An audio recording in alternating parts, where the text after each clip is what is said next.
Hello, what's up, everybody? Tasteless and State here, bringing you day one of season 3 of the RSL. How's it going, man? Oh, I'm so excited to be back, Tasteless. It's been a long time since season 2, and we're playing on a new version of StarCraft 2. Our players are ready. We've got new maps. It's an exciting time to be a StarCraft fan. And on a new patch here. Yeah. So this is always, for me at least, some of the funnest times to cast, because we get to see how the pros are going to approach the new meta. I guess we'll see the new meta kind of develop in front of our eyes, and how each of the matchups are going to operate. Is there going to be a strong race? Is there going to be a weak race? Well, whatever you think it's going to be, we're going to find out, because we're going to have the players duking it out over the next 2 weeks as we try to see who is going to be the best and who is going to come out as an RSL Season 3 champion. Yeah, going to be jam-packed with action these next 2 weeks as 13th, 14th, 15th, and 16th. That is this weekend. We're going to be going through the entire group stage, and then 20th to 23rd, my goodness, it will be a marathon as we go through the single bracket. So I want to talk about this. If you're watching the schedule right now, we had to make a big shift because we thought there was going to be a major tournament in China that would have overlapped with the final week that we had. And it turns out it was canceled, but we already moved the schedule, so we're not gonna move it back now. But the point is that week 2 of the RSL is actually going to be, as far as content size, it's going to be the size of 2 weeks, and that means we're going to be starting earlier. We're going to be starting at 4:30 in the afternoon over here. And we're going to have a short break when we get through about half of the day, and then we're going to be finishing it up. So if you want to join us for that final week, it's going to be a lot of content to watch. Yeah, absolutely, and we want to welcome Archon Studios again in Season 3 here. They're producing the StarCraft tabletop miniature games, and they're our official partner here at the RSL. Yeah, it's been so exciting to have them down here and supporting us again. We actually have in the studio the first figurine here. Zeratul, we just got this. It's still wrapped in the plastic. Obviously, this is not the entire set. This is just one piece. But I had chills when I opened the box. Looks pretty good. And saw this little box inside.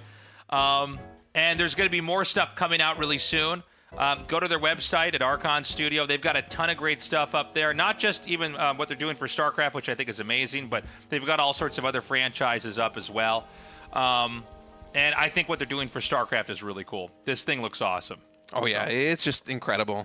Not even just making this, but also supporting StarCraft 2 esports and such. It's a beautiful thing. It's a great time to be a StarCraft fan, truly. Yes, and we can go to our next slide over here. Go to the Patreon, patreon.com/ReviveSC2.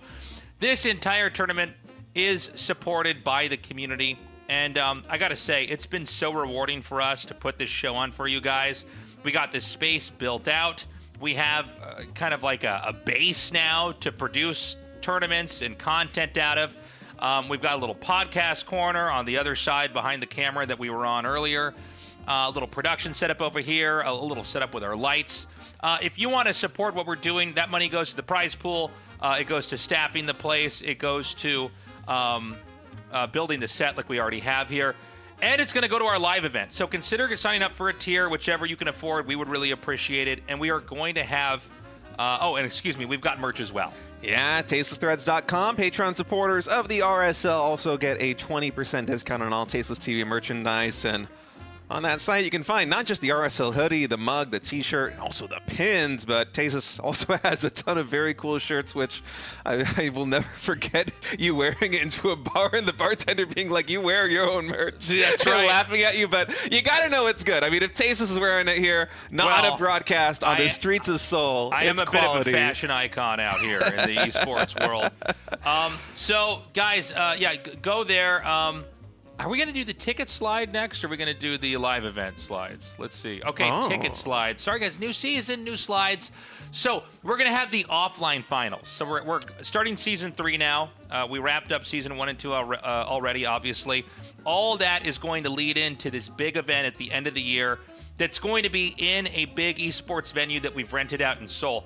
The dates are December 13th and 14th. We've got regular tickets, which I think are very affordable for 2 full days of StarCraft 2. We've also got these premium, baller, just absolutely out of control VIP seats. And we're going to have a bunch of other cool stuff to come with that. We're still figuring out what the package is going to be, but we have a limited number of those. Yeah, I mean, whatever you could afford to get, I would go for it. You know, I don't. State's more of a regular ticket kind of guy. Oh, you yeah, know? for sure. He's trying to get a bang I shop for at his Costco, buck. man. But then every once in a while you get tasteless, and he puts his grill on, you know, and he gets the premium ticket, and he's going to have, you know, nice catering and food, and maybe a little bit more access to the players and then the casters, and a nice comfy seat in the front. So you pick what's right for you. There are a limited number of those tickets, but we tweeted him out, like, I think 2 weeks ago, but I don't feel like a lot of people buy their tickets based off when they see it on Twitter. So we're going to see how quickly or not quickly the tickets sell. It's our first time doing this. But there is a cap on them. So if you want to get them, and you can buy them in bulk, too, if it's like you and a couple of your friends are going to do them, you can buy them there. And, yeah, you get them on my merch site, tastelessthreads.com. It's the first 2 items that show up on the shop. So that's how you do it.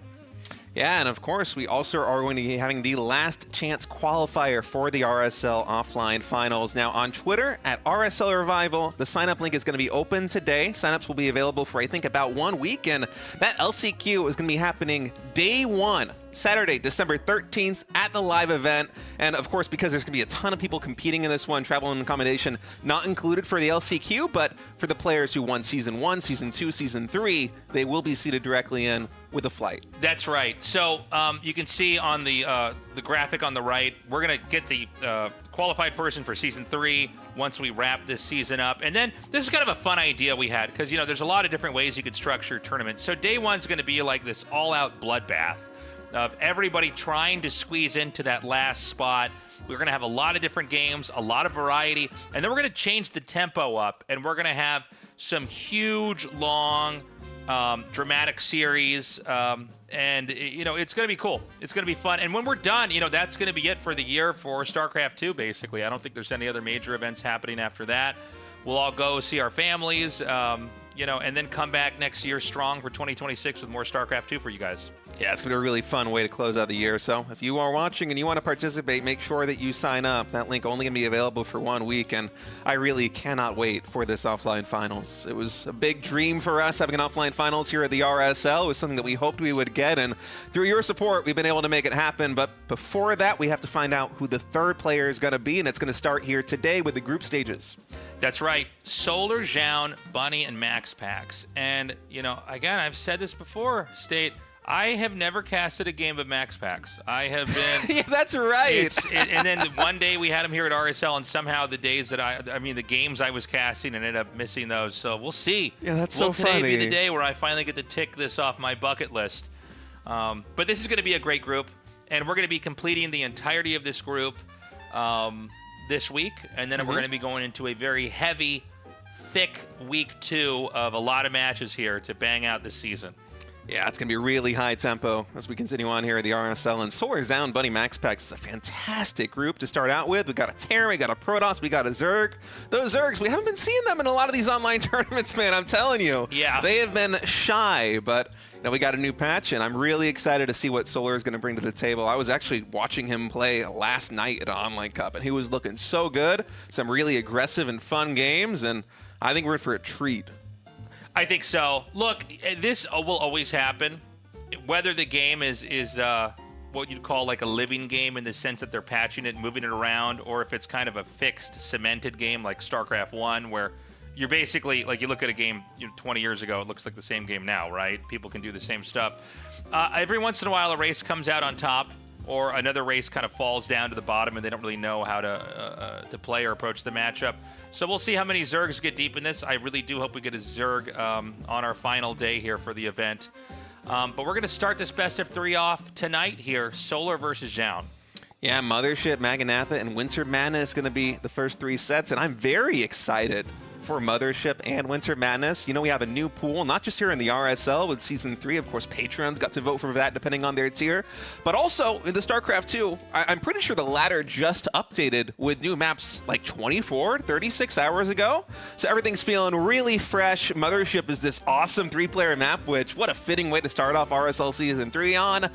And our players, they're getting ready to go. Solar versus Zoun here to kick off RSL Season 3, a Protoss versus Zerg on the new patch, on the new maps here in the final season of RSL in 2025. Let's get started, man.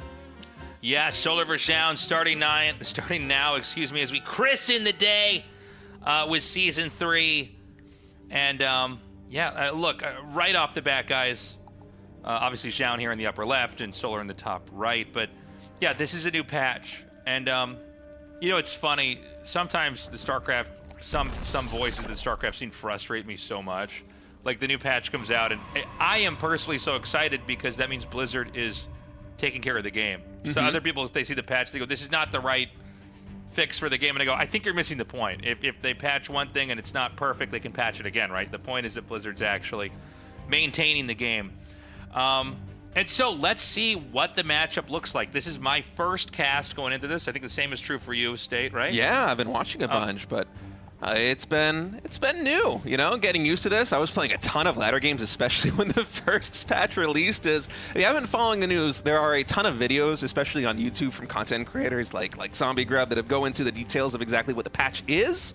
But brass tacks, the main points, Storm got a pretty significant rework. It lasts longer now, but the DPS is lower. The size is also bigger, so it's not quite as punchy as it was before. It's not as explosive, but it's a very good zoning tool, although Protoss players have shied away a little bit from the games I've been seeing recently, but also other abilities getting reworked, like Microbial Shroud, this Infestor ability, which I feel like we basically never got to see before. Right. We're getting players using this all the time now because in Hive, it's basically like having Dark Swarm. It doesn't just block the damage coming in from air units, it's from any range unit, which is really cool. Mutilating Bane is also coming back into this. I was talking with Sturgeon earlier. He, being a Zerg player, is very excited about this. The Spire is cheaper. It gets online faster. It's just so much fun having a patch like this, especially because it came from Blizzard. This is the first OG Blizzard patch we've had in I don't know how many years, Tasteless.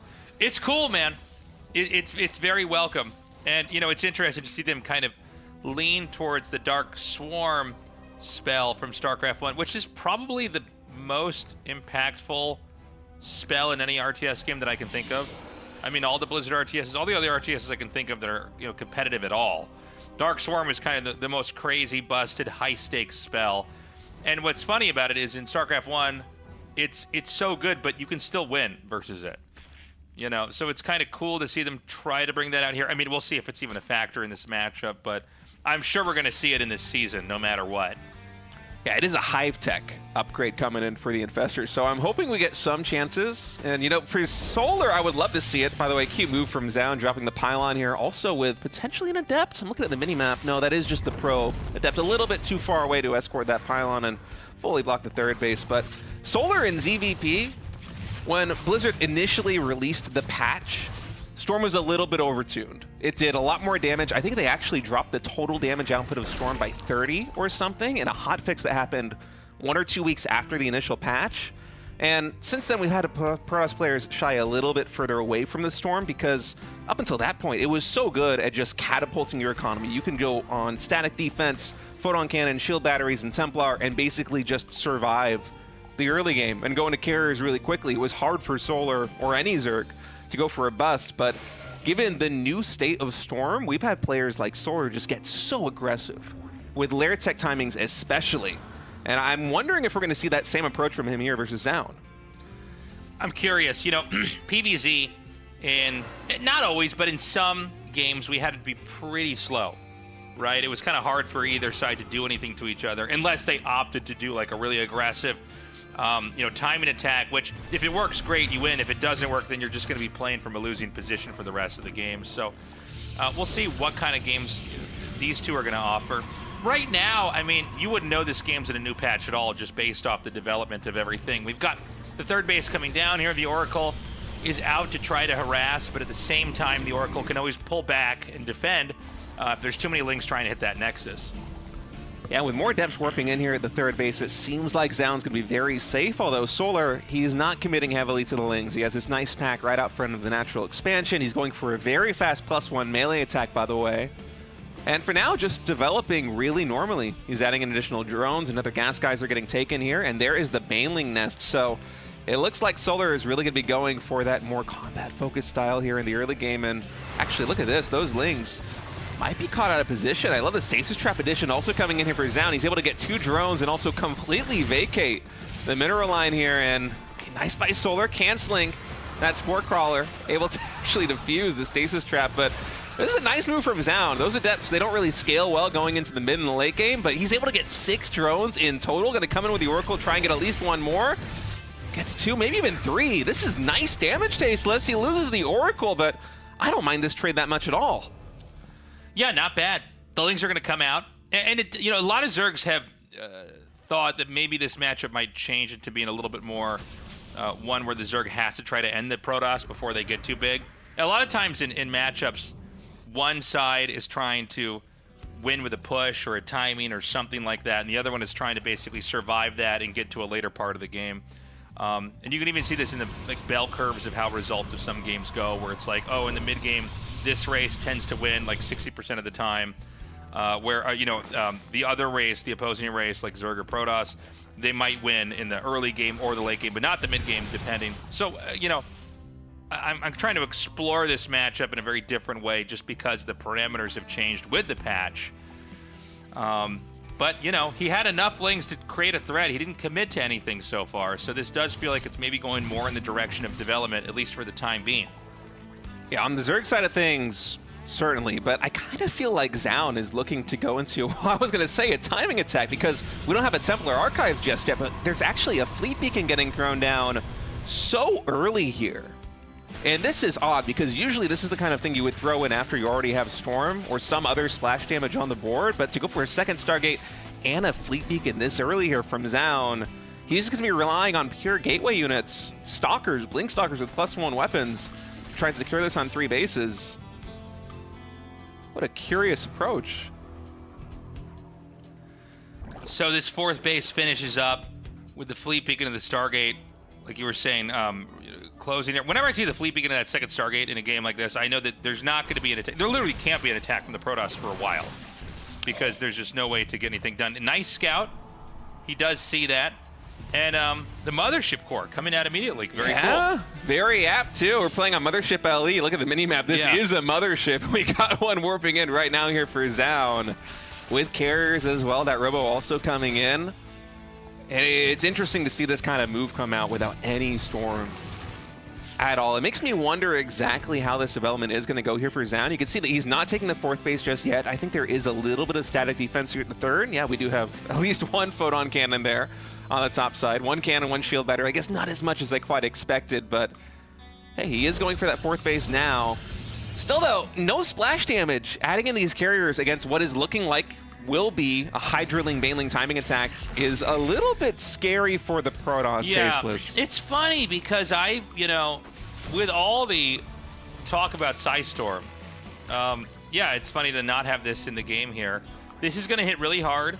Now, Storm, they changed it to where it's a longer lasting ability. It's a bit more of a zoning tool. They've tinkered with it a little bit still, but generally, I mean, long Storm or slow Storm, that was kind of the tool that lets you just at least push the DPS away for the time being.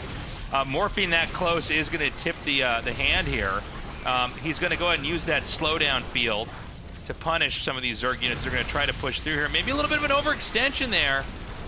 Yeah, the cloak saves him a little bit, though. I like the blink forward, actually, because he knows that without Overlord speed, Solar can't get the Overseer fast enough for the Lings and Banelings to truly connect on those Stalkers. And now that the Mothership abilities are on cooldown, Solar, he's winding up for a round number 2. Did Zoun shave off enough of this army to survive? That first carrier getting focus fired down by the Hydras, but actually it looks like with just the carriers, Zoun might be holding. They're getting pretty low on HP, but the Hydra count's also getting very low. I mean, the Hydras, there just is not enough. When you see, more Stalkers and Zealots on the ground than there are Hydras, and the Hydras are hitting the Interceptors. I talked about how this game may be a long one, but I wonder if a counterpunch from Zoun could be devastating here for Solar. The timing didn't seem to make a lot of sense, and it feels like you just have the right combination of units on the ground, the Interceptors there to be in the way as well. And, suddenly Zealot Stalker does seem to be an army that can fight the Zerg when paired with carriers. I wonder if Solar had Overlord speed with the initial push, if he would have been able to break him with the follow-up, because I think the Lings and Banelings were getting pretty close to getting a good surround on the Charge Zealots and some other gateway units that had warped in at that Nexus, but then as soon as the Cloaking Field came in, the Overlord just wasn't close enough to reveal anything, and that gave Zoun a lot of breathing room to play with As it is right now for Solar, you gear up for that kind of attack, especially after losing, what was it, 10 or 11 drones in total in the early game. You're not feeling very good right now, and it's basically all hands on deck. He's not going into the Hive. He's adding in the Spire. He's adding in more Banelings and Hydras. The drone count is remaining quite low. I think that Solar, he might be looking to max one more time and then just go for it.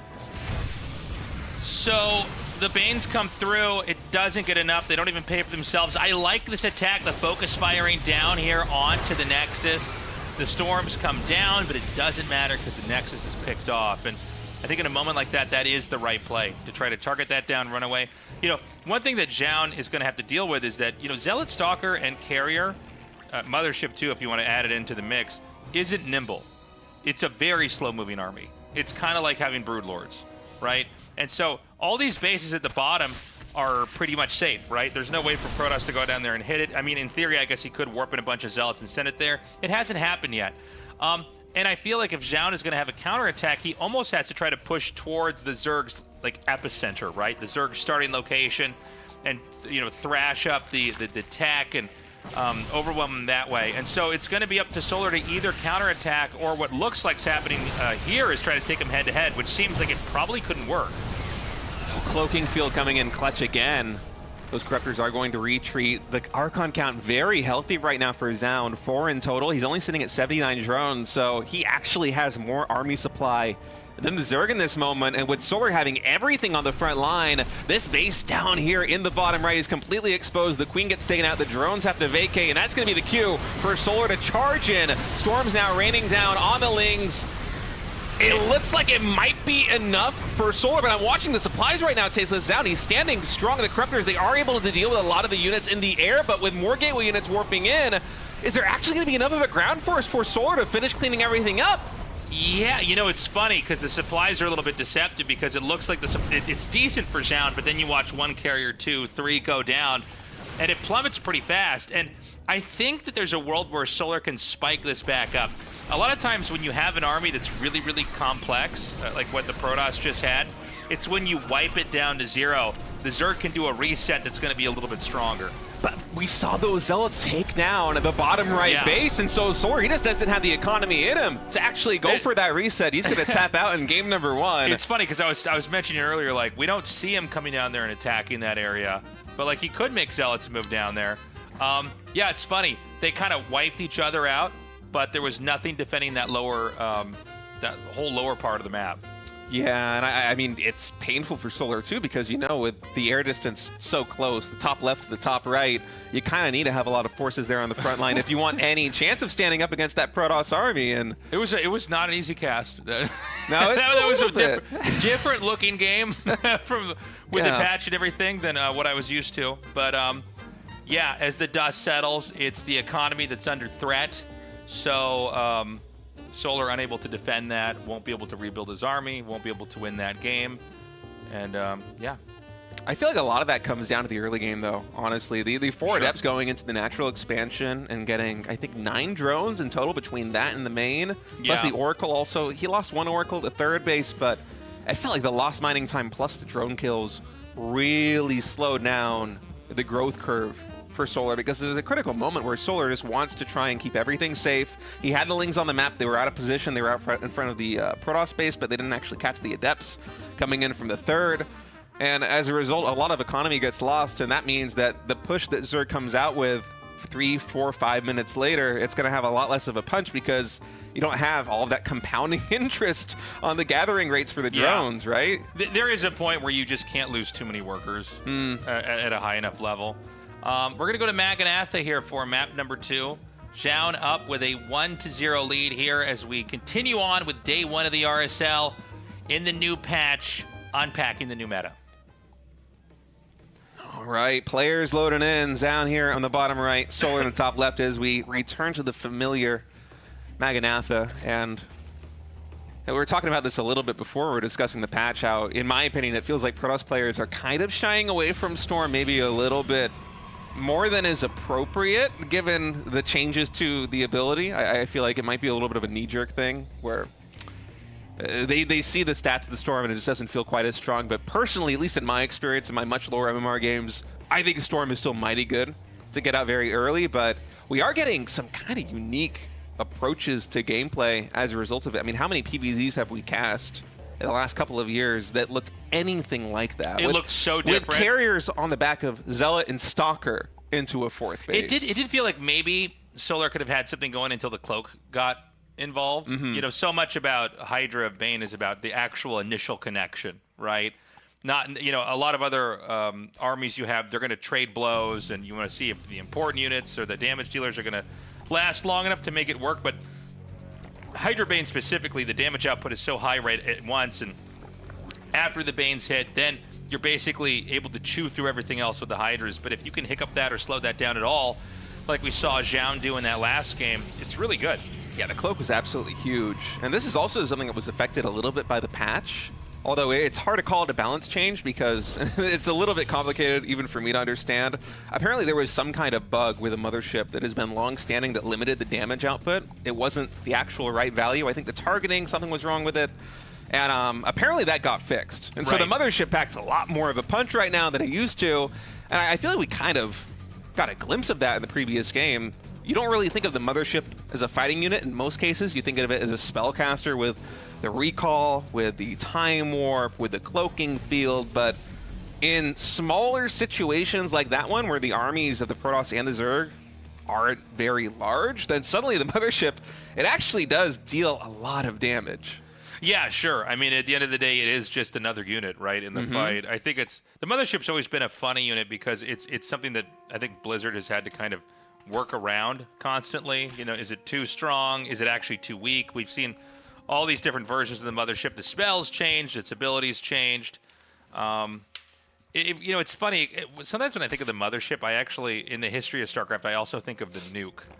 The nuke's one where, like, it's a cool thing on paper, but then how do you make it work in a multiplayer game where it's balanced and fair and also fun and exciting? I like that approach, though, to game design. Yeah. I think if you have a really cool idea that's going to be fun to play with in game, just go with that idea and then figure out the semantics of how you actually implement that later. Now, the mothership, I know it's kind of polarizing. There are some people who don't really like having a unit that is effectively a hero unit in StarCraft 2, but... It was polarizing before the game came out. It's so cool, though, Tasteless. I love it so much. I remember being, like, fine with it. I was like, what is the problem? Like, I think it's, you know, I don't know. You know, I think, like, RTS games, everybody really... It's a bit of a Rorschach test, right? Everybody's seeing something different. They're seeing what they want to see out of it. Yeah, that is true. So, in this game, we have the Oracle coming out. Everything that I'm seeing right now points to a third base being set up. I don't think there's going to be any kind of weird... Oh, excuse me, he beat me to it. So there is the third base.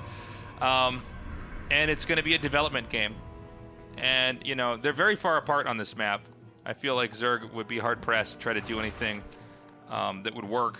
It also feels like a lot of, you know, timing attacks on 3 bases. The game's been out for so long. People are so solid, even in a new patch. We'll see if there's anybody that can come up with anything that can really mess you up that quickly.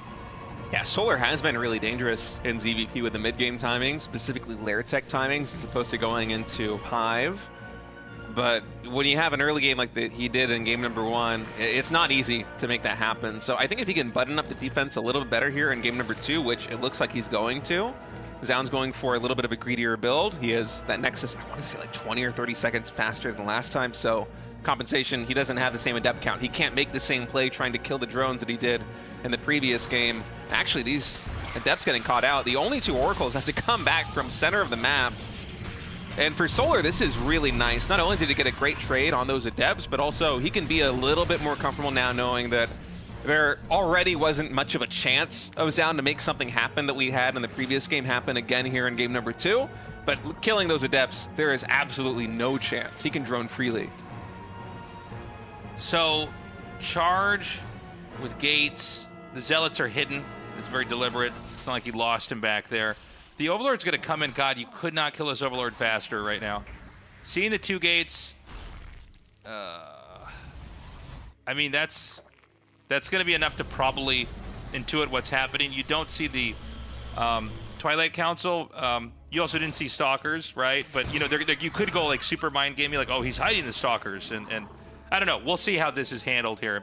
I guess the point is that Solar gets most of the scout off. Yeah, actually going for +1 range attack this time is Solar as opposed to the +1 melee. Interesting choice. I wonder if he is suspicious, as you said, of something like very fast +1 Zealots, because that could be a good answer to those Lings as long as they're able to deal with the Baneling threat. And on Solar's side of things, I'm wondering how many more drones he's going to make. He's sitting very comfortably at 60 now. This is effectively a 3-base saturation. Only needs a couple more to really cap off those last gas geysers and the main base and also the third.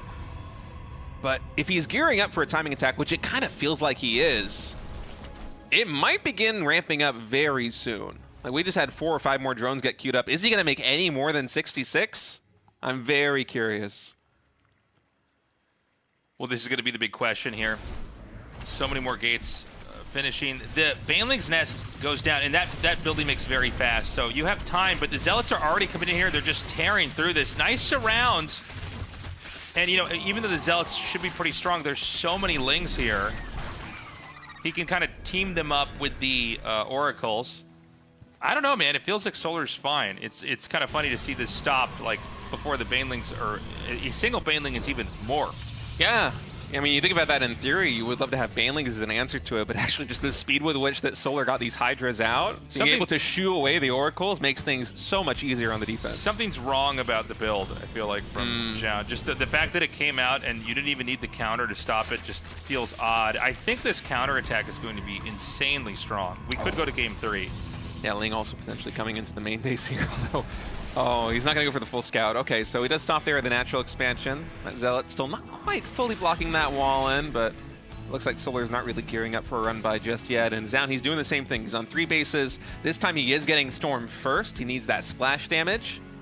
And he's going into the Fleet Beacon, this time without a second Stargate. So I'm thinking a very fast Mothership is probably in the cards here for Protoss. And Solar, he's made 5 more drones after repelling that initial attack coming in from Zoun, but that's where he stopped. He's at 71 right now, and it's nothing but Banelings, Lings, and Hydras. Even the Banelings morphing in right on the front door of Protoss. This is going to be... I don't know that he can survive this at all, honestly. He's got the 4 Templars. The Lings are going to hit over here, but I think he wants to basically come... He wants to try to kind of flank the army as it would come over here. So he didn't even defend.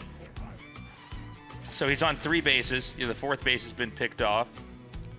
Another stasis trap gets defused there by Solar as well. And looking at the minimap, he's setting up for a mighty big surround. A ton of units here. This junction is centrifugal hooks finally now completed. Now the full surround coming in on Zoun's army. Those Banelings also from the top ramp. There are storms everywhere, but not enough coverage to deal with what Solar's dishing out. And just as you predicted, Tasteless, this timing attack completely barrels over Zoun. GG. We're tied up 1-1. Okay, that was weird.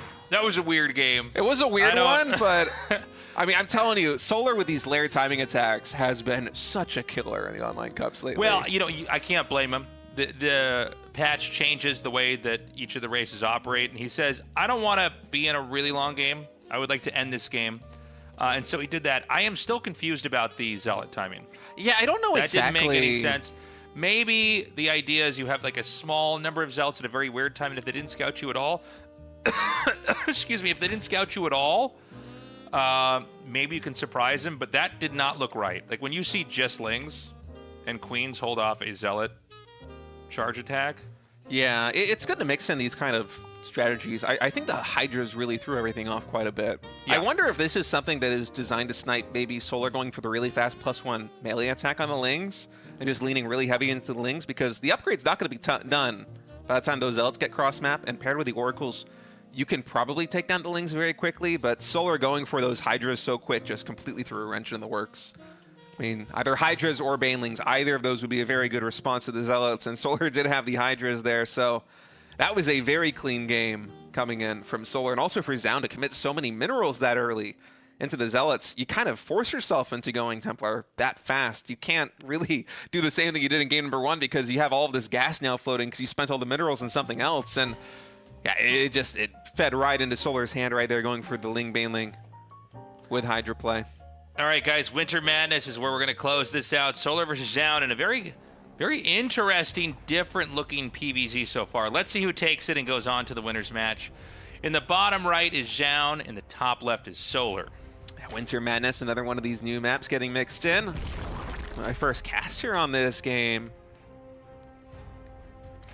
really excited to see. I love whenever the new maps get in the pool. I don't really love playing them on the ladder because everybody just cheeses for a couple of weeks. But I can totally... Watching the pros is a lot of fun. Yeah, even the pros a lot of times don't like it when the new maps are in the tournaments right away. No, it's funny because like I love seeing players that are like 1,000 times better than me trying to figure it out. And I love then going on those maps and stealing what they've done and trying to do it. But if I have to like try to figure it out on my own, I'm so annoyed and so frustrated. I think we got to see a couple games on this map before, and I feel like it might be a little bit different, but maybe it's just been so long since I watched those games that my mind is playing trick on me.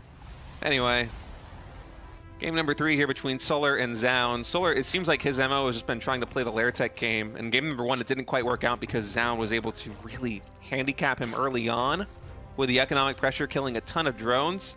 And in game number 2, where that story was not able to play out and Zoun was not able to get any kind of early momentum, Solar just completely destroyed his position in one fell swoop. It wasn't even a remotely close fight. Right. So I wonder what game number 3 is going to look like, because for Zoun right now, you got to kind of think that you need to get some economic damage done to mitigate the threat of these mid-game timing attacks, right? Yeah, I think he just wants to try to slow down the Zerg if he can in any way early. I don't know that he wants to try to do a timing attack that could backfire and blow up in his face. I just feel like Solar's so strong at dealing with that. He very rarely ever, gets tripped up in situations like that. But yeah, let's see. I mean, I expect an early third base here from Zoun. I am with basically 100% certain we're not going to have any kind of weird zealot timing. Maybe something else, we'll see. But game 1, it looked funny, but it was kind of basic, right? He just sort of stayed back, teched very quickly into Mothership, and then got carriers behind that. It made it kind of hard for Solar to engage with. And then brought the game to that moment where there's really, the point of no return, even though Zerg took a big fight outside the third base of Protoss. The counterattack with the Zealots was too good. The Zerg was too concentrated, trying to hit everything at once, that it wasn't enough. I feel like that hatchery is misplaced, but I can't tell if I'm right or not. No, I feel like it's 1 to the right, but... Oh, it does kind of... It really does feel that way. Maybe I'm... No, I think it's okay, but it does look... But it might be like an optical illusion, but Yeah, I think you're right. It's hard to imagine. That really trips me up, though. Yeah, I know. But that really trips me up right now. Something visually about this just doesn't seem right. Maybe... I guess it's just getting used to the new maps and the tile sets. Yeah, it might just be, the ground is kind of bright white, and I don't know. Yeah. Well, even I'm certainly... I trust Solar way more than I trust myself you can right see now on Mapu this measuring it with the the box there. Well, I mean, it should be 3 tiles. You should be able to fit like a gateway or a 7x core there. So I try to just visualize a gateway between the minerals and the building, but I think it is. I think it's just my eyes playing tricks on me. Well, we've got this third base finishing up. And it's going to be probably, just the Stargate tech like we've had before. We're basically waiting. We have the Twilight Council started, but that doesn't necessarily mean we're going to have the Zealots or anything else like that. I mean, he couldn't even do Adepts. Let's not forget that's always a possibility. Or it could just be Stalkers, right? Could just be a couple more Stalkers, and he just continues to tech up and then leans harder into the Stargates. Yeah, we do have one more Adept getting warped in. I feel like that's mostly just a safety play because it looks like he's trying to get quite aggressive here with the initial 2 Oracles. There is a Spore Crawler already in the natural expansion, and Zoun just decides he doesn't want a piece of this at all. It is going to hightail it out of there. Actually, with the map architecture, it's a little bit of a hurdle to go from that natural expansion all the way down to find a good angle into the third base. So he's going to come up. Now, remember, we saw a lot of drones killed in game 1. And that was really important because that's, Ooh. Okay, he gets 2, 3. That's a really good angle. I kind of felt like Zoun was not going to get anything, given the 3 queens coming over there and the Spore Crawler finishing up, but he was able to catch Solar just barely out of position. Also going to get a Creep Timmer as well, so a little bit more energy being drained on those queens. They have to replenish the creep spread. And interestingly from Zoun, by the way, no Forge, no +1 ground weapons, and 4 more gateways. This might just be, okay, yeah, 5th gateway. This is probably going to be a Blink Stalker timing. Yeah. Okay, so it is a game that's not going to be hinged on trying to kind of outlast the Zerg. and win with a superior tech. I think the Blink is a little bit better. He's going to, any Lings he can kill, anything he can take out is going to be big. Yeah, especially with +1 melee attack. On Solar side of thing, going at a +1 melee like this, it's kind of an ideal situation going up against Blink Stonkers. You really want +1 Lings. The fast +1, it changes the dynamic a lot. If those Lings finally get a connection on the Stalkers, they just absolutely shred through those shields. And with Hydra's also entering the play, it's going to be tough for Zoun to find this. Are we going to have a proxy gateway? Indeed, we do. And Solar actually spotting this immediately. The Oracles, I think, are in position, as well as the Adepts shading to that pylon to keep it safe. But you know, the proxy gateway is so strong for pushing, but if it's seen, it really does give away what's happening. So, I mean, Zerg is no longer questioning what kind of game he's in. He knows, okay, it's all about me surviving this for the next minute or two here. And if I can, I'm going to be in great shape because the Protoss is basically locked into this tech, isn't progressing and moving up the tech chain, isn't developing and upgrading more. It's all about this moment. The question is, can Solar hold it off? Yeah, it's still not going to be easy here versus Solar. He's going to have to get good surrounds with these Lings. As it is right now, these trades really good for Zoun. I think he loses just one Adept and shields on the Stalkers with Blink. And now the Hydra's coming in. This doesn't spell the end here for Zoun, but he's got to be very careful. One aggressive blink forward could be a disaster here for Protoss. Instead, he's just very meticulously, safely blinking back, but he wants to make sure that he's keeping the pressure on. You got to trade constantly with these Stalkers. If Zerg snowballs a little bit too much, it's not going to be a winning play, but so far, it's looking really good. Only a couple of these Stalkers going down, and the Zerg army is not scaling. Yeah, I mean, his blinks have been really good. We got a lot of bruised Stalkers here in the back. Obviously, if you blink back far enough, those weak ones get pushed up into the front, but as long as the Stalker's alive, it's still going to be doing damage. And so he's going to now rotate over here to the fourth. No drones over here, a very vulnerable spot to try to hit, but not as high a value without any workers there to kill and punish. All right, Blink's back coming in right now. Solar is trying to find an angle, but with a creep spread being contained like this. Oh, we have a Ling drop, +1 Ling drop actually here in the main base. That's going to go into the natural expansion, only 5 Lings, so probably just a couple of probes may be going down. And Zoun, meanwhile, he's trying to keep this pylon alive. You can see really the damage the +1 Lings do as they shred through those Stalkers there at the gateway, and it lives! 140 HP on the hatchery. The hatchery's still alive. That means the Protoss has to try to dive back in again. There's still a lot here for Zoun. Zoun's going to come in. The angle for the Zerg is looking very good. The Stalkers continue to blink into the back. The Hydra's still doing a decent amount of damage, but the further they push in, the more narrow the area is. Both sides back up.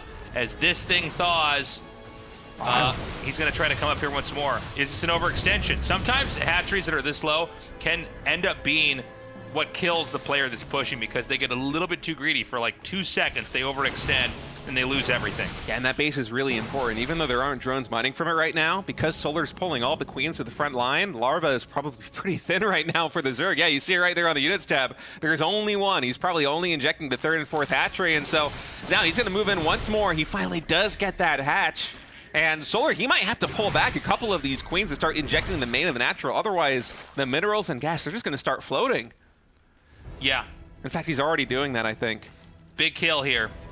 Protoss is still going to try to chew away at this, just keep the pressure on. The Banes have to connect to their targets. He's going to remake the hatchery. The game's not over yet, although I think Solar's in a much more complicated situation. I mean, all Zoun has to do is keep doing what he's already been doing here. He snipes one queen, he gets back out, suffering basically no losses. Yeah, just a couple Stalkers getting thwarted there is... I like the move coming in from Zoun. He knows that Solar is probably really in pain for those larvae. He knows that he's probably expecting to have a little bit more money floating right now on Solar's side of things. Ooh, a little bit greedy with that blink. And it feels like Solar just has enough Hydras and Lings at this point that Zoun can no longer push in, and Zoun recognizes that. He's going in for a ton of charge zealots. The reason why we haven't seen the Stalker ball increase in size. He's going to split this, it looks like, and basically have this hit somewhere else. So this is very different from the push we saw earlier. He's going to try to basically hit 2 different locations at once. I wonder if the Zealots are going to be for just a huge counterattack the moment that Solar starts moving cross-map, because one of the nice things about warping in this many Zealots is that Zoun had 1,000+ gas back at home for Archons, for Templar, and actually he's not even going into Storm. I was wondering if he would use a big Charge Zealot counterattack to try and buy time for Storm to be done on his side of the map. No, he's just warping in more Archons, and so We'll see what the move is. He might be trying to prompt Solar into moving a little bit forward. Solar is seeing just the Blink Stalkers and might be thinking a 4th base could be potentially an option here for Protoss. Carriers could be an option. A Mothership could be an option. Whereas Zoun is just waiting and basically setting a trap with all these Zealots and Archons. Okay, he's going to come up and hit really hard now. This is kind of scary. Remember, the Banes, they have to get the right connections. The Archons are actually doing a pretty good job tanking. You do not want to waste Banelings on an Archon. Zhao's going to move up here to the side. Oh my god, he's going to take out the Baneling's nest. Things are a little bit fraction here. He kind of has a couple loose ends up here at the top. This Archon's just going to get pinned up into the corner and killed off. The complexity drops way down here. And it's like neck and neck. I mean, this has been this tug of war in the middle of the map for so long here. Zerg back up on a 4th base. Things are kind of cruising at this point in time. Zerg trying to fight off creep. You got to be careful because the Protoss can kite you really, really well here.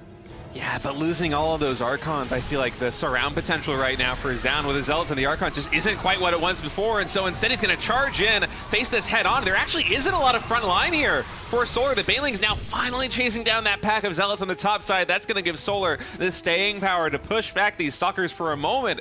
It looked like it might be good for Zoun, but Solar fights back. Another run by getting thwarted by Zoun. He was able to take down double-digit drones previously when he attacked at 9 o'clock. This time, not going to have the same fortune as Solar starts to get closer and closer to Zoun's base. So we have the fight continuing on over here, and the Stalkers are so low in number. I think that Zoun is going to die in the counterattack. He overextended with those Archons. He looked like he was at the brink of winning. And here we go. The Zealots are just going to get wiped out. I think we're going to have GG any second now. Yeah, that's going to be it. GG. Solar taking series number 1 with a 2-1 win over Zoun. And some very different looking PBZs that we had in that best of 3 series, Tasteless. Kind of a funny looking series. Yeah. I thought Zoun was going to win when he got that hatchery and was keeping the pressure on. I don't know what happened. If he clicked away, and we saw some of the Zealots and the Archons like go into a corner and die. I honestly think him attacking in was a mistake. Because you don't really have... You want a lot of... It's very odd to say this in a ZVP because usually the Protoss player is the one with the big range ball and the Zerg player is the one that's trying to get us around, but the roles are kind of reversed there. Solar has a ton of Hydras with just a small accompaniment of Lings and Banelings. His army is basically just range glass cannon units. Yeah. Whereas Zoun made so many Zealots. I think it was like 30-plus Zealots, maybe? By the time that fight commenced, there were also Archons added into the mix. I thought he was waiting for Solar to just try and move into the center of the map and then hit this huge surround, because I feel like if you do that as Zoun, it's probably a tough fight, but I think you really have a good chance. But then when you push into a natural expansion like that one in the choke point, there's just no surface area. Everything got cleaned up in the natural. The Zealots and Archons just got wiped off the mat, and then... I think he overextended. Yeah, absolutely. Like it seemed like he had a moment, especially when a couple of the Banes hit the Archons, like, okay, this is good, but you really... it's a lot of stamina to push like that. Yeah. If you give up for a second, you are going to be... overextended and die. You know it's not overextended. It's our YouTube. It's underextended. It's underextended. It's small. It's minuscule. You guys need to go there. You need to like and subscribe. You need to leave a comment in the comment section. You got to hit the little bell icon. Go ding, ding, ding. RSL's out. Stop what you're doing. Yeah, support us on YouTube. Honestly, any engagement, any interaction helps. If you could just subscribe, we'd appreciate it. But just as Tasteless said, clicking the bell, adding in a comment, it legitimately does help a ton. It does help us. And this show has been, I want to say it's been a huge success. I've been super proud of what we've done here. It's been so great to put this together with you guys. But the YouTube's taking a little bit longer to get into the bloodstream of the other StarCraft people that are out there. So please like, subscribe, do all that. Subscribe to our YouTube. And we're going to take a short break. When we come back, we're going to continue on here with day 1 of the RSL. He doesn't walk down into storms. Yeah, you got to be super careful there. I love what Trigger's done here. He made one Colossus. He made just the one. He said, okay, I have a Colossus. Here it is. I'm showing it to you. You need to make Vikings right now. He's gone up to 10 Vikings. But Trigger's got 16 High Templar. Jesus That's where he spent all his gas. He's mind-gamed him here. He said, you got to make Vikings, but then you're not going to have enough ghosts. Only 6 ghosts on the field here. Big storm goes down. These High Templars at the front, so aggressive right now. They have no fear whatsoever. Going to morph into an Archon, but taken out with AMP. The one Colossus is trying to do what it can. And yeah, Bjorn got to hold on here and kind of readjust his army composition a little bit. Yeah, this is really crazy by Trigger to have so many Templar in your army at one point. And he's doing it in a very good way, of course. He's constantly forward with 1 or 2 Templar here and there, splitting them up, making it so that way he cannot just get one EMP off and then just lose absolutely everything. So look at this. He's just constantly splitting everything up. Nice snipe, though, from Beyond to be able to get that. Now we're trying to go in as he's choked up on this rock position, but another huge EMP going off on some of those Templar. Unfortunately, an overextension from Trigger, another one just to make sure. And now all these Templar are just totally useless, no energy whatsoever. We got like a single storm on any of these, and we're just running back home as Trigger, trying to get anything set up. This is looking terrible for him. If he did not hit that EMP, the whole Terran army could have died there. Arc is just too strong at the top of the ramp, and this is a ton of Zealots here for Trigger. Going to get caught out, though. Luckily, those Colossus go on the high ground. Going to be starting to get picked off by some Vikings. Are we looking at a potential final fight here? I'm not sure. The Disruptor gets picked off before the shot goes off. So much bio here, killing all the Zealots. There's only Stalkers and Colossus remaining. They are forced to evacuate. Another warp in with the High Templar. Getting EMP'd again to Gemini. Yeah, this is a great fight for Beyond. It was really unfortunate for Trigger because a lot of his units got choked up on that big rock formation in the middle of the fight, and all the Zealots just streamlined in one at a time. They were getting EMP'd over and over again. The Templar now get a nice storm off, but the ones before were EMP'd excellently. Now the Colossus coming over to the right-hand side, but there's nothing to support it. And Trigger is just sitting here at 40 supply against Beyond, who has gotten a massive, almost 100 supply of army. It looks totally even on the overall supplies, but it's Beyond that has the actual army size in lead here. Looks like Trigger's somehow finding a way to defend against this with just random warp-ins here and there, but surely he can't actually sustain this without any more Colossi, without any more Templar. I can't believe Bjorn's finding a way to stay in this game against what was a 9-base Protoss. Incredible play coming out from both players here. This has got to be one of the best PvTs we've seen recently. Absolutely insane game from both players. That Colossus going down, finally resetting some of the splash damage. He still has these Disruptors. They're still a big threat. But I feel like right now, Bjorn has a bit of breathing room finally. He is using the Robos to make Disruptors right now, but maybe at some point he could have got out some more. Okay, gonna drop this base, take it out again. Luckily, there weren't a ton of workers there or anything like that. But I feel like Trigger's map presence with the base is starting to run up. Huge engagement here by Bjorn, taking out so many units. Loads of High Templar going down, resetting the tech. Luckily, he had his army split. That wasn't everything, but huge loss there for Trigger. Yeah, that was actually a really nice engagement for Beyond, focusing down the Disruptors before they're able to actually connect, and also killing that base on the bottom left is going to be really good for him, as he's even now going to the top right-hand side. This base on the left-hand side is going to get killed off by Trigger, but there's not really that many things left to mine there anyways, but obviously at this point, you really need anything you can get, as this map is getting mined out, essentially. This top base that has been fought over so long is really going to be one of the last places that you can find minerals as Beyond, and we'll be able to just drop a ton of mules on that, get a lot of extra income boosted here. So at this point, the SCV count doesn't really matter all that much, so really just continue to stare at the supplies of the armies, because these economies at this point in the game is going to get really wild. 142 SCVs dying. 142, That is 330 mental. Zealots going down. It's so insane, so many storms, infinite storms. Again though, Beyond down here in the bottom left, denying this base again and again. Trigger would love to have that, but this is the real issue. The big Protoss army knocking on the door. Oh, the Disruptables, okay, don't just get the bio there. Kiting back as best as he can, trying to stay alive.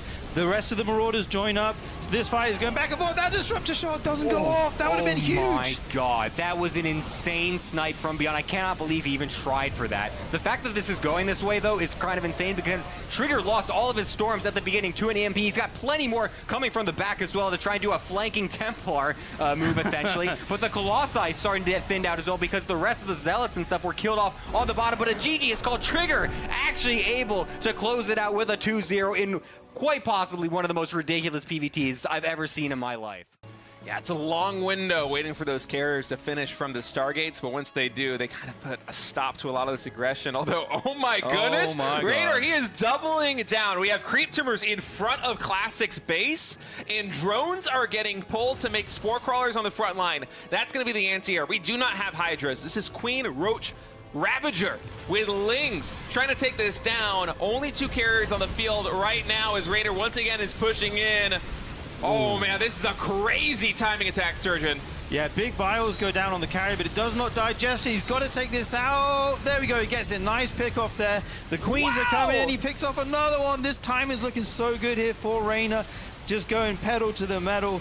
Absolutely ramming these Ravagers into this base here. Welcome back, everybody, to day 1 of the RSL Season 3. I'm State. Joined with me is Sturgeon as we're getting ready to jump into Bunny versus MaxPax, a PvT here on the new patch, on the new maps, new season of RSL. How you feeling, Sturgeon? Oh, man, what a time to be a StarCraft 2 fan. Everything feels so fresh and hype. Like you said, new maps. You know, the patch is huge. It's just a great time to be watching the game. And the first series was awesome today. I like the strats we saw. That first game especially with the quick carriers before the storm or any splash damage. That was a cool game. And Balins are back. They got that extra HP. These Hydroling Bane timings looking super strong. Yeah, it's a good time. Oh, yeah. It's a lot of fun. You're really showing your Zerg bias right there. I love to see Protoss units get blown up by Banelings. Nah, it really is a blast. I feel like Hydroling Bane is probably one of my favorite compositions in any matchup in PvZ. Yeah. It's really fun. But PvT, I'm kind of wondering what this one is going to be looking like because most of the latter games that I played after the patch, admittedly, were when Storm felt pretty busted. Back when it was doing like 140, 130 damage or whatever it was before they hot fixed it and brought it back down. So we take a look here at the group standings. Of course, this is Group A, day 1 of Season 3 of the RSL. We just wrapped up Solar versus Zoun. Solar was able to take that one 2-1. Now Bunny versus MaxPax is we're going to be banging out every single one of these groups this week.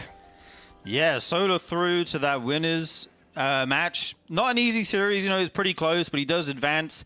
Now we have to see who's going to join him up there. Is it going to be Bunny? I think you'd probably say MaxPax is the favorite going into this. Yeah. But PvT, you know, the matchup has changed a lot. I think Protoss has a bit of an advantage earlier in the game at the moment, and then Terran is kind of trying to survive for like a late game army, which can be good. But yeah, it's changed a lot. I'm curious to see what these players are going to bring to the table. I've been playing a ton, so I'm up to date on the Zerg stuff. I'm curious to watch the other matchups as well and learn what the pros are doing and how the meta's changed. Yeah, it's interesting to me because I feel like I watch a lot of PvT and pro play, and we're seeing not a lot of Storm. It's usually straight into the Colossus. We get Charge Lot, Stalker, Colossus as kind of the go-to composition. I'm not sure if that's the way that MaxPax is going to be approaching this matchup, but we'll have to wait and see. Whereas in my games, I still feel like Storm is pretty good, and this might literally just be skill issue, you know, like my players aren't like Clem, they aren't like Bunny, they aren't like Cure, and so maybe that's why way Storm too feels better. I know you're up there on the ladder, dude. No. I might be up there, but I'm not that up there. I'm looking. Where are you going? But yeah, I'm wondering if we're going to see kind of that same story here in RSL Season 3, if we're going to have a lot more Colossus play and a lot less Storm play, because again, my personal bias, I still do really like Storm, although it does feel like, you know, even though it does more damage overall because the DPS is lower, because it lasts longer, it doesn't quite have the same punch that it used to. And usually it's the first initial ticks of damage that really start to snowball versus the Terran. Whereas, I mean, these players like Bunny, they're so good at just stimming and getting out of that like 1 or 2 ticks in. And it's basically, it feels like it's very little damage, right? Yeah, I think there was like a really big reaction to the Storm change where people thought it got like incredibly worse. And it's obviously worse. Like, let's just say it how it is. I mean, it was too good. Yeah, it was too good. Let's start there. It was way too good. It's been brought down. There's a bit of backlash, but we're going to see exactly how good it is as we do get into these games here. The first map in our best of 3 is going to be Tokamak, which I nailed today. I want to cast some of these new maps as well, but always good to see the classics. You know, this map has been around for a while now. Very good, kind of standard map that we're used to, all very familiar. It's always interesting to see which players want to go for the new kind of out there maps, like the 3-player maps and the short rush distance maps, and which ones kind of like to stay with what they know, what's tried and tested, right? I feel like we're going to see a lot more of those maps in the next week of RSL because, of course, here in the group stages, best of 3, a lot of the really ones that I would say are fun get vetoed because the pros, they're here to win. Right. They're not here to have fun. But once you go to best of 5, you can't veto everything, right? Yeah. So sometimes they slip into the map, you know, into the set, and we get to see some cool games. It is going to be Bunny in the top right as the red Terran, and MaxPax as the left, in the bottom left as the blue Protoss here.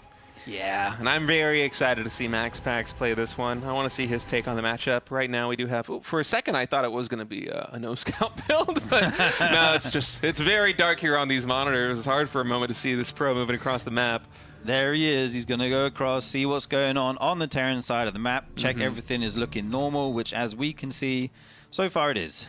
Yeah, just a nice little gas, barracks gas opening here for Bunny. Could be a one gas build, so no second depot here on the ramp just yet. And yeah, my eyes, they are mostly going to be on how MaxPax navigates the mid game, but as you were hinting at, Sturgeon, it feels like Terran late game is so potent on this patch in PvT. Right, it feels a lot better than before, right? Like obviously it's all changed and we're going to see how that unfolds, but yeah, Terran can either go for a big time in and try and get something done, or they can try and hang on for that late game. But Protoss, before that, has a lot of room to play with. They get that third base up quicker, they get their stalkers out there, they're able to be mobile and, you know, try and make stuff happen with them. That seems to be what's, you know, we've seen recently. We'll have to see if MaxPax is going to go for that or if he's got his own take on the matchup. Yeah, always a pleasure to see MaxPax play some PvTs. First unit coming out of the gateway will be an Adept, and that's currently boosted out, so it should be ready to meet this Reaper that's coming cross-map. And I wonder if this probe is going to be safe. I usually pull my probe back at like 145. MaxPax hit at 150. Apparently that is time enough here on Talking Back. Yeah, just I'm going to write that there. one down in my little notebook for my next ladder game. Yeah, perfectly timed there. We'll get back to the mineral line all safe and sound. The Adept actually does see the Reaper. Does he? Oh, he doesn't cancel it. Yeah, no cancel. He doesn't cancel, so the Reaper does get in here, gets the full scout, of course, disrupts the mine in a bit. Super annoying to deal with as a Protoss. Even a probe going down. That's one probe. That's really good there by Bunny. Nice control. MaxPax actually did have that full Reaper wall off. The Pylon and I think the Cybernex core there on the left side were able to completely block that in, but in the end, even the probe pull, not enough to save every single probe as Bunny, he doesn't even suffer any injury. You're hoping as MaxPax can get some compensation for sending the Adept cross-map immediately, and that compensation is ideally delaying the command center, but if you can't do that, maybe you get there before the bunker is done, you get some chip damage in on the Marines, but in this case, honestly, nothing for this initial Adept. And I'm wondering, with the second Adept coming in, if he is going to try and come through, because these SCVs, they are two-shottable. He's going to get both of them. Wow, actually come into the shade there, picks off a couple SCVs, gets the unit as well. If he gets out with this Adept, I'd say that's worth it completely. It is getting low, but it will just get it out of there in time. The Hellion may be able to try and make chase and catch it, but it doesn't know which way it's gone necessarily. So I think overall you can say this is a pretty decent start for Bunny. You know, getting that probe is always nice. But here comes the Hellions moving across the map now. Yeah, and I actually really like that there for MaxPax. Able to trade out that Adept to get 2 SCVs. His compensation is quite nice. Yeah. He's been feeling the burn a little bit less. PvT, to me, a little bit reminiscent of PvZ in that a lot of the success in the mid game comes down to how many worker kills get thwarted by the Protoss in the early game. Yeah, it can snowball out of control quickly, right? Like it's like logarithmic, the economies in this game, you know? A small delay in your economy can have a big effect later on. This Hellion trying to dart into the natural, but gets shooed away by these Stalkers, and here comes the Medevac as well. I think he said, yeah, it's a 1 Widow Mine drop coming in with this Medevac. Is MaxPax just going to sacrifice this Adept to get the full scout off? See what he could see on the top side of that ramp. And with just Widow Mine, it's not that big a risk here for MaxPax, but he's going to be able to get some scouting information, and it looks like it's going to be a Blink and Prism opening here for MaxPax. Actually going up to 4 gas already, so I'm wondering if this will be Colossus. Yeah, it's definitely on the cards. We do see this Widow Mine drop come in now. The probes are pulled in time. Just gonna... Oh, Blink! Okay, does get a blink off. Probe goes down, 2 total. Not the end of the world. Pretty dealt with well there. We do have a Liberator out as well, so that's going to try and siege up a mineral line. And the probe is going to move down here to take the 3rd base.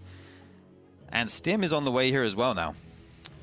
All right, actually is going to be a Templar Archive coming in for MaxPax. Okay. I was wondering with that really fast 4th gas plus the Robo, if we would see a Robo facility, but no, this is going to be a little bit more of a classic opening coming in. Bit safer than it would have been some time ago, as his 3rd base is a little bit slower, and the Templar Archives also comes in at the time where, you know, you already have a lot of Blink Stalkers on the field. Yeah, this Viking actually here to meet the Warp Prism. Super well timed there, good game sense. Is going to be able to repel that. The Liberator comes into the main of the Protoss. As the Hellion darts into the 3rd base, there's somewhat of a distraction. Woo. And he's not paying attention. Some probes going down here. 4 is very nice. Blink is done, so this Liberator is going to have to hide in the airspace here, but he kind of did his job. Oh, absolutely, and that's just going to be a pain in the side of MaxPax for a very long time now. Oh, I hate it whenever Liberator just sieges itself up in that corner and you can't get rid of it. You're like, man, if I just threw down a Stargate and made one border, it'd be fine. But then I would be investing like 700 resources to kill one Liberator, and I'd be really sad. But dude, that was such a cool move he did there, blinking in with the Stalkers and having the Prism come through the airspace where they're going to blink so you can instantly pick them up after they fire. Nice, cute little micro move there from MaxPax, getting the most out of his units here. yeah, well, you got to really do that if you're taking this damage early. I must say, it wasn't the cleanest early game here from MaxPax thus far. Yes, killing those 2 SCVs on Bunny's side of the map was a pretty good move with those 2 Adepts, but lost a lot of mining time. The third base is a little bit delayed. The Liberator got quite a bit of damage done, and now he's already meeting this army moving out in the center of the map. It looks like, based on the storm timing, it should be done by the time Bunny reaches here, but how much energy are we actually going to have on these Templar? Keep in mind, energy recharge, it has been nerfed a little bit. Yeah, it's been toned down a little bit, and you're going to have to keep a couple Stalkers at home to deal with this Liberator. Oh, I say that, and it actually gets pulled kind of a weird time. I think you'd want to do this as the push was happening, right? And then maybe the Terran's distracted. But big storm going down on these tanks, trying to pick off as much as he can. The Terran army will just back off here, try to heal up. And yeah, Bunny getting in position here to make a push. Decides to change direction, actually.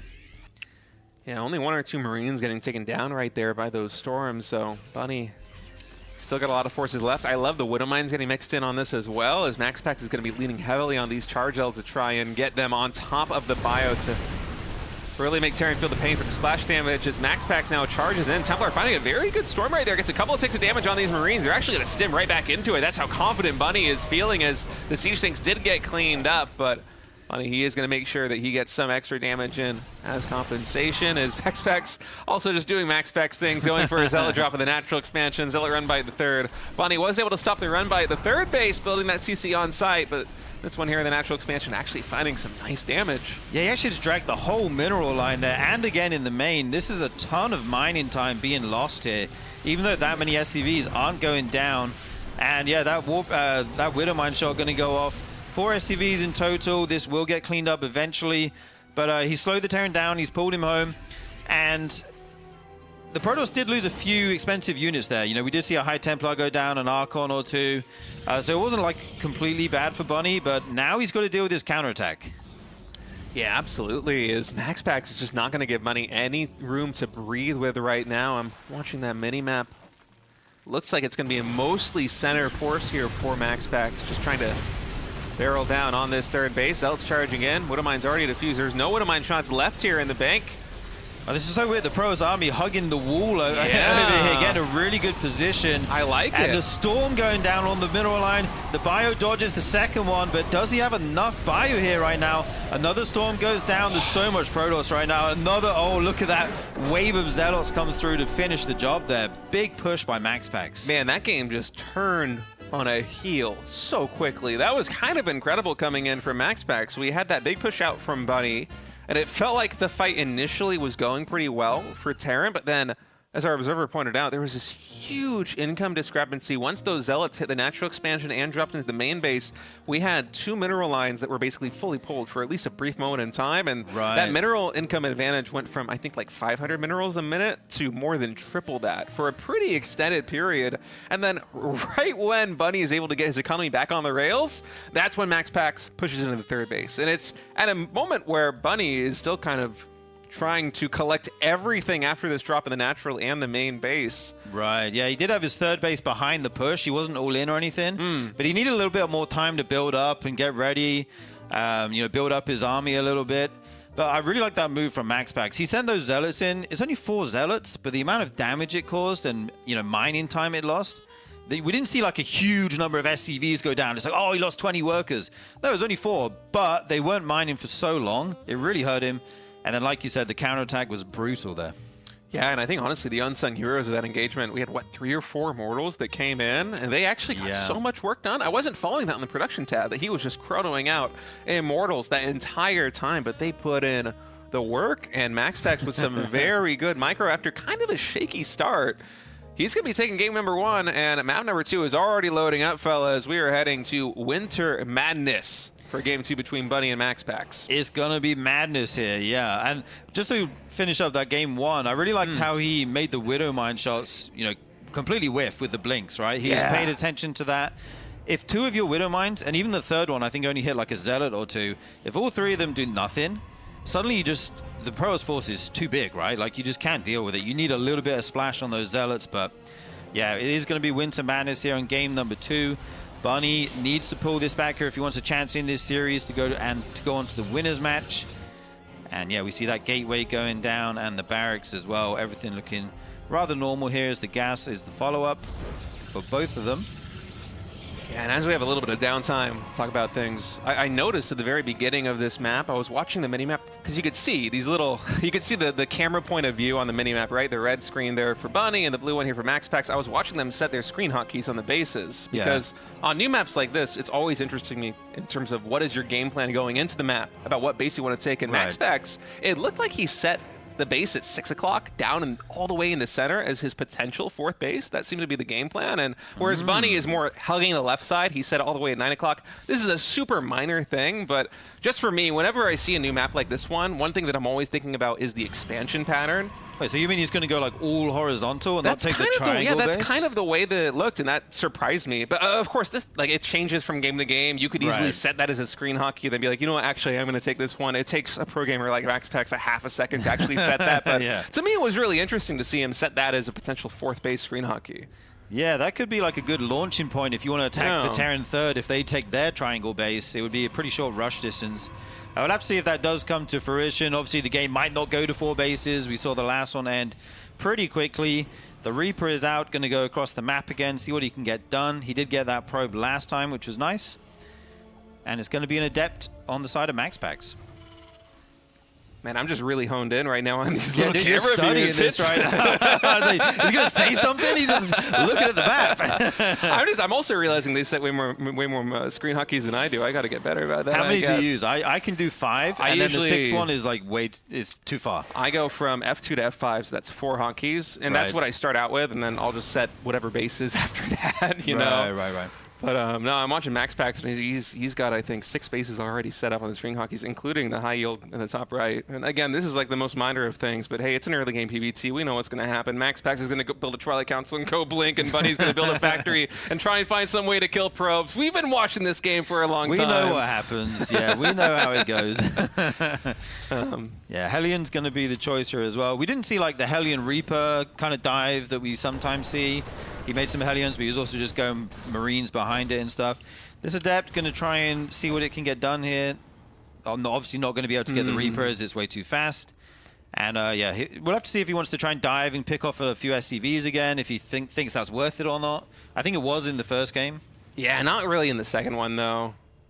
I feel like the Adept's just a little bit too slow across the map, although... Enough units already there for the Terran. Yeah, if anyone's going to make something happen, though, it will be MaxPax. We'll say that see. These are going to shade in and get 10 workers. Watch him just do it right now, but I already see there's 4 Marines right here. We got the Hellion. That's just a little bit too much for these Adepts to bite off, but it is very nice map presence for MaxPax to have. Oh, he's actually surrounded here.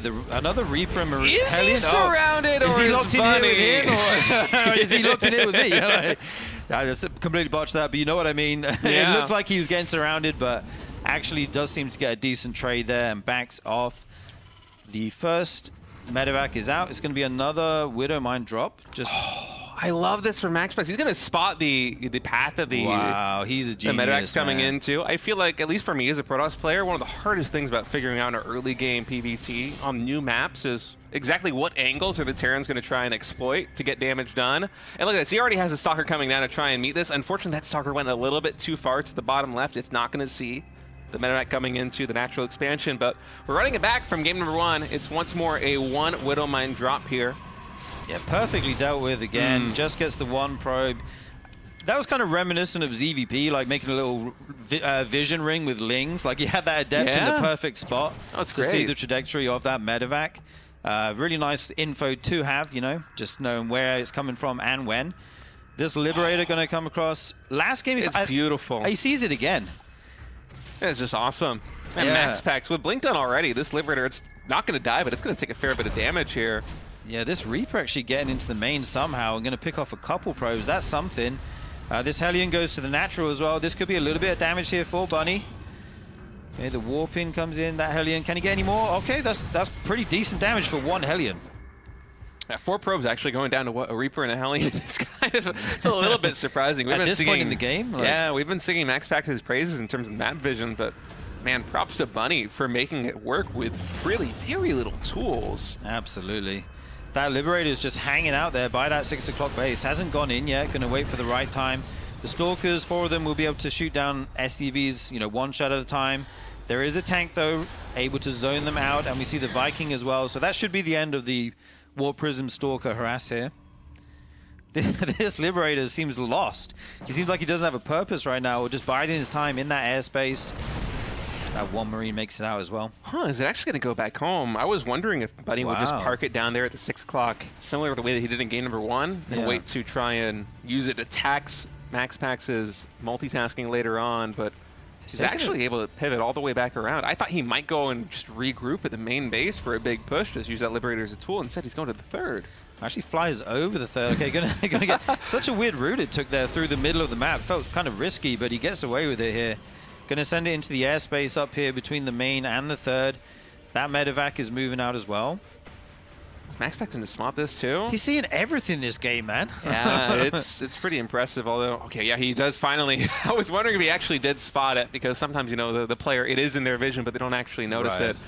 He is moving in with these Stalkers now to try and find an Oh, angle. that and- Warp Prism is siege, though, or what do you call it when that thing does that? Deployed? Deployed, Yeah, yeah. it's deployed. It might actually get picked off if he's not paying attention. Okay, does undeploy it in time, but there's a Viking here as well. Has to recall it. Not the end of the world. We'll lose a little bit of HP. Yeah, and oh no, Bunny, actually he lifts up right the moment that these Stalkers are coming in, and they are going to snipe that medevac. That is 10 supply down the drain right there for Bunny. 10 military supply right before the next push is going to be coming in, so that's a big win for MaxPax. Yeah, it looks like that was going to be good for Bunny. Like, finally, Bunny was going to get a little win there, pick off the Warp Prism maybe. But again, MaxPax turns it around. Says, no, actually, my Stalkers are there ready. I'm going to pick off your medevac. We do see a quick, well, not quick, but we do see a 3rd CC out for the Terran here. He's going to be trying to play a little bit of a longer game here. The Liberator comes back in, but doesn't seem to pick off too many workers. Yeah, MaxPax, I think, after picking off the Liberator, after taking down the full medevac from the top right side of the map, and seeing the 3rd base already entrenched here and getting saturated, he's feeling confident enough to just immediately start expanding his infrastructure back at home. He adds in the 4th Nexus. The Templar Archive is already done. We also have a robotics bay getting started. So rapid expansion in terms of tech here for MaxPax. And I'm seeing this on the back of 4 gases, by the way, which means that he's going to have a ton of minerals behind this for Zealots. Yeah, he's also pushing here as well. Big storms going down on the bio. They didn't dodge too well there. They ate a lot of that splash damage. Busy dealing with these Zealots as well, which are dropped into the natural.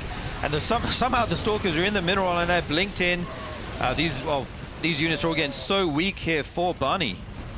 Yeah, and MaxPax just once more hugging the wall, similar to the same way that he did in game number 1 on a different map. This time he's doing it in game number 2, really limiting the coverage of that siege tank. And now he's pushing in, and there isn't a lot of bio left here for Bunny. We are running out of storms finally here for MaxPax, but so much damage has been done. And behind this, extra tech coming in, the 4th base coming online. The CC has to lift, and MaxPax isn't done yet. He's pushing in once more, Sturgeon. Yeah, he's not going to let it, the attack finish here. He's still going. Oh, does lose that 1 High Templar on the retreat. But this is more than enough damage. He's filling out his tech tree, as you said. Colossus on the way. 4th base going down. The probe count up at 71 already. He's ready to play a late game if it needs to, if it goes the distance. But he's also got, a big army as well. Yeah, he's got the full mineral saturation on 4 bases. He is right cruising now, right now. This is everything you want as a Protoss, right? Yeah, you just spend the gas on upgrades and on the key tech units, such as the Colossus, such as the Templar, and then everything else, you funnel it right into the Zealots. So I'm imagining we're going to have 1 or 2 more big warp-ins of Zealots, and then potentially aggression. But hey, MaxPax, he also doesn't need to play that game. He can just wait. He has the bigger eco. He has the better tech right now as well. He's reset Bunny's army quite substantially with that push into the 3rd base earlier. I don't know if he's going to bide his time. I'm watching Imposter right now by that 3rd base. It looks like he might be getting ready for another attack. Yeah, a lot of bio pulled into the main there to deal with that Warp Prism. as the Protoss force moves in, Ghost actually at the front. Oh, nice feedback from around the corner there. MaxPax. Not MaxPax, wall hacks. You know what I mean? Yeah, he's moving in 19 SCVs going down. Huge economic damage right now. MaxPax in complete control of game number 2. Yeah, and this command center is so low on HP. Bunny's gonna have to stand his ground and fight, but actually that command center is just gonna get taken out right then and there. 22 SCVs also falling as MaxPax is just absolutely clobbering this army, and it looks like Bunny is gonna be tapping out. MaxPax with a clean 2-0 victory here in PVT. Will be joining Solar in the winner's badge. Yeah, very dominant performance here in this first best of 3. You were wondering how he's gonna play PVT? Well, he showed it to us. Yeah. Looks like Storm is still going to be the way to go after the initial kind of blink harassment or, you know, moving out on the map, trying to pick off workers and stuff. I feel like the Liberator didn't really get as much as Bunny would like done in both games. Yeah, the Liberator, I mean, MaxPax just dealt with it so well, especially there in game number 2. It was kind of uncanny how he was so on point with the vision in so many different instances. I mean, he saw the 2 Hellions and the Reaper because he kind of got surrounded, but it was 2 Adepts, so he was able to pick off one of those factory units. And then later on, I think that same Adept spotted the medevac, and that kind of just, what's the term where you like you toss it up for like the volleyball to like spike it down? It was like that for I know what you mean, or whatever. I don't know. I don't watch sports. I'm a nerd. He laid it up. He laid it up. Thank you. Whatever you say. There's a term for this, a sports term. I don't know what it is, but don't ask another StarCraft guy. He laid it up for the stalkers, and then also catching the medevac at the top right. It felt like everything that possibly could break MaxPax's way in game number 2 did, and that was very much a game of momentum. Yeah, wow. MaxPax is just kind of map vision. The way he used just 1 or 2 units moving around the map to see everything coming at him was so good. Yeah. Really impressive play coming out from him.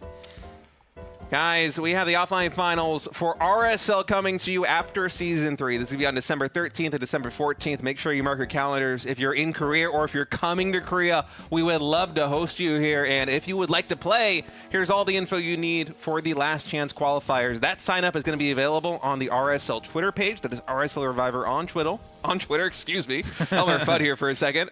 And that's going live today. It'll be up for 1 week. You can sign up. The LCQ will be played live. That's going to be day number 1 here of the grand finals. And then the top 4 players, of course, Classic from Season 1, Zoun from Season 2, the runner-up, and then the winner of Season 3 will be going directly into it, joined by the LCQ player. It'll be a lot of action, a lot of fun. Make sure that you sign up if you're in Korea, if you want to play. And also, make sure you get those tickets, tastelessthreads.com. You want to pick those up as soon as possible.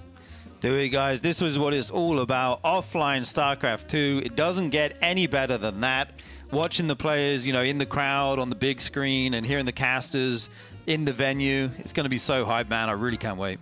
All right, folks, we're going to take a short break. When we come back, we're going to continue on here with Group A in RSL Season 3.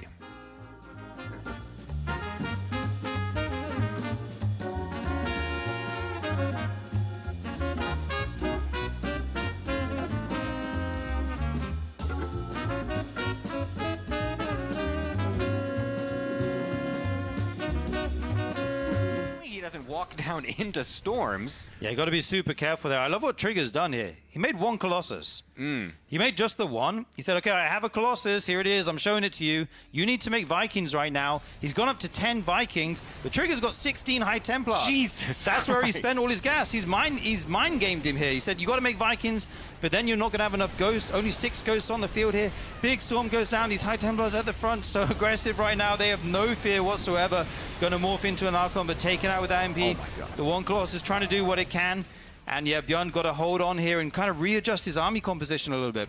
Yeah, this is really crazy by Trigger to have so many Templar in your army at one point. And he's doing it in a very good way, of course. He's constantly forward with 1 or 2 Templar here and there, splitting them up, making it so that way he cannot just get 1 EMP off and then just lose absolutely everything. So look at this. He's just constantly splitting everything up. Nice snipe, though, from Beyond to be able to get that. Now we're trying to go in as he's choked up on this rock position, but another huge EMP going off on some of those Templar. Unfortunately, an overextension from Trigger, another one just to make sure. And now all these Templar are just totally useless. No energy whatsoever. We got like a single storm on any of these, and we're just running back home as Trigger, trying to get anything set up. This is looking terrible for him. If he did not hit that EMP, the whole Terran army could have died there. Arc is just too strong at the top of the ramp, and this is a ton of Zealots here for Trigger. Going to get caught out, though. Luckily, those Colossus go on the high ground. Going to be starting to get picked off by some Vikings. Are we looking at a potential final fight here? I'm not sure. The Disruptor gets picked off before the shot goes off. So much bio here, killing all the Zealots. There's only Stalkers and Colossus remaining. They are forced to evacuate. Another warp in at the High Templar, getting EMP'd again to Gemini. Yeah, this is a great fight for Beyond. It was really unfortunate for Trigger because a lot of his units got choked up on that big rock formation in the middle of the fight, and all the Zealots just streamlined in one at a time. They were getting EMP'd over and over again. The Templar now get a nice storm off, but the ones before were EMP'd excellently. Now the Colossus coming over to the right-hand side, but there's nothing to support it. And Trigger is just sitting here at 40 supply against Beyond, who has gotten a massive, almost 100 supply of army. It looks totally even on the overall supplies, but it's Beyond that has the actual army size in lead here. Looks like Trigger's somehow finding a way to defend against this with just random warp-ins here and there, but surely he can't actually sustain this without any more Colossi, without any more Templar. I can't believe Beyond's finding a way to stay in this game against what was a 9-base Protoss. Incredible play coming out from both players here. This has got to be one of the best PvTs we've seen recently. Absolutely insane game from both players. That Colossus going down, finally resetting some of the splash damage. He still has these disruptors. They're still a big threat. But I feel like right now, Beyond has a bit of breathing room finally. He is using the robos to make disruptors right now, but maybe at some point he could have got out some more. Okay, gonna drop this base, take it out again. Luckily there weren't a ton of workers there or anything like that. But I feel like Trigger's map presence with the base is starting to run up. Huge engagement here by Beyond, taking out so many units. Loads of High Templar going down, resetting the tech.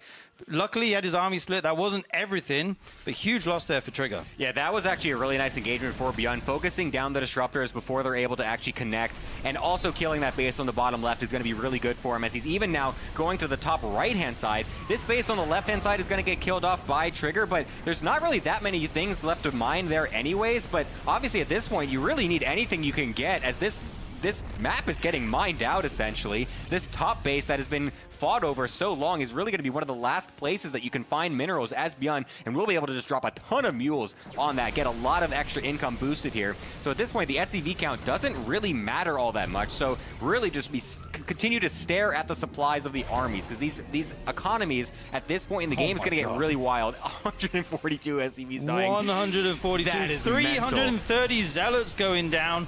It's so insane. So many storms, infinite storms. Again, though, Beyond down here in the bottom left, denying this base again and again. Trigger would love to have that, but this is the real issue. The big Protoss army knocking on the door. Oh, the Disruptables, okay, don't just get the bio there. Kiting back as best as he can, trying to stay alive.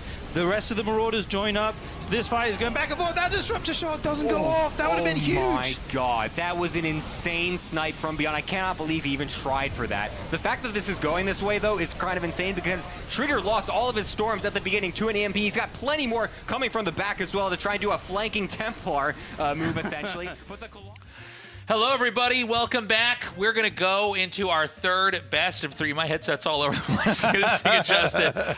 I'm Tasteless. Joined with me is Sturgeon, and I'm going to cast MaxPax for the first time It's ever. happening. Finally.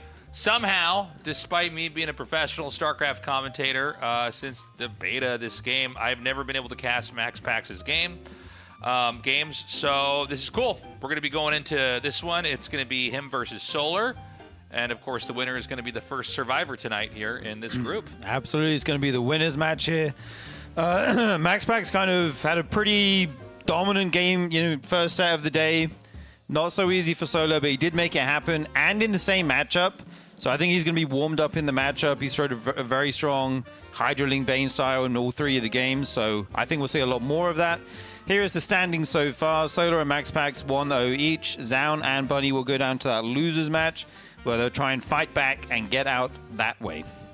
Yeah, it's gonna be interesting to see how MaxPax looks here versus Solar. We're still in, the very, very early parts of the new patch, so we're kind of wrapping our head around what exactly did the matchups look like.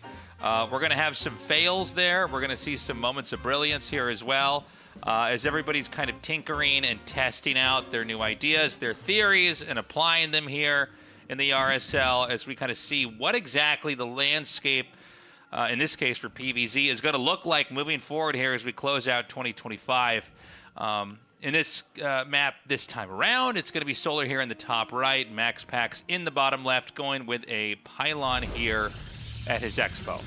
Yeah, and the map is going to be Celestial Enclave here, which is a pretty interesting map. You have this little pocket base down, connected to your main. It doesn't have quite as many minerals, and there is this little mineral wall here, so it can be accessed that way if you do. And if you have to step over broken glass to get there. You put your special shoes on, and you can do that and connect your bases. But you probably wouldn't take that as your natural, obviously, because there's, not as good. But we will see the gateway at the front here. And I'm curious to see what's going to happen in this map. It looks like there's such a wide area in front of this natural base.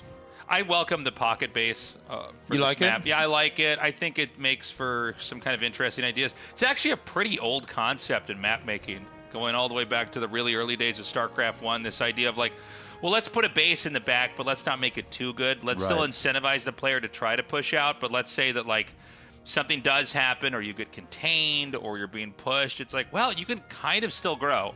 So, yeah, I mean, I think it's one of the more interesting maps we've got here in the pool. We'll see if it plays a factor in this matchup here tonight. Yeah, you can also be a bit sneaky with it, right? It's a little bit harder to scout than a base that's at the front. You can send a Ling in there anytime to see if that is going down or not. But the pocket one can be a little bit harder to see. You do need an air unit or something like that to get in there. Right now, we do see pretty standard openers here. We've got the hatch and pool on the way. Cybercore as well, so we'll have to see what tech MaxPax is going to go for here in a second. And, yeah, everything looks pretty normal right now. Yeah, everything pretty par for the course. So, with the matchup changing, Solar appears to want to end the game somewhere in the mid-game. He likes to go for explosive fights. He likes to go for Hydras with Banes up in the front. And this is like a common composition. It hasn't always been used or always been popular in certain matchups, but it is a tool that's brought out at times, usually as a kind of a, an interruption play here, a way to try to get in and stop the Protoss as they're progressing. And it's kind of funny to see because, Protoss still also have the option to play like that. They can also, like we saw with Zoun, he can make a bunch of gates and go for Zealots. He can make a bunch of gates and go for Stalkers and then do that push like we saw before. And I do think it would be funny if we had a game where both sides tried to do that to each other, because that means one of them is definitely wrong, but we're going to find out who that is. But this game, at least for now, seeing that MaxPax is going to go for the Void Ray. The Void Ray kind of is like one of the biggest nods to like, I'm not going to do anything aggressive. I'm going to try to clean up and keep my side of the map safe. Maybe we will ultimately have another one of these games where it is Solar trying to come in there and cut MaxPax down, as MaxPax is trying to develop into some kind of an ultimate endgame army. Yeah, I like the point you made there about Hydraling Bane. That's definitely coming back into fashion in this matchup. Obviously, the Bane's got the extra HP. Storm has been slightly nerfed. It was already being used before on the old patches. Sometimes it wasn't necessarily the most standard build. We saw a lot of Roach Lurker, Ling Hydra Lurker, that kind of thing. But it was still a build you could pull out and be aggressive in the mid game. And now it's even stronger. Actually, Force Speedling is going to somehow get in here, pull these probes off the line, and they're going to get into the main as well and get the full scout off. He sees there's an Oracle follow-up, denying a lot of mining time as well. I don't know if he sees that there's no pocket base there, but I mean, there couldn't be a fourth at this time anyway. But yeah, great scout there from Solar.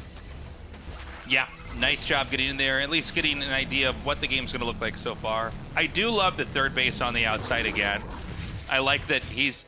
we talked about how there's that, pocket base in the back, and you could always take that and it's easier, but I think it's always better, especially if you're going to play the way MaxPax is. And I think just in Protoss in general, unless you're doing something really crazy, to try to just keep pushing out, because that base is free in the back, right? You can always take that when you're, maybe in a total endgame situation, you really can't get anything. It's like breaking open a piggy bank. Yeah, it's always, actually, Solar wanted to take it there, but this Oracle had something to say about it. Going to get the Spore, cancel, and the drone as well. Very nice pick off there. Good kind of star sense by MaxPax, thinking, oh yeah, he's going to take the fourth base at this time. We see the follow-up, another Void Ray coming out, as well as the Twilight and the Forge. And on the side of Solar, we've seen him play a lot of quick +1 melee. In his first set today, you get that Evo Chamber like 4 minutes. That's one style. The other style is going for the quicker layer and getting a Hydra Den quicker, that kind of thing. We just see the Evo Chamber go down now, and it's actually going to be a Spire, Tasteless. Yeah, well, you can get Mutas out really fast now in this version of the game. You know, I don't think it's a bad idea at all. You know, Void Rays are not going to be good against this. He is going to send the Void Rays out across the map, so he's not just keeping him back here. You know, I want to take back what I was saying earlier. I said when I saw the Void Ray, I thought it was going to be just one, and I guess I'm still casting this game like it's kind of in a previous patch, but he went up to 3. Yeah, very interesting. They're going to try and deny the 4th base, and yeah, Spire play is really good at the moment. The build time's been reduced. It's 50 minerals and 50 gas cheaper, so you don't need to commit to the gas as quickly. Will this hatchery go down? The Queens are trying to save it. Okay, he does have to cancel it, but costs him 1 Void Ray there.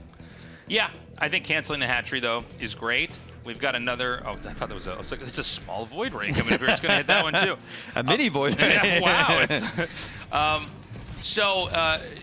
MaxPax continuing to commit with air. He's going to get Phoenixes here. Dude, now, he's got Phoenixes before the Mutas are out, though. Yeah, but, you know, is this going to help? I mean... But if he gets enough of them and he goes into range, it can be a very good counter. Then the Zerg has to do things like adding Corruptors and stuff. Yeah, but I mean, if he gets enough Mutas out right away, I feel like the Mutas can do damage first. You can kind of ignore 1 or 2 Phoenixes. I don't know. This is going to be an interesting one. Psystorm coming down as well.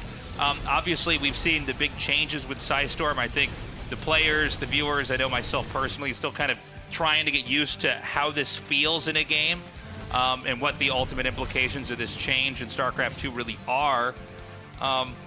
But yeah, I think, you know, the Mutas are going to come out. MaxPax, if he gets enough and controls this okay, he should be all right. He does go for the pocket base. Yeah, he does take that as the 4th. That's a nice safe option here for him. Those Phoenixes will be able to keep it pretty safe. Lings won't be able to join in with the Mutas as well, which is kind of a strength that they have. You know, they're so mobile. They run around. They find a weak point in the Protoss armor and they can hit it. But I feel like Solar tried to catch MaxPax off guard this game with the Spire play. But MaxPax looks super ready. Already making 2 Phoenix at a time. And Storm on the way. He looks super prepared here for this build. Yeah, looking very strong. Nobody's taken a base that's, like, pretty close. You know, I feel like this map doesn't necessarily create a lot of tension right away unless somebody wants to force something. Like, you're still, on both sides, it feels very far apart. I don't know if one player necessarily wants to push into the other one. I guess that I'm kind of answering my question as I say that, because it's going to be Roach Ravager, which basically always means you're going to try to dump that supply onto them soon enough. But anyways, the travel distance is really far. You know, we see the creep being paved down here. It's still going to be a couple screen sizes away of no creep to try to fight on. So I'm interested in how effective this can truly be. You know, Zerg, a lot of times when they do attacks like this, the creep wants to be just off of where the Protoss's expansion actually is. Right, and Solar, like you said, he didn't stay on Mutas for very long. He just made a few. He's going into a ton of Roach Ravager. The Queens are walking across the map. He's looking to hit this timing here before there's too many Storms available. The Phoenixes come over. They want to pick up some Ravagers and you know, some expensive targets. Right now, they're not doing too much in the natural there. There's so much Zerg right now. The Mutalisk flying as well to join up with the rest of the army. Stasis Trap doesn't catch too many units, Tasteless. Yeah, it doesn't freeze a lot. The Zealot counterattack is huge, thrashing these drones. It does seem like MaxPax may... Well, hold on a second. Those units are going to thaw, and I don't really see what else is down here. A lot of this is just underneath our screen. Some Templars here. I don't know that they have Storm, though. Yeah. And, you know, in the meanwhile, eventually it's going to be the Nexus. It's going to be actually eating the damage, and if the Nexus falls... you know, ultimately the attack has succeeded. The Phoenixes are going to try to go for a pickup. It just doesn't really seem like there's enough material on the board here for the Protoss to win the fight, but everything's in the red. These are like 5 really squishy Ravagers. And the problem here for Solar, though, is that if MaxPax is able to kill all these Queens, there's no more anti-air remaining, and these Void Rays and Phoenix will suddenly go uncontested. Oh, there's still the Mutas alive somehow. They're going to try and do what they can, pick off some of these Phoenixes. There's so much Zerg remaining here. MaxPax's direct work account is still high. He hasn't lost too many. Frantically warping in 5 High Templar here. We'll have to see if he wants to put those, you know, use those for Storms with energy recharge or morph them into Archons. That morph gets picked up by the Phoenixes. Nice save there. Yeah, it's funny. It's like Zerg has a lot, but never the right set of units to fight everything that the Protoss has. And so I love that pickup, keeping the Immortal alive. You know, there doesn't seem to be enough ground and pound here for even after the Immortal's been killed for the Zerg to really get away with this. And eventually, if you keep doing this as Solar, you're going to be feeding into the army. Feeding into the Protoss. And, you know, from there, the Protoss can bounce back pretty easily. Roach Ravager is never an end game plan. Right. It's kind of something you have to do at a period of time in the game. And instead, we're going to see just a full-on switch into Ling Hydra, which is kind of an interesting way to do it. It's just like, all right, we're going to go from that kind of chunky, meaty damage from the Roach Ravager into this more bursty damage and faster reinforcing damage with the Ling Hydra. Yeah, well, once those queens go down, he had no way to contest the Void Rays and Phoenix anymore, so he has to make some kind of anti-air, right? That's where the Hydras come in. But that gives MaxPax a bit of time to build up his army here, get his defenses ready. He's not making any more Phoenixes or anything like that. We do see this fleet beacon going down, though. We're not sure if he'll get to actually put that to use this game, as Solar is trying to make it happen right here, right now. Okay, we've got a lot more units spilling down here for the Zerg. Keep in mind, MaxPax has basically been growing. He's actually going to be even on bases. All he has to do is survive this. He's been defending for minutes now in this game. And if you just look at the minimap, it's actually dead even, which is a really, really bad sign for Solar, unless Solar can pull something off in the next little bit. Yeah, if MaxPax is able to max out here, the game becomes basically unwinnable for Solar. He is on a timer here. That one Immortal just goes down. The Void Ray is standing strong, though. Where's the Hydras to challenge these? There's a couple in the back, but not too many right now. These Immortals doing huge damage. Solar's bios have been really good this game, by the way. I didn't really mention it, but I've been watching them pick off unit and unit, again and again.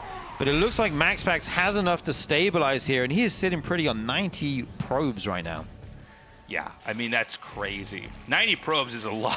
That's an insane economy. I'm actually glad you pointed that out, because I would not have even looked at that in this game. But that's funny. He's got half his supply in workers, but he's basically just replenishing everything so quickly. And by the way, Solar has been very close to breaking MaxPax a couple of times, but if you don't actually break them, you've made no progress. Right. He looked like he wanted to pull the trigger and jump into the natural a few times, but he doesn't quite decide to go for it. Still, he's trying to, bring the Protoss army out of the natural, away from the, the Sim City, away from the defenses, the cannons, and the shield batteries. But MaxPax not taking the bait here, standing strong, making his stand over here at this base. A lot of defense actually going down, though, in terms of cannons and stuff. So many bios as well. And finally, 14 probes going down. Is Solar actually going to be able to make this happen? I wasn't a believer for a minute, but there's suddenly a bit of Zerg here. It's very close right now. The bios, okay, not too good this time. But this is getting this is down to the wire, man. I mean, this is insane. I think there's just enough Immortals, it kind of doesn't matter. We saw a lot of Robos over there on the left side of that base, and you cannot charge into this many Immortals with Roach Ravager. Okay, yeah, it looks like he has so many. Like you say, just too many Immortals, but when you see 14 probes go down, you think, oh, he's finally making progress. I looked at the work count, it was still 78. I was like, oh yeah, he's actually still got the worker lead. So MaxPax looking very strong right now. He actually needs that supply freed up so he can make a bigger army. I mean, it's all part of the plan here. Yeah, true. So, this attack is dwindling here for Zerg. I mean, there's just not enough over here. I think Solar's still doing a pretty impressive job controlling and trying to make something work, but between these really elongated new storms, the sheer volume of Immortals, and the economy that MaxPax has, MaxPax can just keep making stuff. He can just keep filling up the board with more of whatever he needs to try to fight this. And the complexity of the Protoss army is getting bigger and bigger. He's actually about to get a mothership. Well, Solar is kind of on a primitive comp. It's like Ling, Roach, Hydra, sometimes Ravagers. Absolutely, yeah. There's not a ton of gateway units in that army. You look at it, it's all Immortal, Archon, High Templar with some, Sky units in there as well. Even the Mothership on the way now, able to put that fleet beacon to use finally. Yeah, the complexity, like you say, is completely in MaxPax's favor right now. And Solar doesn't look like he has a transition. Nice attack here with these Zealots. And again, it's going to just hurt Solar a little bit more here. MaxPax, every time Solar, it seems like he's so close to doing it. He's just not actually getting any real progress here. The numbers thin out. MaxPax wins. Solar taps out. And I got to say, very impressive game there from MaxPax. That fight was so long. It was like they were fighting at that base for like 5 minutes. 100 years war there. And I mean, it was kind of crazy. And there were so many moments where, like, he's so close to breaking MaxPax. And look, maybe if he can break that base that was being attacked like the whole game, maybe then he can send some of his army over here and then try to keep everything else stuck in the main.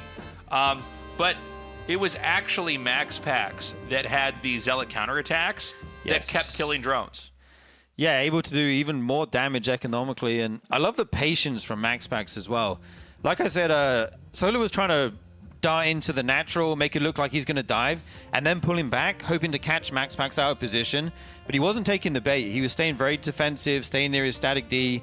He played it so well and so patiently. I was really impressed that game. It was something to see. So MaxPax takes game 1 looking really strong. Solar staying in that style that we've seen and we've been kind of talking about all day. It's kind of been a theme with him that he's trying to get in there and get the kill move. He's trying to find like the heart or whatever organ of the Protoss that he can get there and pierce and end the game. And you can see, you know, when you're under attack like that, like we saw with with MaxPax, all you have to do is keep defending. Right. Keep your probe count healthy, keep your tech, and most importantly, keep your tech developing. You can't just stay on whatever tech you have. And he kind of out-teched him, and Solar saw that and tapped out. Yeah, at some point, you can't beat that many Immortals with Storm, with Void Rays as well. I think that game came down to that moment where MaxPax finally killed all the anti-air and the queens of Solar. And then he had nothing to challenge the Void Rays and Phoenix anymore, so he has to back off, wait for the Hydras to come online. And that gave MaxPax the time he needed to grow and get out all the units he needed to defend the future waves. Yeah. So we're going to go into game 2. It's going to be on Magnetic North. Ooh. And let's see what Solar can do. Solar, you know, in some ways he's been a little bit predictable, which doesn't matter if your execution is so good that you can make it work. But I think MaxPax played just like a perfect game back there. So hopefully Solar can play an even more perfect game and bring us to game 3. Otherwise, this is going to be a 2-0. Yeah, I'd like to see him try a quick melee build here, a quick +1 melee, go into a Hydraling Bane maybe.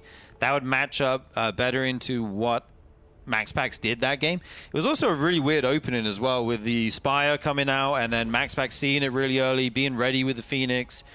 He wasn't able to commit to the Mutas. He went back into Roach Ravager quickly, tried to hit the timing as MaxPax is preparing for those Mutas. But yeah, very, very well done. The map is going to be Magnetic North, which we're just taking a look at here, Tasteless. So this is a kind of very tall, narrow map. A lot of gems. Yeah. A lot of stones and gems. Yeah.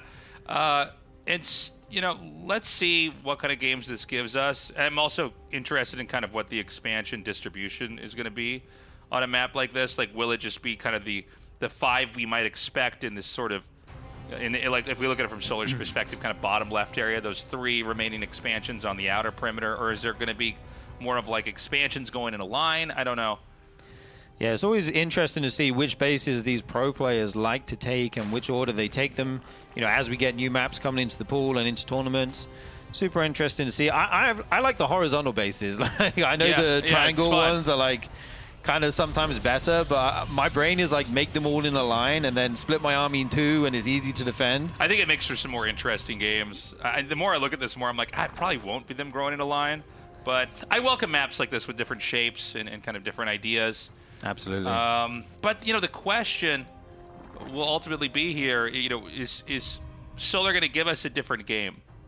Right. Is it going to be any different ideas? Because he's been a little bit, I don't want to say like one-dimensional because that's a little bit, I don't want to sound mean, but it just, you know, he's been predictable. We've seen it happen so many times. And, you know, a lot of times, like, if you're about to play a player and somebody goes, oh, this guy just attacks the whole time, you just have to defend, you can do it. Right. If you kind of understand that their whole game plan is just to do this, it isn't the hardest thing in the world to stop. It's why in a best of 3, best of 5, best of 7, you want to have different kind of fights coming out here.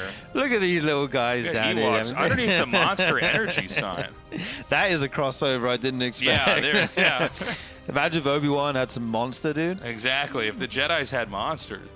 Now, in this game, it's going to be Stargate again. I don't think MaxPax is going to do anything. What do you think? Do you think he would do any kind of timing attack here? Or I feel like he's kind of more of a macro development player. Yeah, I agree. It's not that he can't play. I mean, he was originally known as a very aggressive player, but he's become a more and more macro player as time goes on. I think he has a wide variety of stuff he can do, though. It's actually going to be the same Void Ray opener here as well. This is pretty interesting. A lot of people opened Oracle into Stalker. That's been the standard for a very long time in this matchup.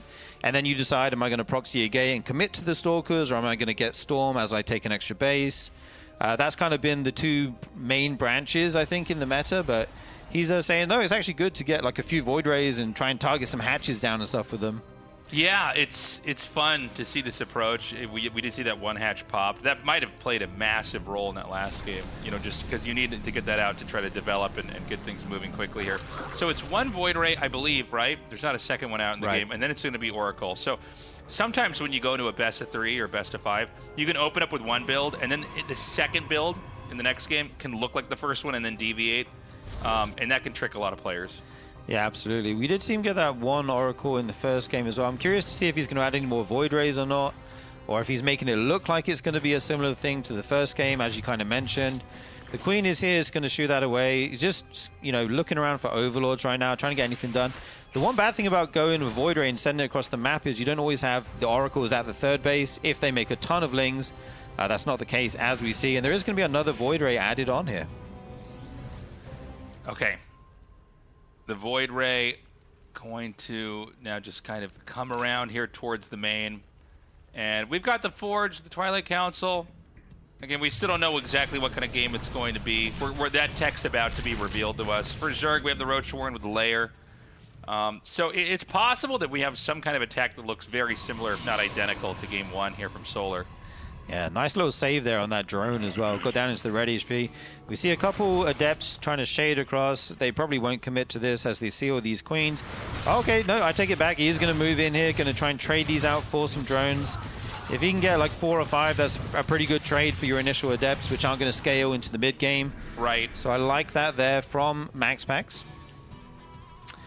So this is, I love this, because, if you look at the expansions on the map, there's only 2 places he can go. Yeah. He has one Void Ray over here, and actually there may be something to try to, let this start, and then immediately, You're a genius, Tasteless. Yeah, okay, so the idea is that they start it, and then you, snowball it down with damage, and then they lose 300 minerals, which is what he actually did there. So he kind of, it's not about just, because I thought he was going to just park over there and try to deny the drone, but that was a cool setup. Yeah, really cool. Even if you cancel, you still lose the money as well as the drone.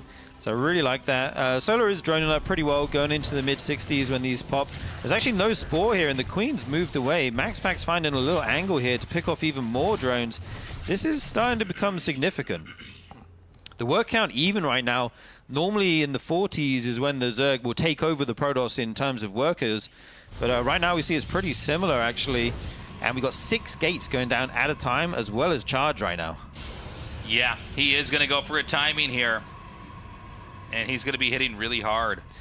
Yeah, and Solar's actually going for Roaches, which is exactly what you want against a ton of Zealots. Oh yeah! He gets it again. Another cancel on the 4th. This is so funny. I guess because Void Rays can be so mobile now, yeah, you can kind of just bully hatcheries down without the ability for Zerg to punish you, without the Protoss having to sacrifice the air unit. Yeah, right. I see this. Oh, sorry, carry on. Oh, no, I was just going to say, a lot of, pushes like this that come out. Well, hold on a second. He's going to take a 4th base as well. Maybe I actually was a little bit too deterministic in how I casted this and what I saw. I thought because he had the gates down, he would have to attack with this, but he could, I guess, just tech up and get kind of a well-rounded army and stay back. And I guess that makes sense because now we have the big timing attack coming out here. A little bit ago, I thought they were both going to just be attacking into each other, like I was saying earlier, and I'm like, well, one of them's wrong. And in this case, he sees the attacks coming. He takes a 4th base. And now the Roach Ravager Queen is going to come up here and hit. Yeah, it's actually Solar who's all in here. He's only on 56 drones right now compared to the 70 of MaxPax. There's so much Roach Ravager here. This base is gone. Well, you might be able to save it, but this is the real issue. All these Queens, Roaches, and Ravagers at the natural. Tons of bios go down these buildings. They miss the gateway somehow. That base actually lives, but I don't know if you'll ever get to mine from it. There's so many Zerg units here running into the natural, depowering all the structures of the Protoss right now. If you can stop the Immortal production, that could be huge. Yeah, somehow this Robo is still producing. The targeting is going to take it out. There's one Immortal just in the middle of the mineral patches. And there's just this tsunami of Zerg units that are coming through here. The Nexus can't last much longer, I don't think. The probes have all fallen. I mean, the numbers are just so overwhelming. I don't see any world where you could come back from this. There's so much Zerg. Archon's actually morphing there right in the face of these roaches. Will just probably fall. You know, the Void Rays are actually so high in number. Can they just... There's a lot of queens, though. I think the queens can deal with this. They do have good, range on the anti. I couldn't quite see how many queens are down there. Yeah, so much Zerg will just kind of so much bunched stuff. up. And so Solar does it. He goes for that timing attack. He wins. And you saw that MaxPax was trying to, just assemble the classic, Protoss ground army. Right. And it's not going to cut it. Not for Rush Ravager. You got to have all the kind of counters in place, and you can't fight that head-to-head on the ground and expect to win. Yeah, Solar cut drones pretty early there. I think he did go above 60 initially, but then he lost so many. And I'm not sure if he was initially planning on doing that attack, or if he just thought, my fourth base has been cancelled so many times, I just have no choice now. I just got to go for it. Maybe he wanted to drone up that fourth base if he could get it up in time, but it was so delayed. We won't know if it was his original plan or not, but he decides to send it with the queens and the Roach Rav and just so much Zerg, right? What can you say? It was insane. There was just so much damage output there, and so ultimately MaxPax gets overwhelmed. I think he figured out that attack was coming a little bit later. It did seem like he was setting up for some kind of a timing. I don't feel like you go on 3 bases and then just get 6 gates.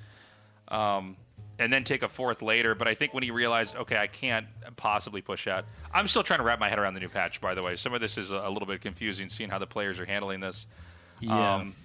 So I was going to say, going for that many gateways with Zealots is not really good against a Roach all-in, right? It's not a defensive move. What you want against Zealots is Roaches, right? If you have Lings or something, the Zealots can do really well against them, but just tons of Roaches, not much you can do there as MaxPax as we move into game number 3. So we've got MaxPax here in the bottom right and Solar in the top left. MaxPax once again going for his pylon right by his expansion. And let's see what game 3 brings us. Solar has really been consistently rushing.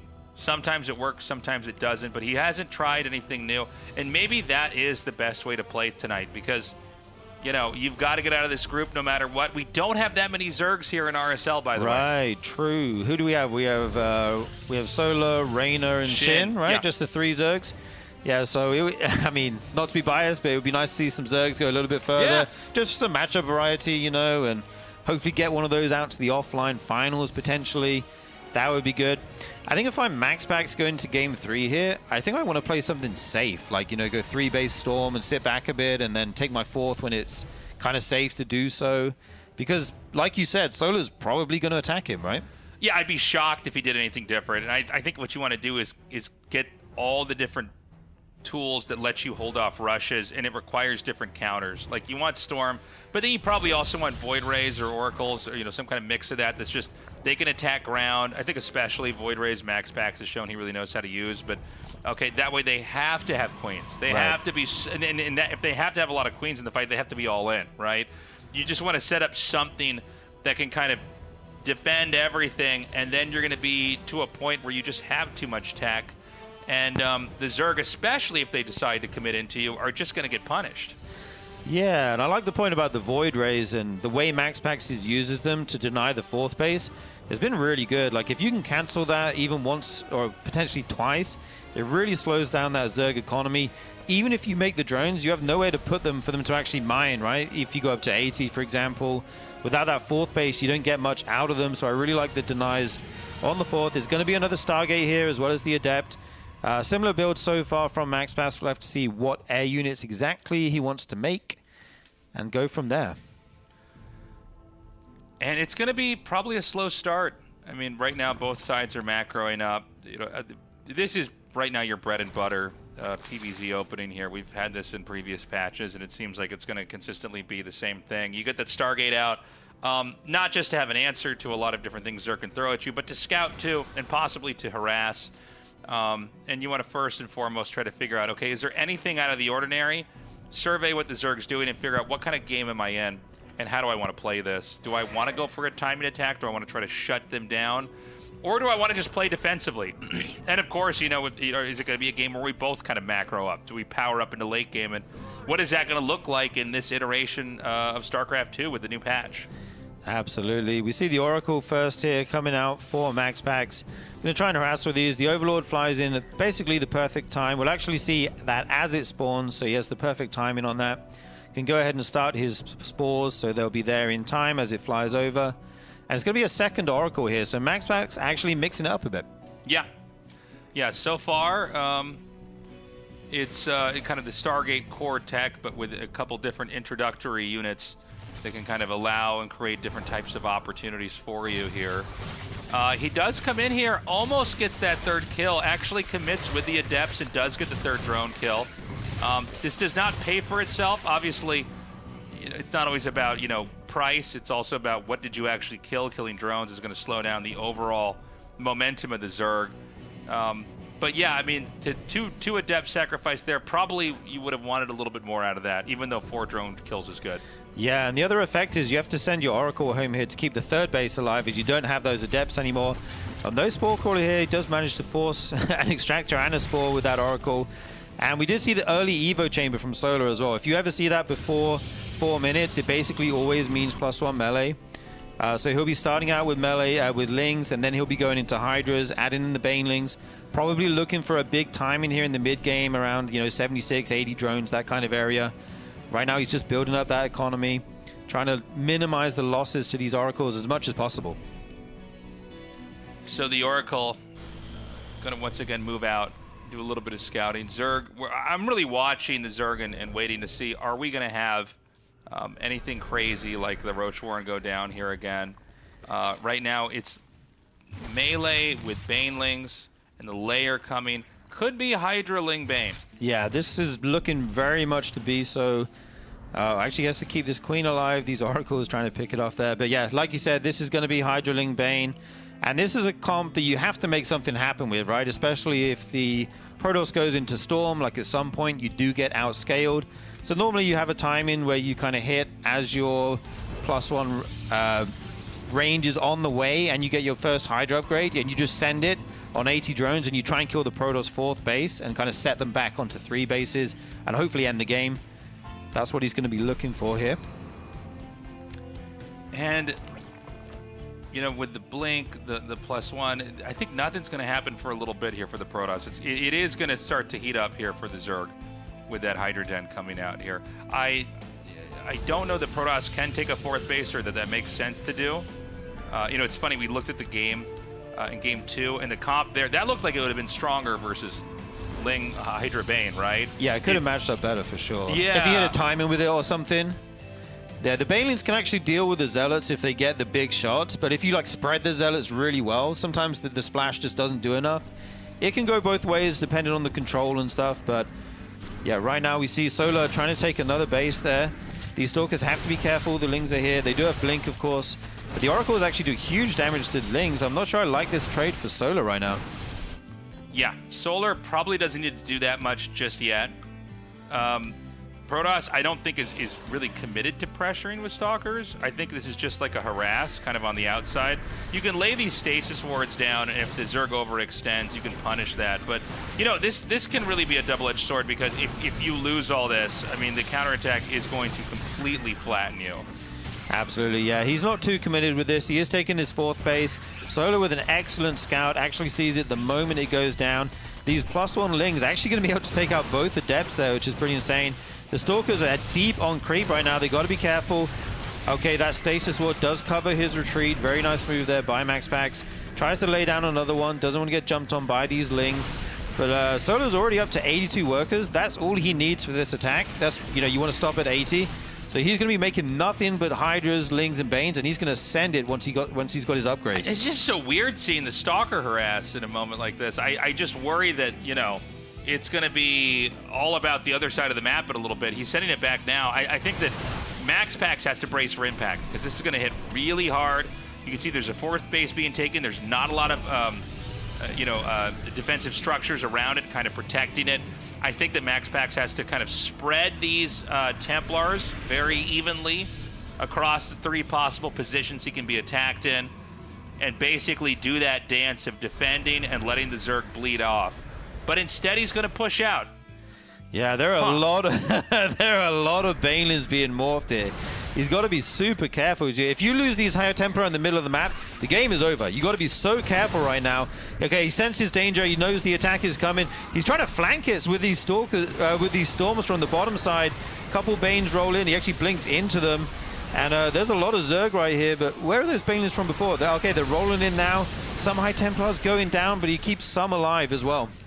Ah, man, I don't know about this. The Hydras are still on the move here. Remember that, the Storms are so different here in StarCraft 2. And, Storms previously would just melt these. They would just cook the Hydras instantly. But, the Hydras can kind of drift out of them and then just keep doing damage. And so the Hydras just have more presence. They're kind of here. They can hold this territory while the Banelings morph back in and then hit again. And I'm just worried that MaxPax might end up being too brittle. This is a lot coming in here. It's nearly a maxed out Zerg. I just saw 7 High Templars warp in, though. If those get to morph into Archons and, there's a ton of Storms available, this is potentially doable here for MaxPax, but he's got to control almost perfectly. I love this run by hitting just as the Zerg wants to commit. Is he going to drag the Zerg army home? Not all of it, surely. That would be really, really good for MaxPax here. Yeah, well, we saw this before with MaxPax. He's very good at trickling these few Zealots out and doing way more damage on that side of the map. The Banelings, okay, that was terrible. That was so bad. Well, that base is not mining right now. The Banes are going to try to come through here, I assume, to try to hit workers. And that they will. They're going to come through here and hit right in the back. This is so funny. Dancing around, rolling around the workers like, are we going to blow up or not? I was just thinking, imagine if you were those Zealots warping in. You warp in just in front of like a bunch of Banelings and they just blow up on you and you die. Just and that's your life. Yeah. You've been warped all the way in from Ire or wherever else. And then seconds later, only after noticing it's cold and snowing on the map, are you obliterated by a Baneling. The Archons are not great against the Hydras, but they're going to be very good against the Lings and Banes. Now, there may be Banes in such a high number, and this is so clustered that might just... Oh, my God, there's hardly any shields. I think MaxPax hangs on for a little bit longer. Yeah, so close. He is losing workers, though, here and there, but he's kept his count quite high, still in the 70s. Those Banes did get some good connections. A ton of those units are deep in the red hit points. He's going to try and morph another wave here. Has a Spinecrawler and a Queen positioned behind the mineral line. I like that. Reduce the surface area of the Zealots. Super smart here. And +2 melee is on the way as well. I think the next wave could be where this gets decided here. Yeah, and you can see the War Prism coming in kind of signals that MaxPax, if he holds this, is going to be ready for a counterattack. Or maybe he's going to use that to harass here. But either way, he's got plans further along in this game. But man, dude, Solar's got so much. I think he can just overpower the situation. You can see the Nexus is almost undefended as MaxPax tries to reposition to at least not lose his army. Probe is being mowed down, 10 killed already, as the smaller army over here for Solar is still just toying with this army onto the side. Wow, all that Protoss army moving up through the middle, they're going to leave this 4th base to just potentially die. It actually will go down. Huge pickoff for Solar here. He's looking in control. He actually lost a lot of army there as well, and these Zealots are running wild at this base on the other side of the map. This game is getting out of control here. The Lings are going to come surround this. I don't think that Protoss has done enough, and I don't blame MaxPax for moving out, but I don't think this ends well for him. I think this is a real Hail Mary moment. Oh man! Okay. Even the War Prism going down there. The harass is not going to happen now. And, I mean, you would have to push through so much. And we're looking at a Protoss that's, like, barely on 3 bases, Yeah, it's hard to defend against Hydraling Bane. It's even harder to attack into it on creep with similar numbers. Yeah. These Lings are going to find the 4th base trying to go up again. They will get the cancel there, presumably. And you can't attack onto creep here as MaxPax. Well, I mean, the Zerg army is too fast. The Banelings will get the connections. Okay, so... I think Solar, he steps back a little bit. He knows, okay, I'm in a winning position. I can let him overextend, or I can let him kind of shark around the map, but not really do any damage because he can't attack me, and remake my base, and then I'll go kill him and win the game. Right. Yeah, he's still on a really good work account here, up in the high 70s. And these storms have been so pivotal in keeping MaxPax alive, but at some point they may run out here. Oh, I like that. The contaminate on the Nexus. Keep that probe count low. Don't let it make too many. Yeah, it's smart. I mean, at this point in time, Solar's doing the final punishing killing blows. This is going to be, I think, a 360-degree amount of damage coming through here. Now, it's funny because, man, you see Storm when it lasts that long, and yeah, you can come out on top. Solar now actually shockingly low in supply after that. Wow. I can't believe how well that went for MaxPax.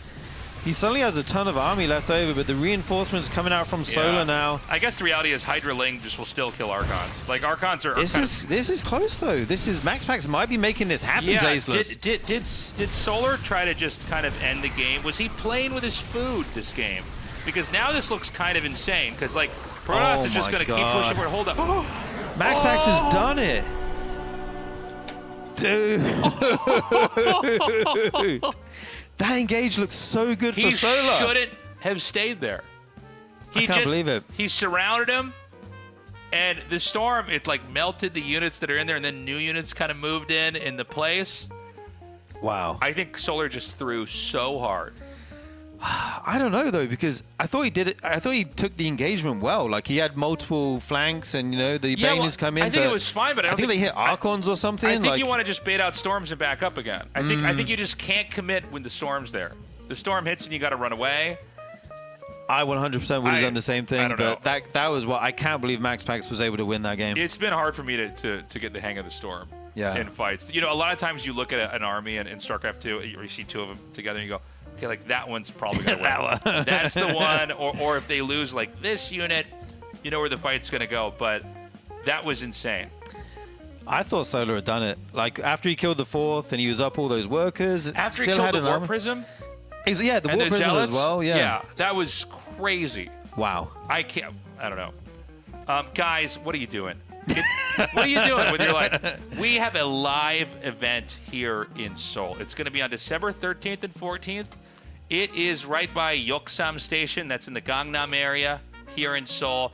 We've got regular tickets for, regular gamers. And then we've got premium tickets. Your bog standard gamers. Yeah, your bog standard gamers. And we've got premium tickets for the country club gamers. So look, if you want to come down, I think these tickets, we got, especially the regular one, is very reasonably priced. It's 2 days of nonstop StarCraft action in the heart of Seoul, the heart of where all of esports started. They're still for sale, although the premiums have actually sold quite a bit. So if you're thinking about getting that, you should probably jump on that pretty soon. These are going to be on sale as the RSL continues on here, but we do have a cutoff. We will eventually, if we sell out enough, we can't let more people in. Yeah. Because otherwise there's a fire in there and then everybody dies. We don't want that. Do you want that? You don't want that. Nobody wants that. So get your tickets early, guys. Tasteless will be on the door. Tasteless Threads. I probably won't be at the door, but somebody will be. Tasteless, if you don't have a ticket, it'll send you home. Yeah, back on the airplane. I'll be stacking the chairs or unstacking the chairs. I'll probably be doing a lot of stuff for this event. But you want to come down. There's hardly any live StarCraft 2 anymore, but we're putting one on. So we do hope you consider coming down and joining us. And obviously, if you can't, no problem. You can join us online. We're going to take a short break, and when we come back, we're going to go to the losers match here and see who will be eliminated tonight in the RSL.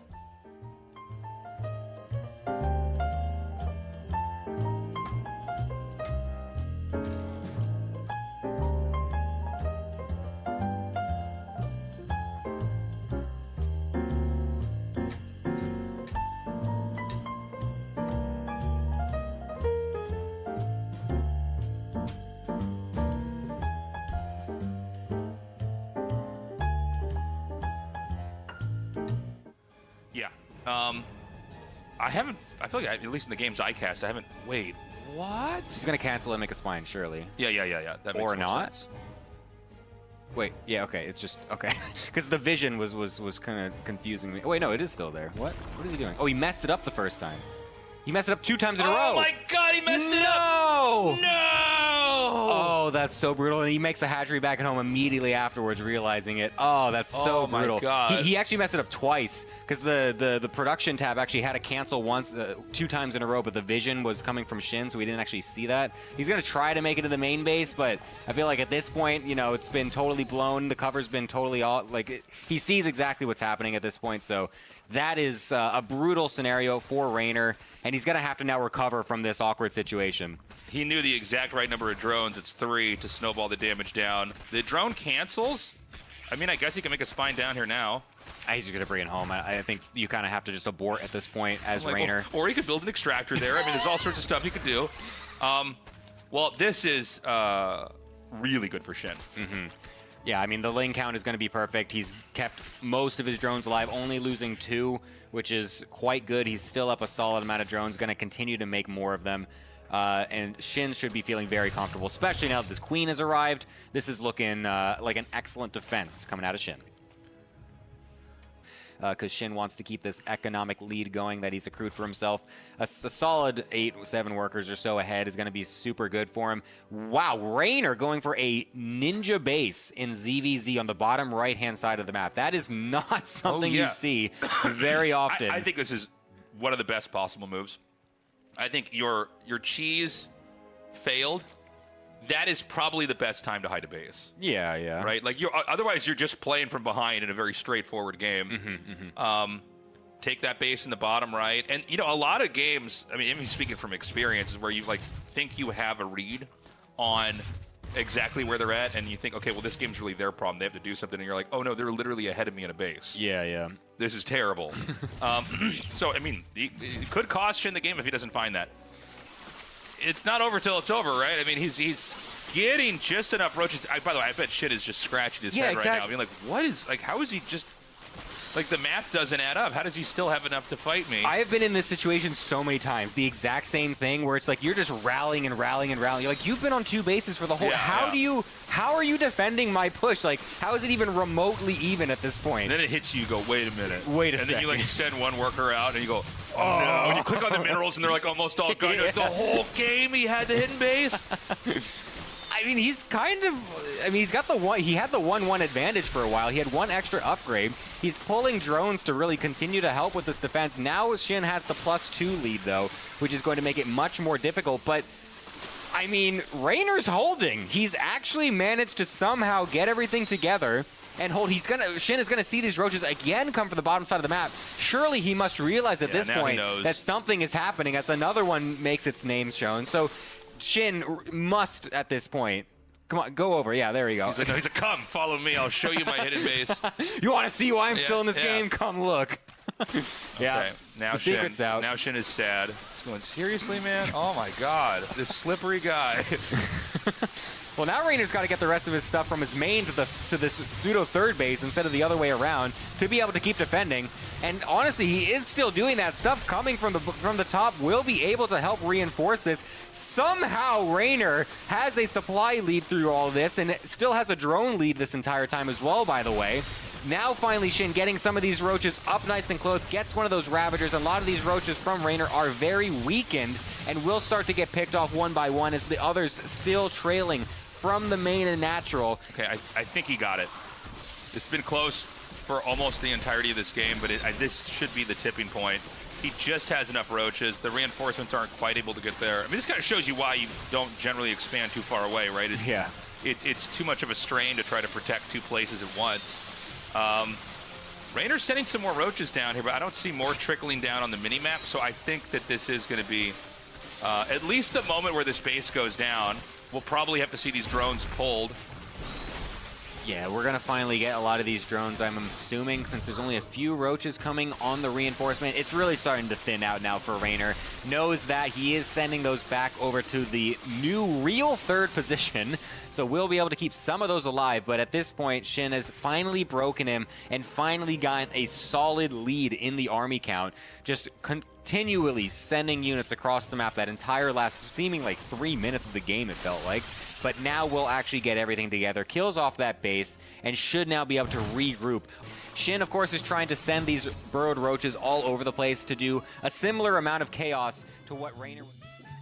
We are continuing on with day 1 of the RSL Season 3, and we're getting ready to go into our next match. Sturgeon, that was a pretty spicy one that you and Tasteless just casted. Yeah, the end of that game was wild. I want to see it from replay again. I want to have them resume from replay. I want to see that moment again because I was really surprised how he was able to lose his fourth and like not defend the attack. MaxPax, you mean? Yeah, MaxPax, but then just push and win on creep. Yeah, it was a pretty wild moment.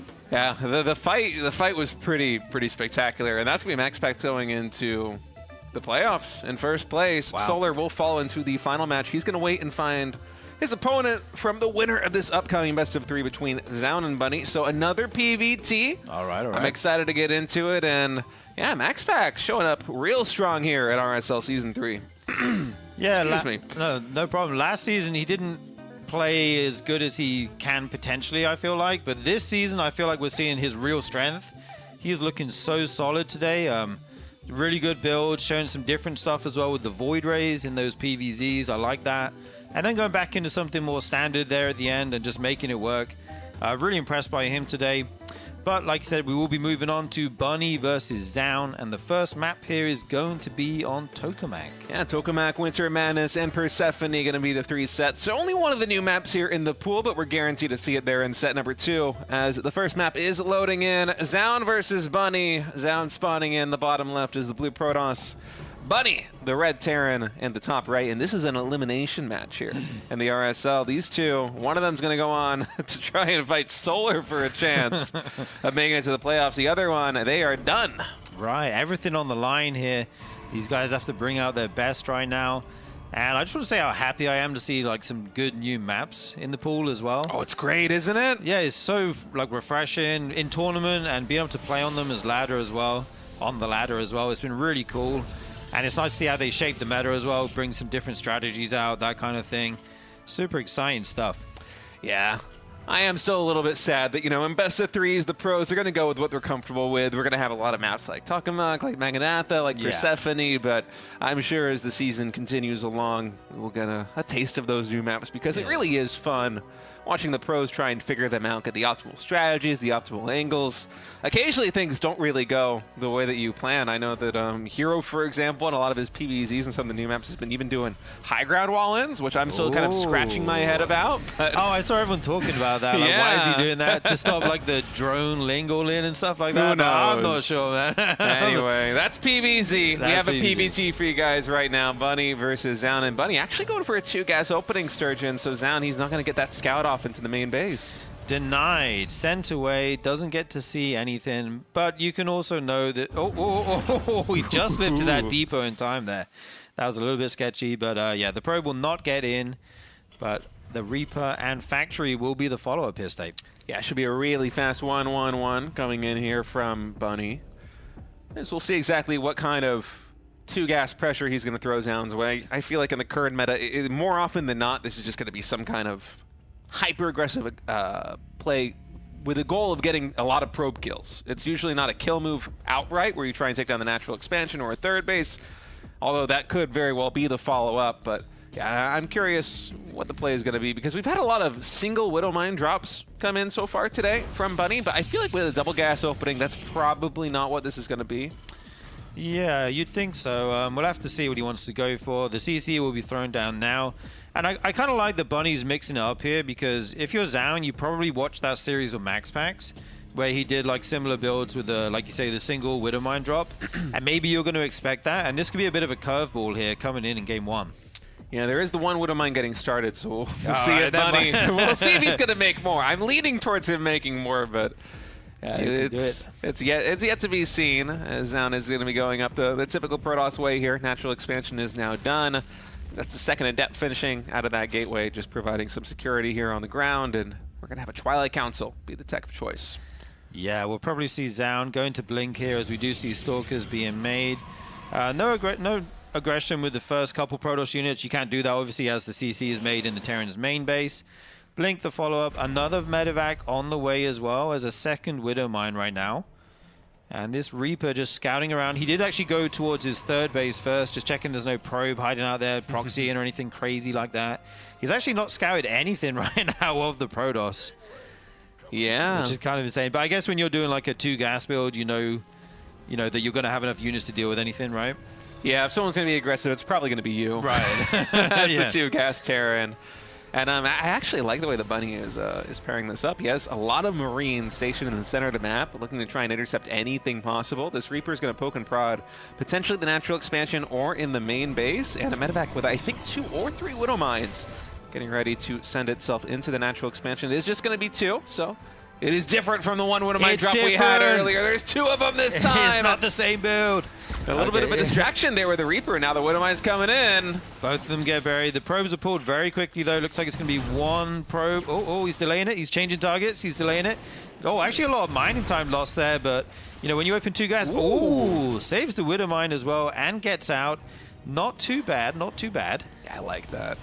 Honestly, I hate it when Terrans change the targets on the Widow Mine. If Just I'm the do Protoss it. player. No, I mean, casting, you have to respect it. It just takes so much mining time away from Zoun, but like, come on, just like pull all of the probes except 1, bro. I mean, as the Protoss player, you're saying, please just do it already. Like, get it over with. Get it over with. Let me mine. You can see our wonderful observer highlighting the income disparity. Although, wow, Zoun, a blink finished up, and he actually was able to get cross-map fast enough and also go right in the line to intercept that medevac getting back home. So yeah, 2 Widow Mines in that medevac as well. That is costly for Zoun right now. His eco is not maybe as good as, you know, if you had a single gas opening. He's just now getting a bunker and a tank. And there's actually a Robo Bay follow-up here. Yeah, this is kind of what I was expecting from the earlier PBTs. We did have MaxPax play Bunny earlier today. That was a 2-0 win in the advantage of MaxPax. And those games, they kind of look like the way that my games look on ladder, the way that a lot of Protoss games used to look at the previous patch, where he would go to Storm very quickly and play on the back foot of that. But from my perspective, the games that I've seen, at least in Korea, we're getting a lot more Charge Lot, Blinkstalker, Colossus play, and a lot less Storm than what we saw from MaxPax. And so Zoun, he is going to be doing that same build. He's going into the Robo Bay, he's adding in the additional gateways as we have this funny dance of the Observer and the Detection here for Bunny.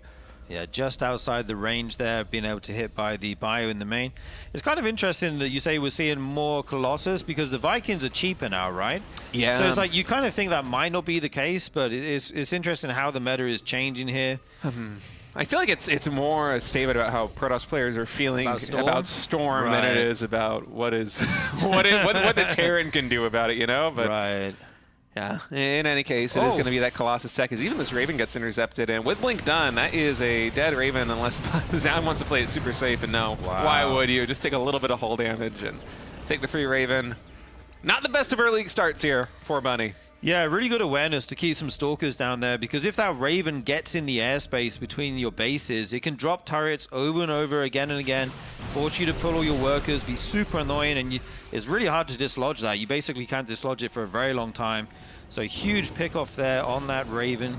Gonna be clutch. The tank's actually sieging here for some reason as the double drop moves out, just to see if they can, well, secure this third base, make sure the Stalkers don't come in. Yeah, Bunny has been the most wild Terran player I've ever seen in the history of StarCraft 2 in terms of his medevac drops. That hasn't really been the way that he's, played so far today, but here we go.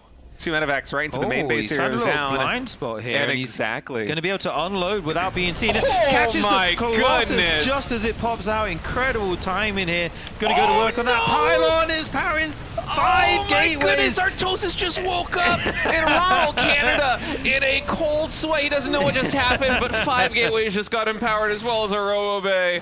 Dude, you were talking about some wild drops. That's as explosive as it gets.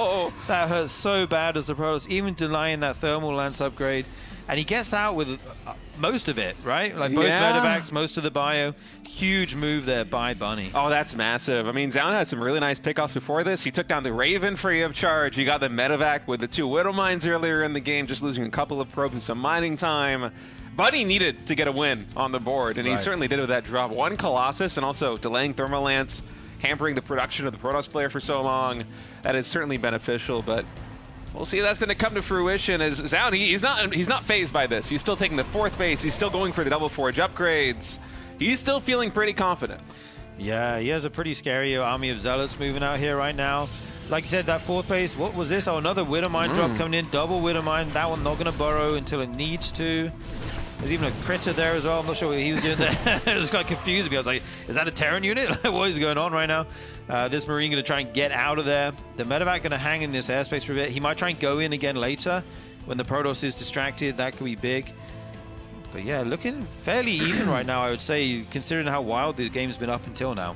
And one thing that is interesting to note is that Zoun is currently floating 1,000 gas. And I feel like typically when you see this kind of style, you might even do it on 3 gas geysers, because you want to invest a lot of minerals into the Zealots, into the Stalkers. But I was going to say, it feels like with the 1,000 gas, you're probably going to be going into something like a Templar Archives coming in pretty soon. Zoun, he is throwing that down right around the same time the 4th base is finishing up. So we will eventually be having some kind of Templar transition. Now, will that be for Archons, for a full frontal assault? Or will Zoun play the slower game, as might be indicated by this 5th base, and just begin taking up into Storm? Yeah, another base going down here. I like you mentioned the gas. He's going to have so many high Templar available to warp in once this this archive finishes up here. And like you say, we'll have to see if he wants to go for Storm or not. Double upgrades on the way. 2-2 starting here as well. Yeah, this is starting to heat up. We might actually have our first proper macro PvT of the night state. Yeah, MaxPax versus Bunny was pretty explosive to start things out tonight, but I don't know. Don't count your chickens before they hatch. We have a lot of Templar warping in, and oh, okay, that's not of the Warp Prism, but they're still being turned into Archon. So this looks to me like Zoun is going to wait until Bunny moves out from this little shell that he's made for himself on 3 bases, and the moment that he either moves out into the center of the map or tries to take the 4th base, that might be Zoun's cue to go, or he might just wait until he's maxed. We're going to find out pretty soon. Yeah, I'm getting mixed signals here, because he's making Stack D, he's adding a second Robo, but he's not getting Storm. Which is pretty interesting. If you want to play the late game, obviously you want to have a Storm at some point. I was like, did I miss it? But I don't think I've seen it so far, so we'll have to see if he adds that at some point here. And he's just posturing outside the bases of Bunny right now, who's starting to get towards maxed out, which can be pretty good as a Terran right now. And yeah, a lot more gates going down as well. 6 more gates. The production going to be insane for Zoun. Yeah, Zoun is going to be able to remax so quickly, as he doesn't know exactly when Bunny's going to be taking this 4th base, and Bunny getting a glimpse of this army right now with the sensor tower. We'll see if he scans to follow that up. And actually, these Zealots are already getting the main base. Ooh, they even got a Ghost to kick things off. Wow. That one Ghost finally able to take down the Warp Prism in the main base. And I think Zoun's going to be looking to try and take down that 4th Nexus here at the top side. 12 o'clock. Protoss pushing in. It's a really good angle for the Vikings if the Colossus overextend here, though, you know, on that high ground. But okay, Zoun will pull back there. Good defense by Bunny. You got to say it's not easy to deal with a Warp Prism and a Zealot run by at the 3rd triangle base, as well as the main Protoss force at your 4th base. So really well done by him. And it's actually going to be Disruptors, Gemini.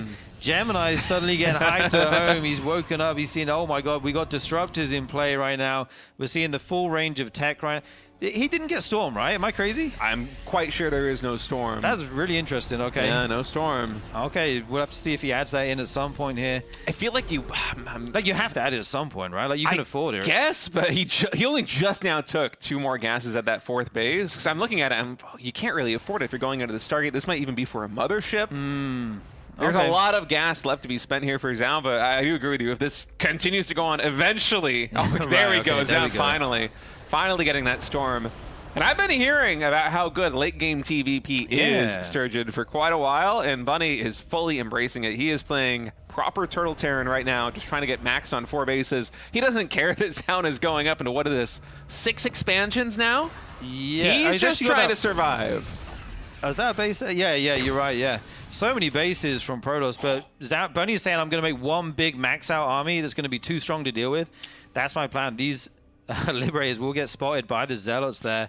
But that also lets Bunny know let him know that there's a run by available for Zoun. Yeah, 2 more Stargates getting thrown down by Zoun, so he's going to go into 3 Stargates with a Fleet Beacon and a 2nd Cybernetics Core. So surely air upgrades will be coming in short order here for Zoun, but even though the Remax potential is certainly going to be here for Zoun, the bank isn't yet. He only has 1.3k minerals there and about 1k gas, and yeah, Bunny isn't maxed out just yet, but actually hold that thought. Zoun now pushing into the triangle 3rd base, trying to find some damage, but the SimCity really makes it hard for him to get on top of that command center. First Disruptor zoning away. Yeah, nice control here by Zoun. Tries to blink on the Vikings while zoning. with these disruptors. Like at some point, you might need something like Liberators to zone these out. We don't see those here right now. So, but is Zoun actually going to back off? These Liberators going to try and be annoying at this pace, but actually walk into the range of those Stalkers and Cannons. Get taken out. Vikings get onto the Colossus here, going to take one out. There's a lot of Protoss here. You got to dodge the balls when they do eventually launch. Kiting Best as back as he can right now. So many Zealots on low HP. If those can get shaved off, that could be good. 2 Colossus remain right now, and there are the Liberation Zones. Yeah, Liberation Zones coming in, but Zoun already had a pretty good fight right there in front of Bunny's base. Bunny, the one feather in the cap that he has after that engagement is that this bought him the time he needed to try and set up this expansion on the very top left side, which, you know, as Terran in this situation, although I say that, I actually thought this was planted and probably a planetary by now, but it's actually getting stopped by a Zealot. Oh, no. I thought he was able to buy the time. He absolutely was not. That's wild. That's unfortunate. And 3 Tempests at a time being added on here by Zoun, making that transition into the capital ships right now. And yeah, a ton of upgrades on the way, more bases. I mean, Zoun is just taking the whole map right now. Yeah, only 82 probes. That means he has more supply up for the army, and Bunny is struggling to get maxed at this point. He's at 170 right now. He's investing a lot in static defense as well as getting all these upgrades. 3-3 just finished. Ship weapons level 2 about to be done. It's expensive what Bunny is doing, but unless he can secure another base, this is getting very tricky because Zoun is about to have enough production with 2 more Stargates getting thrown down. 3 more. He's going to have 6 Stargates in his second Sturgeon. This is wild. Yeah, I mean, Bunny making 4 Vikings at a time, which is what you need against this, but like Zoun's production is just insane. You're going to be fighting like 250 supply effectively once that first warping comes in, as well as all the other, you know, Stargate units coming back. Oh, look at that, just dodges that storm, tries to reposition over here. Good cannon placement. Can we get a look at the structures tab for a second? We're about to have 6 Stargates. We have 16 gateways. 29 cannons. 29 cannons. Oh my god. And 2 robos. Dude's playing tower defense right now. This is insane. This is, yeah. I mean, wow, that is a proper arc of cannons. This looks like a knee PB. This looks like a knee PBZ from I don't know how many years ago. Wow, 30 cannons, 10 shield batteries. I mean, the static defense, the one thing that it does really well, especially in a situation like this one where Zoun basically can take the whole map, is it covers these areas of the map without costing any supply. Right. You know, it might not be cost efficient, but boy, is it supply efficient. Literally 0 supply, and that gives Zoun the freedom to try and levy pressure at the top left like this. Yeah, you don't have to worry about drops or anything like that, which can be really strong for Terran in the mid and late game as medevacs kind of become more available and cheaper. So that's super nice. Nice feedback on the Ghost right now. I'm just wondering, does either of them actually want to attack, or are they both just happy? Bunny's saying, I just want to get maxed at some point, and Zoun saying, okay, you can do that. I'm going to take the whole map and make 1 million cannons and just chill with my air units here. Yeah, Bunny is trying to make the supreme late-game army right now for Terran, but he's basically going to have to knock out 2 Protoss armies if he wants to win this game. Zoun, up until this point, he's been investing all the extra minerals and gas that he has into upgrades and into static defense. But at this point, I mean, we saw a second ago, 30 cannons, 10 shield batteries. I think he's pretty much done with the static defense for now. So that mineral bank, it's getting really big. And again, 6 Stargates, 16 gateways. We have the mothership and 3 carriers getting started. Zoun just has so much gas in the tank after this next fight, and the standing army that he's got is already fantastic too. Yeah, there's a lot of Vikings out, but this Protoss army is so scary right now. The little flower of Vikings up the top. Zoun finally going to start to push here. He says, okay, I don't want you to get that gold base. Maybe that's his kind of trigger point where he says, you're not going to take this gold base. That's where I'm going to draw the line. You can have the 5th, but no more. Is that actually, that's not a base in the top left. Is that some units up there? I'm not sure. But yeah, maybe he wants to just keep him on 5 bases. He thinks that's enough. And if he can take, you know, all the rest of them, then he's happy. Yeah, well, I mean, the main base, the natural, and the third here for Bunny are either mined out or halfway mined out at this point. The mineral income really isn't there, and Bunny scans the static defense. I think it's 2 medevacs for the units. He's like, nah, actually, I'm just going to turn around. Yeah. Honestly, in a map like this one, with it playing out, Bunny maybe might not be able to afford this. I wouldn't really mind seeing nukes get mixed in, just to clean up the static defense, you know? That could be super. Oh, there's a nuke on the production tab! He called it. I love it. That would be so good if he can pick off a bunch of cannons with those. It's like the cheapest way to do it. Yeah, it was the moment that Bunny scans and sees the cannon. He's like, no, I'm starting some nukes now. I'm not dealing with this. That's actually why he did it, right? Yeah. That's funny, man. Oh, that's great. Bunny trying to take another base here in the top left. It would be nice if he could get that. I think he does have the gold base now. And it looks like we might finally have some action as this CC goes down. These Stalkers may be all but dead. They're going to try and join up with the rest of the Protoss force here. Not sure if they will be able to get out or not. Looks like they just will. The Terran being zoned right now. These Liberators starting to fall to the Tempest. Yeah, you want to keep those alive if possible. Okay, we have our first nuke on the way. It targets this base down here, which is not what I was expecting, quite frankly, but that's fine. There is a High Templar there and some Static D. Did he storm it? I think he fed back and stormed it, yeah. Oh, wow, okay, nice. Watching the pathing of the Templar was a little bit anxiety-inducing for a moment there, because it's getting stuck on the buildings. I'm like, Zoun, I'm sure that you shift-queued this, but is it actually going to work, buddy? Yeah, he was able to deny the nuke as a result of that, as these armies just continue to posture here in the center of the map. A couple of Stalkers going down here for Zoun. I don't think he's going to mind this too much. His army is basically just capital ships storming Colossi. Right. This is an insane force. It doesn't look that big, right? But like it's all there's so stacked many on top resources. of each other. Yeah, but there's so many resources packed into those tech units. The fight starts to happen. Okay, a couple units going down on either side. Almost 7k in the bank though for Zoun. He can make like infinite mineral units of whatever he wants. But he doesn't have that much gas. He's only got 600 gas right now, State. This is going to sound crazy, but I think Zoun needs more gateways. He's got 16 right now. I feel like with his bank, let's warp in 24 at a time. Wow, yeah. Like, let's really do it, because I'm seeing not a lot of gas, and not a lot of gas means that the Robos, the 6 Stargates, they aren't going to be very useful in terms of Remax, but zealots are always good, Sturgeon. Yeah, I mean, if you run them by, and I mean, it's difficult to deal with them, especially when you have a ton of Liberators and Vikings, right? Like, you can't stim after them and hunt them down. They can dodge the liberation zones. A little bit of harassment. Oh, He no, doesn't you have can't the actually vision. see. He doesn't have It's the the vision. patch. They removed the vision. They You're blind. nerfed It's either, I think it's half a vision range or 1 vision range less on the Liberators. This might be the first game that I've seen where this is actually that consequential. It wasn't hitting the mineral patches. Yeah, had to be a little bit closer there, not able to pick off any probes. Oh no! Oh, Muscle memory. Muscle memory is a beautiful thing. Right, yeah. It's just instinctive here for Bunny. He's like, no, this should work. Yeah, this is how I do this, right? I put it right here, and then that kills all the probes. Yeah, remember for a couple of weeks after the initial patch, we saw players just stay in Storm a couple seconds longer than they should. And it's just like, wait, they're just not used to it lasting this long. I feel like we're still getting those growing pains right now with the Liberator vision. Yeah, everything has changed. The game feels quite different right now. Bunny desperately trying to take this top left base. I think if he could get that, he might start to feel happy about this game as the Protoss bases start to mine out. But we're talking about 10k minerals right now. I think you're right. We need to see a ton more gateways here. Because, like, imagine you kill the Protoss air army, and then, like, 30 Zealots warp in, and you've got a ton of air units. Like, what are you dealing with that with?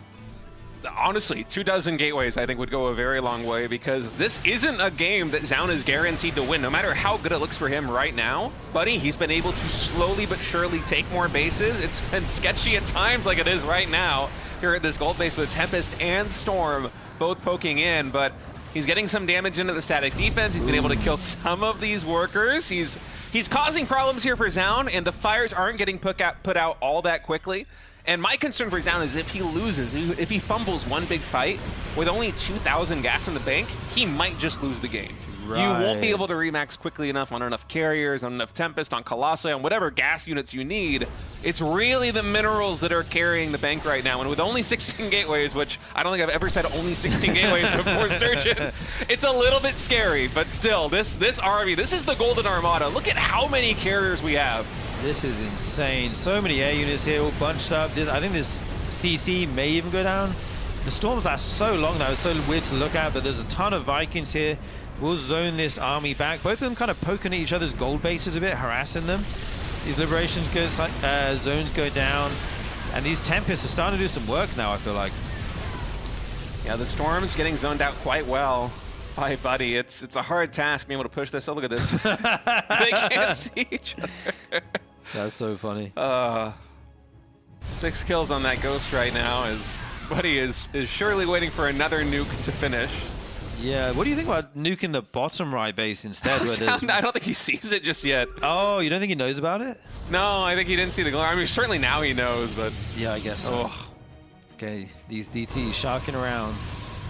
Have to see what he wants to do with those at this point in the game. There's going to be some planetaries. Okay, scans that. does see them, so he knows DTs are on the field. That Dark Shrine's been finished for a long time, but now we're just seeing DTs for the first time here.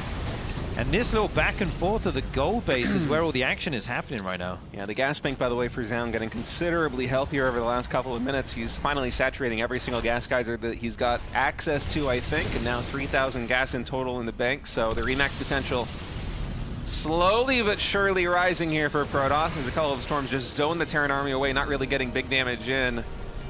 And Bunny right now is 33 workers. His army is massive, 164 army supply. This is really the threat here for Zoun, is that Bunny, his army, if controlled appropriately, should be better in a straight-up fight. It's just hard to find the right angle against this many Tempests. I mean, 6 Tempests and 9 carriers, plus these storms. Yeah, Zoun's game plan here is just to, you know, starve him out, basically. Pick off units again and again with the Tempests and just get value over time. And Bunny's plan is to hit with one big punch with that 160 army supply. Oh, the mothership's going to go down here. Tons of carriers in the mix. These interceptors doing some work right now. I think Zoun is looking real good right now, Stave. Yeah, what an engagement there by Zoun. The carriers, honestly, the +3 arrow opens just carrying so much of the weight there. Bunny might have had 160 plus army supply, but it didn't matter against a Skytoss fleet like this one. As Zoun is finally going to be able to force this planetary out of the game. It's been a point of contention for, I want to say, 5 or 10 minutes now. These bases here in the top left. And I think Zoun is going to take game number 1. 25-minute epic macro PVT. I really thought Bunny was cooking something up there. 160 plus army supply. I thought that was probably going to go better, but Zoun literally had the ideal composition. I mean, that was nothing but capital ships, a mothership, and storm. That's what you need, apparently. And like 8 bases. It might have even been more than 8 bases. It might have been more that at the was... end there. When was the last time you saw a 13K bank? It's been a while. It's been a while. That's honestly. kind of unheard of. It's just ridiculous, honestly. Yeah. Infinite interceptors. We could have seen Zealous, but he didn't go that way. He didn't need him. He didn't need him, apparently. If that engagement had happened maybe 5 minutes earlier, then potentially, you know, if Bunny's able to take a better fight somehow, if he's able to catch down in a position, then maybe not having enough gateways up. I mean, it's still 16 gateways, but not being able to warp in all of those minerals worth of units and instantly Remax could have come back and been a point of weakness there for Zoun, but he was just cool as a cucumber, man. He was able to just completely stabilize. That was a solid game. I kind of got tired casting that game. Yeah, what a game. Like, that must be exhausting to play. The back and forth of the gold base, like you said, you have to focus 100% because if you mess up one time, the game just ends if you lose your army, right? Like, if you move in or move command into a bunch of units, you're just going to lose the game. You have to pay attention all the time. Zoun played that really well. Kind of like... At first, I was going to say it was Trigger-esque, the amount of bases he was taking. But Trigger was playing with like a ton of gateway units and multitasking and hitting like 10 locations at once. But Zoun was saying, I'm going to make the ultimate army and then, starve you out with it. Well, I feel like I need a break after the last game, but Bunny and Zoun are gamers. They absolutely do not. They instantly queue up game number 2, and we are already getting started here. The second map on this best of 3 will be Winter Madness. Bunny in the top left, Zoun in the bottom right. And if Bunny loses this map, he is out of the RSL Season 1, and he might not have a win on the board yet, but he's been looking pretty good, honestly. I could easily see him turning this one around. Yeah, he's definitely capable. We saw some really nice plays out of him in the last game. Just didn't go his way. I like the build he brought out with the double gas. The Widowmine drop was pretty nice. I feel like he had more of a fighting chance than he did against MaxPax, where like his harass got shut down and he felt like he was on the back foot for most of the game. We do see another double gas here coming out as well. So we'll have to see if he's going to go for a similar build or if he's going to mix it up. Not sure exactly right now. So everything just suddenly went quiet. It was like really weird. Yeah. We're on this snow map in the silence right now, but yeah, we'll have to see what each player wants to go for as the gateway and Nexus goes down. Nexus before 7x score here from Zoun. A little bit greedy, but so, I suppose maybe it's a safer play on this one than on some of these maps with closer rush distances. Thinking back to Bunny's builds, both versus MaxPax and then in game 1 versus Zoun, I think it's been a Widowmine drop every single game. It's just been some slight variance on that idea. Yeah. I wonder if he's going to mix it up here in game number 4, or if this has just been what he practiced for TVP today. It looks to be the case. He obviously has some confidence in it, and I feel like last game he got a little bit of damage. It denied a lot of mining time at least and got like a couple probes. But you do slow down your economy if you go for double gas. It's actually going to be double Reaper this game. Yeah, probably a Reaper Hellion opening coming in from Bunny if I were to guess. Nice. I think it's always good to throw one of these in a set, right? Because sometimes, especially after an exhausting game like the last one, the Protoss might not be paying attention at exactly the right moment. You may dive in and get some workers. Yeah, especially with Zoun opting to go for a Stalker first opening instead of going double Adept, the same way that we saw MaxPax do in his opening series. If you go double Adept, you have a lot of confidence to send those two units cross-map and gather intel on the opponent, but when he goes Stalker Adept, that one Adept gets caught out very easily, although I must say, seeing the Reapers, both of them finish up here for Zoun, is going to be ringing some alarm bells. I think he should already have a very good idea of what this is going to be. Yeah. And we have 2 shield batteries go down, one in the natural, one in the main base. Yeah, MaxPax knows Zoun knows exactly what's coming here. He's making the necessary preparations with the shield batteries, as you mentioned. And we're going to see the Hellions probably hit the natural while the Reapers jump in the main. That's kind of the classic move, right? You try and distract with one and hit with the other. Or you can bunch up everything in the natural. You have options open to you based on how the Protoss deploys their forces. Yeah, usually you would see players just try and die the natural expansion if there isn't a gateway wall in at the natural, but Zoun just going to be relying purely on the gateway units and the shield batteries thus far. And Bunny, he's poking forward here with the Reaper, and he confirms there's no wall in at the natural expansion, at least not yet. First gateway is getting thrown down in that choke point. Is he going to go for it? Yeah, looks like he will here. Like you say, there is no wall, so he can join up. Oh, the Reaper's kind of indecisive. He's actually going to dive in the main, but already some units fall in here. I think the Adept even survived right there. I might have made it down to the natural expansion. It's hard to tell whether it lived or not, but Bunny, he wasn't able to get the damage done. It seems like the Adept actually did get cleaned up there at the very last moments. It certainly looked like that shade pop, but in any case, Bunny not getting the economic damage that he was hoping for done. Just a little bit clumsy moving up into the main base. Things got really jumbled up there, but in between the Adepts, in between the Stalkers. That's 2 Hellions and a Reaper going down with no probe kills to be found at all. And when you do a build like this as Bunny, you're hoping to get at least a couple. Right. He didn't get near the mineral line. Yeah. He kind of looked a bit indecisive on the ramp. I'm not sure if his plan was to go into the main from the beginning, but yeah, even though he didn't have that wall at the front that you mentioned, he was still able to defend really well. And Zoun is now sitting pretty with a +10 worker lead. Obviously, you're always a little bit ahead as a Protoss. Going to go ahead and throw down that third base as well. Pick off a Reaper would be nice. Okay, he gets one. That's good. Yeah, he's split targeting, trying to get both of them. I think even with the blink, probably not able to confirm the kills, as he actually lost the read there on where the Reapers went for a moment. And now Bunny following up with a Widow Mine drop here at the natural. Okay, nice. Whoa. Okay, nice response there by Zoun. Only 2 probes going down. That's basically the tax, right? That's what you got to pay here as the Protoss. It very much is a tax. The Protoss tax. You phrase that. You pay your 2 probes and they leave.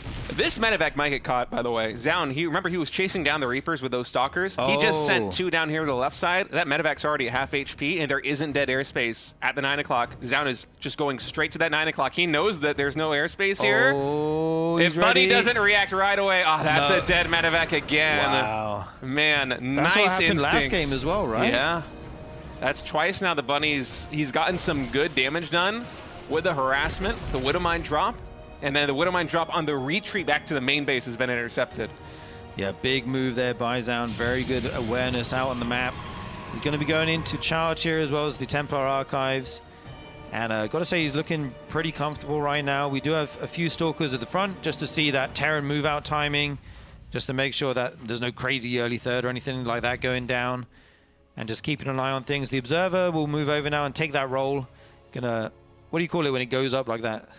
Deploy? Yeah, is deploy. everything deploy? Everything's deploy, I think, yeah. Yeah, he's gonna deploy there and just see everything. Surveillance mode, I think, is surveillance mode. I think you deploy in a surveillance mode, yeah. There's actually two Observers here, just in case he loses one, I guess. Oh, and one will actually get away on orange hit points. Very nice there. Yeah, well done by that Observer. And we do have Storm this game. I love it just flying right back over. It's like, come on, scan me again, yeah. That's so funny. You got to pay the scan tax if you want to kill the Observer. That's a I'll mule, trade man. it for 2. There we go. Okay. That's 2 mules down. Very nice. And he still has one more left to see exactly what is being made. Oh, Bunny pulling the boys. He says, I've had enough. I wonder, did Zoun actually glimpse this? We have a shield batter. We have 2 shield batters. I think he's barely saw it. I think he must have barely seen it. Wow. With the Observer there, the natural expansion. Now, unfortunately for Zoun, he's not able to buy a lot of time. He would have loved to slowly kite back with these Stalkers and buy just valuable seconds. And Storm just finished! Okay, I thought they were all gonna run into that. The tanks will siege. The Widowmines actually do burrow just the one. Okay, good shot there on the Zealots. The SCV's trying to get to the front to do their job as kind of the meat shield, but right now they're being zoned by these long-lasting storms. Yeah, and I feel like the SCVs, they're very valuable. We can go for a straight-up push and just immediately kick off the engagement, but in a prolonged fight like this one, it feels like they're not really getting a lot of value. Zoun's posturing in front of the natural expansion and in front of the third base, getting ready to set up 180-degree surround, even coming with the Zealots on the top side. Zoun from every single angle, the Storm landing on the SCVs, links forward, goes for the siege tanks, and I think Zoun is going to breeze to a 2-0 victory over Bunny. He is going to face Solar in the last match here of Group A in the RSL, and Bunny, he made a valiant effort, but in the end, Zoun just a little bit too keen on this PVT. That was looking scary for a moment there with the SCV pull, but my goodness. What a timing for a Storm to finish. Wow, it was like picture perfect. Like it finished as the SCVs tried to come up the ramp. It's like, no, they all had to run back. And it's kind of weird, like the old Storm didn't last as long, right? You can run through this long-lasting Storm here as the Terran. And obviously it does less damage, is worse overall. But in that moment, it just felt like it bought a little bit more time. Yeah. It's better in some situations and it's worse in others, you know? It doesn't have quite the same burst damage that it used to, but in an engagement like that one where there's a ton of SCVs pulled, the Terran isn't mining much, they just drop 2 scans, so even though they pull the SCVs, they don't have a lot of mining back at home with mules. Yeah. It's pretty good, you know? That bought valuable seconds there for Zoun to get a couple more warp-ins, to set up the flank there with the Zealots. A very nice PVT. I respect it from Bunny, though. Put in the boys one time at the end, say, hey, let's give it a go. If it works, you know, great. If it doesn't, I've tried my best today, you know, had some good games, and that's the way it goes sometimes. All right, fellas, if you want to support us here at the RSL, we invite you to join our community on Patreon. Patreon.com/ReviveSC2. This tournament would not be possible without your support. We have a bunch of different tiers there on Patreon, not just the SCV, Stalker, and Immortal tier, which you see on your screen right now, but other tiers. And whatever you feel comfortable giving, if you can do it, feel free and give. There are all great perks there on the Patreon page, like the replay packs. There's voting for certain players to get into the tournament. There's voting for the maps in the tournament. I think some of the tiers might even have tickets to the RSL offline finals at the end of the year. So if you want to support us, we would absolutely welcome it. Yeah, shout out to all the Patreon subscribers for voting in some awesome maps this season. Patreon subscribers have been clutch, by the way, the map Those guys poll. are so smart, Steve. They really are. They know the best maps. Those guys, they're switched on. They got some good maps. It's really nice to see the variety. And yeah, thank you guys so much for the support so far. Check out the Patreon. Yeah. All right, we're going to take a short break. When we get back, the final match of today, it's going to be Zoun versus Solar to decide who will join MaxPax in the playoffs of the RSL. Don't go anywhere. We'll see you in a minute.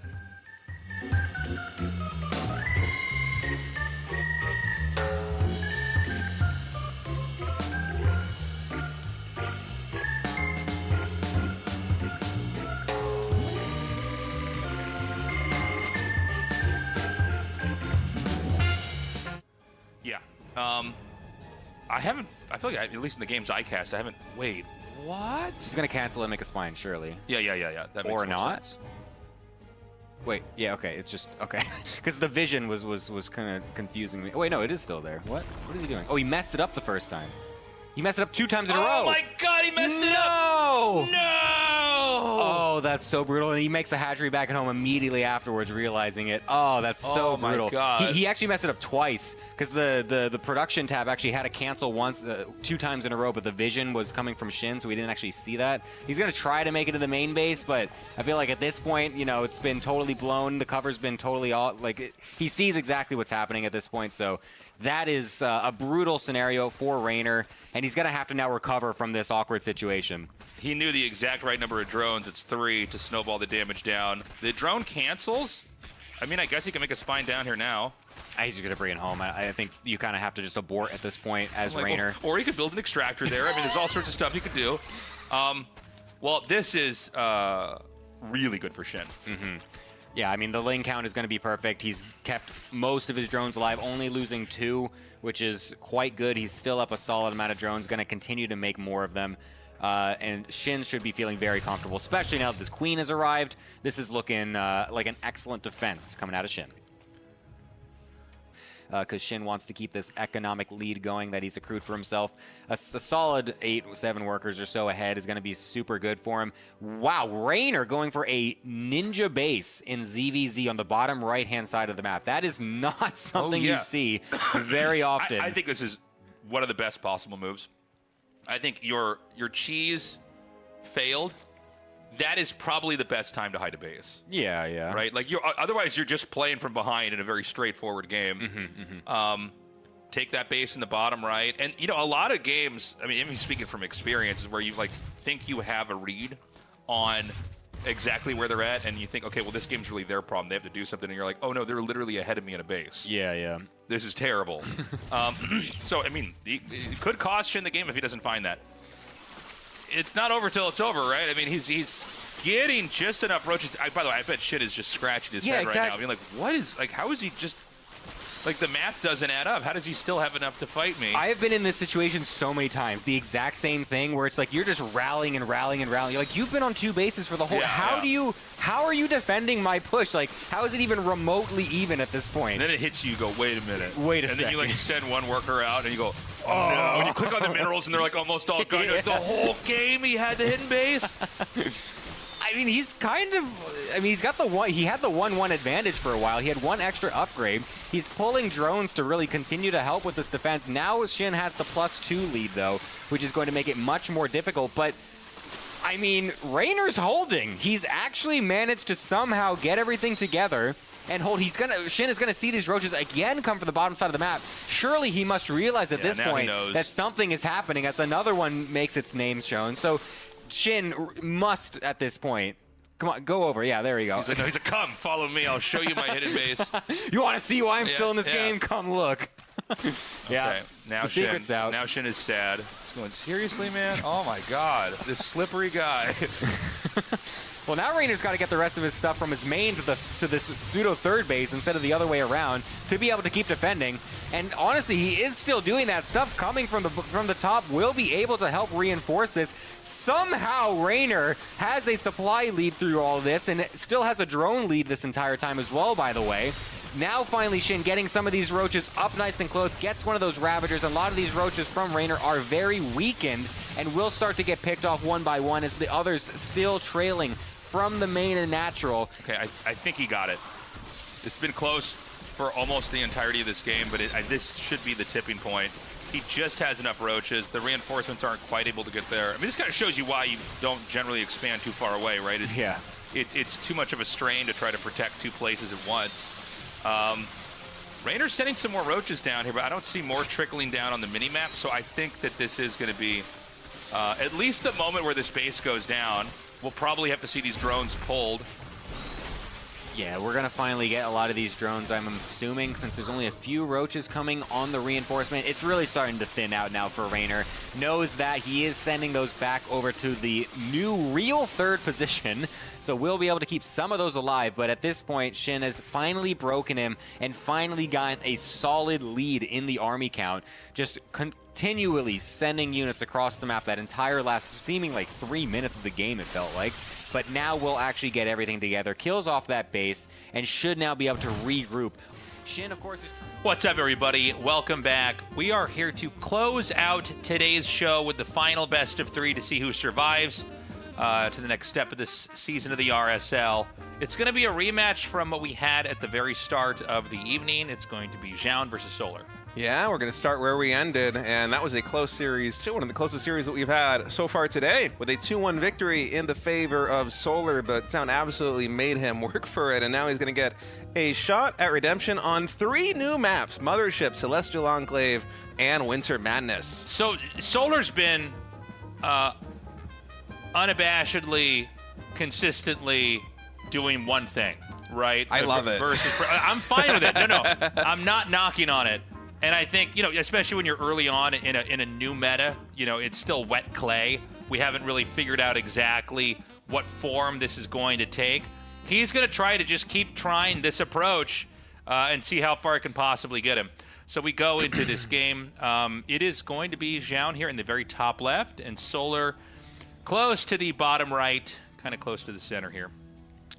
Yeah, going to be on Mothership, one of the maps that I'm most excited about here in the RSL. I love having 3-player maps, and especially one as unique as this. I remember when I initially saw just the screenshot of the mini-map, I fell in love with this map. I mean, like, it's such a cool concept just to have a map that is basically the layout of a mothership. And then you watch games on it, and it's actually really fun. A lot of these 3-player maps, sometimes they can be super gimmicky, and sometimes based on the spawns, they can really advantage one player or one race. But I feel like the map is large enough, and the pathways are varied enough that you don't really have any of those problems that you get with some other 3-player maps. It's been really fun to watch. And yeah, I mean, I think that there's just been a ton of great maps coming out lately in StarCraft 2. And, you know, by the way, the community on Patreon has been voting on these maps. And I think that's really helped is, you know, it's important. I think pros, obviously, they need to have a voice, and balance is a concern, and kind of, you know, is this healthy for competition? But I think it's also important to remember viewers and what they think might make interesting games. Because, you know, this is all driven off of viewership and off of, you know, interest of what can make something fun and interesting. In the past, we've had it where sometimes maps get a little bit too safe, or pros get a little bit too focused on just the pure balance, or the maps being too formulaic, and I think they make for occasionally stale games. Super safe, but sometimes stale games, and I'm really happy with what we've done here at RSL by bringing out, you know, some maps that have kind of the fundamentals that, you know, people can follow, but also have interesting ideas. Yeah, I agree with you completely. I was initially skeptical when you pitched the idea of having so many maps come in from the Patreon vote. I was like, oh, we should only do 1 or 2. The pros aren't going to like it. And then we actually got the maps and the pros play on it. I'm like, wait, you're right. These games are really fun. Evil Heart especially. Now, if we had Evil Heart in like every series, I'm not sure I would be a fan, but it's fun getting these super aggressive maps added into the mix that just kind of shakes the foundation of what makes sense in a meta. You know, it's nice. I feel like we got a lot of cool out-of-the-box thinking, and anytime a map pool comes completely refurbished like this, all of these new maps, these are 3 maps in this best of 3 that we have not seen before, it's gonna be a good time. Oh, yeah. And, you know, I think that, like, I'll go way back for a second here. I remember just playing on, like, BGH back in the day, in the early days, and then I finally was like, okay, I'm going to be a man. I'm going to play on Lost Temple. And I played on Lost Temple for, like, a whole year. And then I remember discovering that there were these tournaments where, like, players would play on 9 different maps, and I'm like, what? I can't even believe this, because I only had, like, 1 build and 1 approach. And I also get, like, when pros you know, I will be so excited when a new season of ASL comes out and I see the crazy maps, and I'm like, hell yeah, this is going to be so fun to cast, and I can't wait to see what the pros do. And then I immediately tick those maps off. Yeah, I do the same thing. I go, I'm not going to learn that shit. They're going to teach me. Yeah, I'm not a pro gamer. I can't play that. Who's the professional here? What are we doing? I agree with you. But honestly, the map pool right now, it's still very new. I think it came out on the map, or on the official ladder map pool, I want to say like 36 hours ago and some change maybe.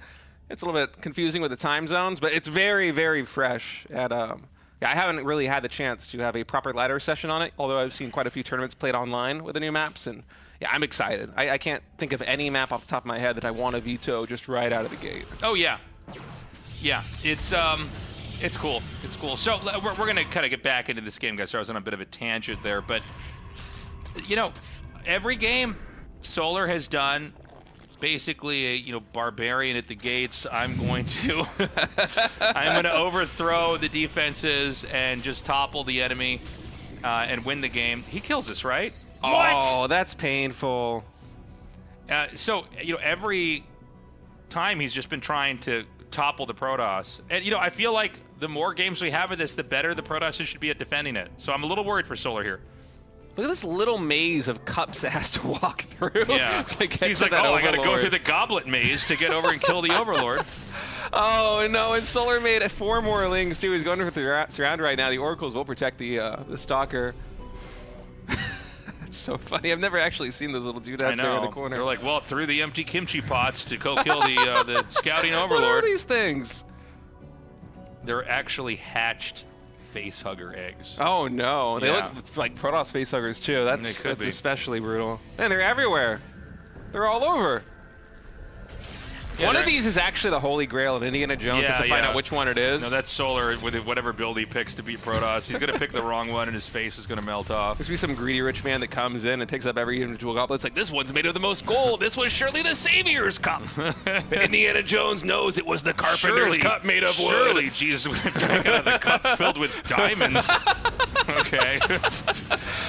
All right, these Lings getting put to good use. Coming down to the third base here before the shield battery is done. A lot of damage being dealt here on his Zoun. I think that's 3 Adepts that get cleaned up. And for a Solar who's sitting happily right now in 61 drones with the Baneling Nest and more Lings on the way, as well as +1 melee weapons, yeah, he's feeling very comfortable because those 2 Oracles, after the early game, they're pretty low on energy right now, Tasteless. They are not a tool that you can use willy-nilly here against these Zerglings. You have to be very calculated in terms of when you can actually activate these beams. Otherwise, when push comes to shove, you're going to have basically no energy left. Yeah, you got to be very careful to not just get baited out there. Zoun is just setting up for that kind of classic Protoss composition. You know, Blink, I guess I'm going for upgrades here, but Blink, Storm, you're getting the weapons upgrades here, filling this out with gateways. And back at home here, Solar, I mean, he's continuing to spread out on the map, but we have the Hydras. We've got the range, the missile attack upgrade coming here.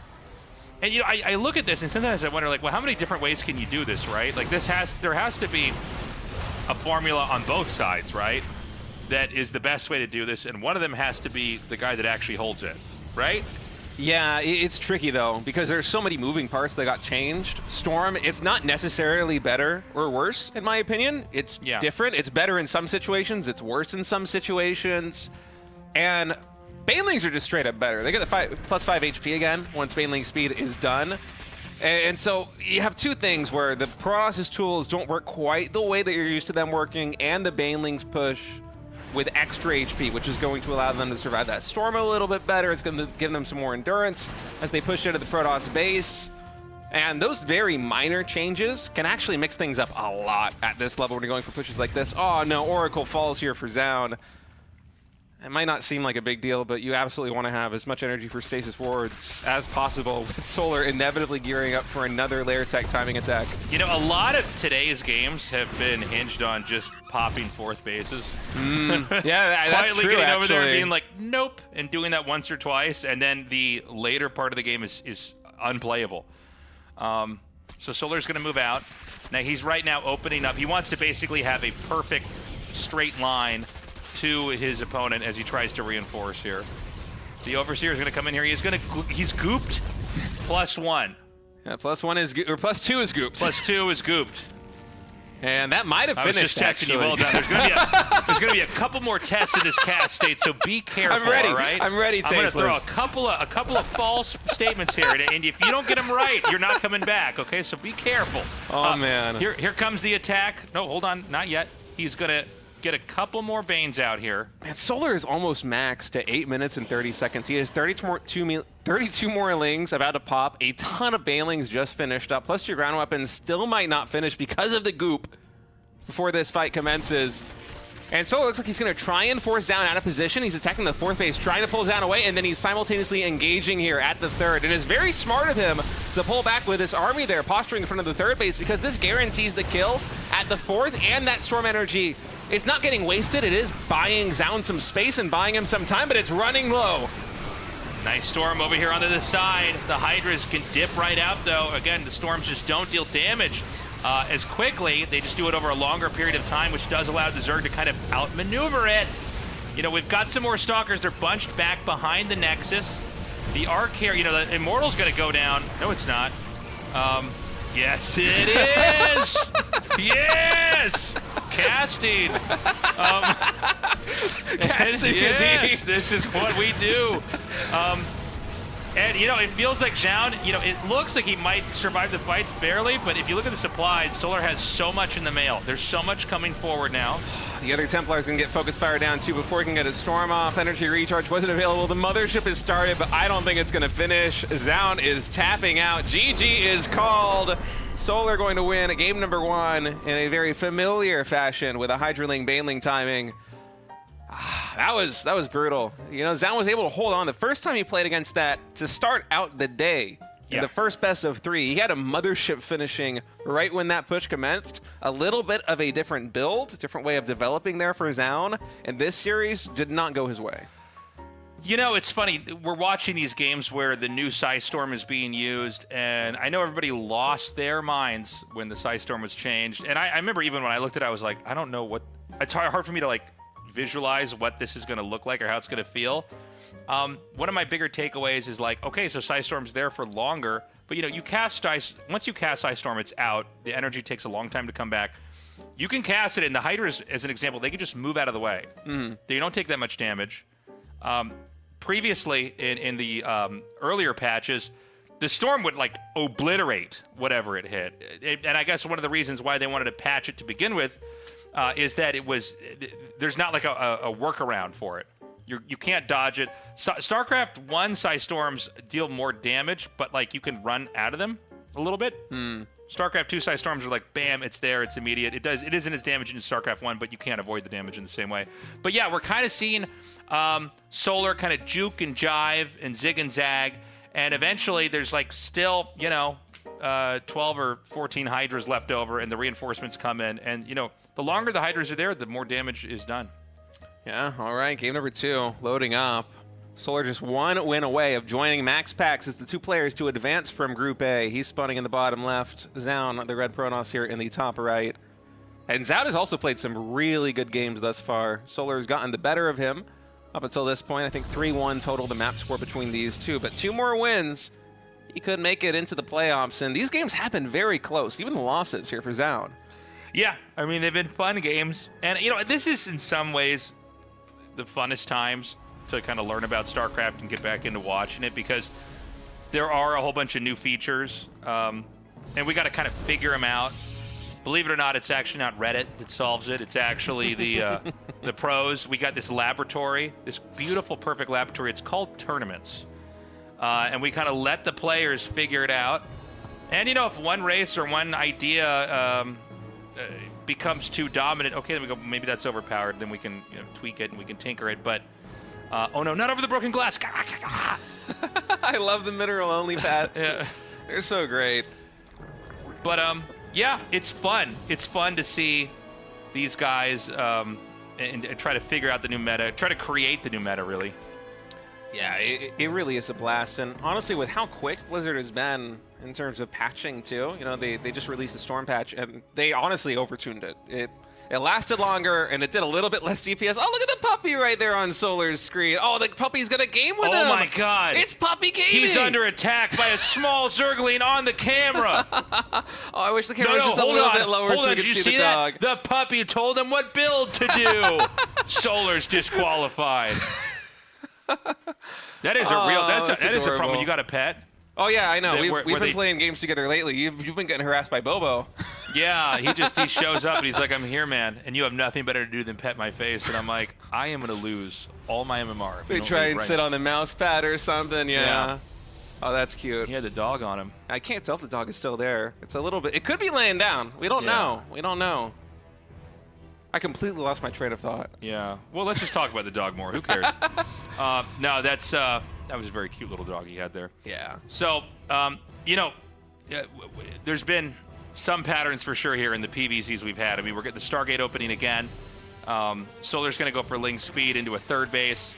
And, I mean, look, I'm going to say it right now. He's going to go for a Hydra Den and just do the same thing. I don't see why he would try anything else. This RSL is on a more squeezed timeline than any of the others. We had to move our schedule because we thought there was going to be a major event in China that was going to overlap with our finals. So next week, it's going to be like double days.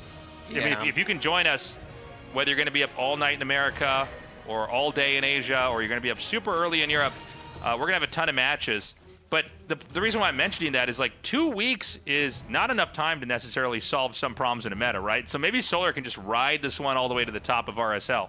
Yeah, that's a very good point, actually, because it's not just RSL that Solar's doing this style in. This is just the way he's approaching CVP against basically everybody. He almost took down Hero in a best-of-5 just the other day, doing basically the same kind of style.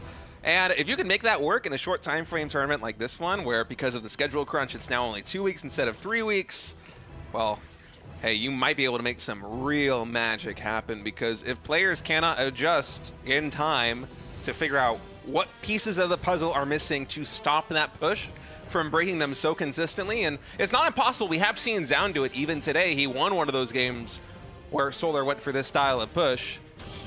But being able to figure out how to deal with it on a consistent basis, especially with a variety of different openings, is a challenge for sure. And so, you know, here comes the Void Ray for Zoun. Zoun basically has to figure out what is the best way to hold this, and how do I get there? How many quarters can I cut to get the tech up that I need later? You know, sometimes you look at, you know, a big timing attack from the Zerg and you think, oh, that looks like so much stuff. I mean, how can you possibly stop that? Well, it's all about what Protoss invested in on that path. Maybe you need to make your, I mean, you know, one thing about Solar is he doesn't seem to want to cheese at all. He wants to do a mid-game timing attack. Maybe you can, like, cut even more corners. Get something else even later out. I don't know. I mean, there's got to be a solution in there somewhere. MaxPax seemed to have it. Some of that, I guess it was also the fact that there was more Roach Ravager usage there from Solar, but, you know, he got the Immortals out. He made that work. He's certainly got more Void Rays. We also saw from Zoun in the first series, he had that one very interesting build where he went for a quick Mothership before fourth base and before Storm with Charge Lots and Blink. And that was the game that he won. That was the approach that was winning against this style that Solar is dishing out. So I'm curious what Zoun is going to do with his back up against the wall. And right now, it kind of looks like it might be a Blink timing, although I say that, he does have +1. I missed the Forge going down. This could very well be a similar approach to what we saw before, with just a ton of gateways, a ton of Blink Stalkers, and eventually a ton of Charge Zealots. Looks like the Oracle gonna get chased out over here. We're going up to the fourth base. A lot of times fourth bases are when the Protoss decides to try to push out an attack, but I think in this matchup, with this meta, with these two, it's probably going to come down to the Protoss' fourth base and whether or not he can hold that. We've got the Fleet Beacon, we've got the Stargate, so this is probably a nod to game one of the whole day here. Yeah, he's doing the same approach. That's going to be Blink Stalkers and eventually Charge Zealots, as well as Mothership and very fast carriers coming in from Zoun even before the fourth base. And that is a very sharp decision being made here by Zoun, because you look at the natural expansion here on Celestial Enclave, it is incredibly easy to take. Now, it is kind of like a half base, that natural expansion, or the one in the pocket, all the way over there on the right. Yeah, this one is what I'm talking about. Zoun could very easily take this at any points he wants. It's the most defended position imaginable right now for him, but instead he's choosing not to invest money into the Nexus, into the probes to saturate the base. And instead, he's trying to get up to these double Stargates and Fleet Beacons as quickly as possible on 3 bases as an answer to what Solar is doing. And this time, it's actually going to be Tempest. Double Tempest. You know, in some ways, I like that even more than the carriers, right? If the Hydras are dodging and moving around Storm. Wait, is Storm even upgraded? No Storm. Yeah, never mind. We're running it back. Okay, so this is just going to be that kind of... It's a funny comp. It's like Zealot, Stalker, and then before it was, you know, Mothership and Carry, but now it would be Mothership and Tempest. Yeah, it's a very interesting approach, and one that you wouldn't think. It's a little unintuitive versus Hydralisks, right? Yeah. To go very quickly in a Fleet Beacon. And by the way, it's going to be a Hydra drop into that pocket base that we just highlighted a moment ago. That certainly will be the target here for Solar. Now, there is static defense as well as a lot of these stasis wards here on the front lines for Zoun, but is he going to have enough to defend the main base? Is there even a recall available in the main base right now for Zoun? Mothership only about 75% done. It's actually being made at this Nexus. This Nexus is potentially a vulnerability. A lot of the production also vulnerable here. Only one pylon powering all these gateways. I actually think it's almost worse if this Tempest pops out. Oh, never mind. I forgot how fast those things are. Yeah, they're quick. Just like flies out. So, I mean, right now the main is taking so much damage. He's not taking out that pylon in the middle. Wow, I can't believe he didn't go for the pylon. The Mothership also is going to finish. Now, this does mean that the third base is very exposed here Tempest for Zoun. went down. I knew it was bad if you let it come out. Mothership going to anchor the defense there in the main base. The third base, I don't think the Nexus will fall, but a lot of probes are going down, as well as another Tempest taking a big bruising. Yeah, he's going to continue to try to fight over here. And, I mean, there's a lot of workers being killed. Keep in mind, he can always drop in there again later on. This is a very interesting turn of events because Solar, he doesn't have a lot of drones behind this. He does have that high yield Vespene gas, so that's good for another 2 or 3 drones. But Zoun is still at 60 workers to the 69 right now of Solar. Zoun still has that 4th base getting up in the pocket expansion.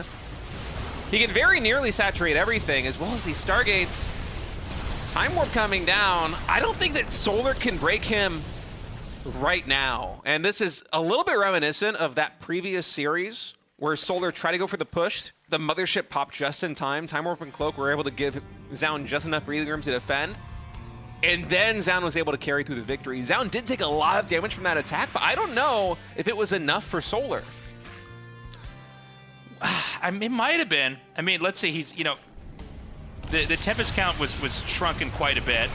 A lot of this, I think, does come down to kind of wiping the air out. And then, Ling Hydra can fight Zealot Soccer here pretty well. He's going to try to target this down with the Corruptors. It seems like the Corruptors might just have enough to take it out, and they do.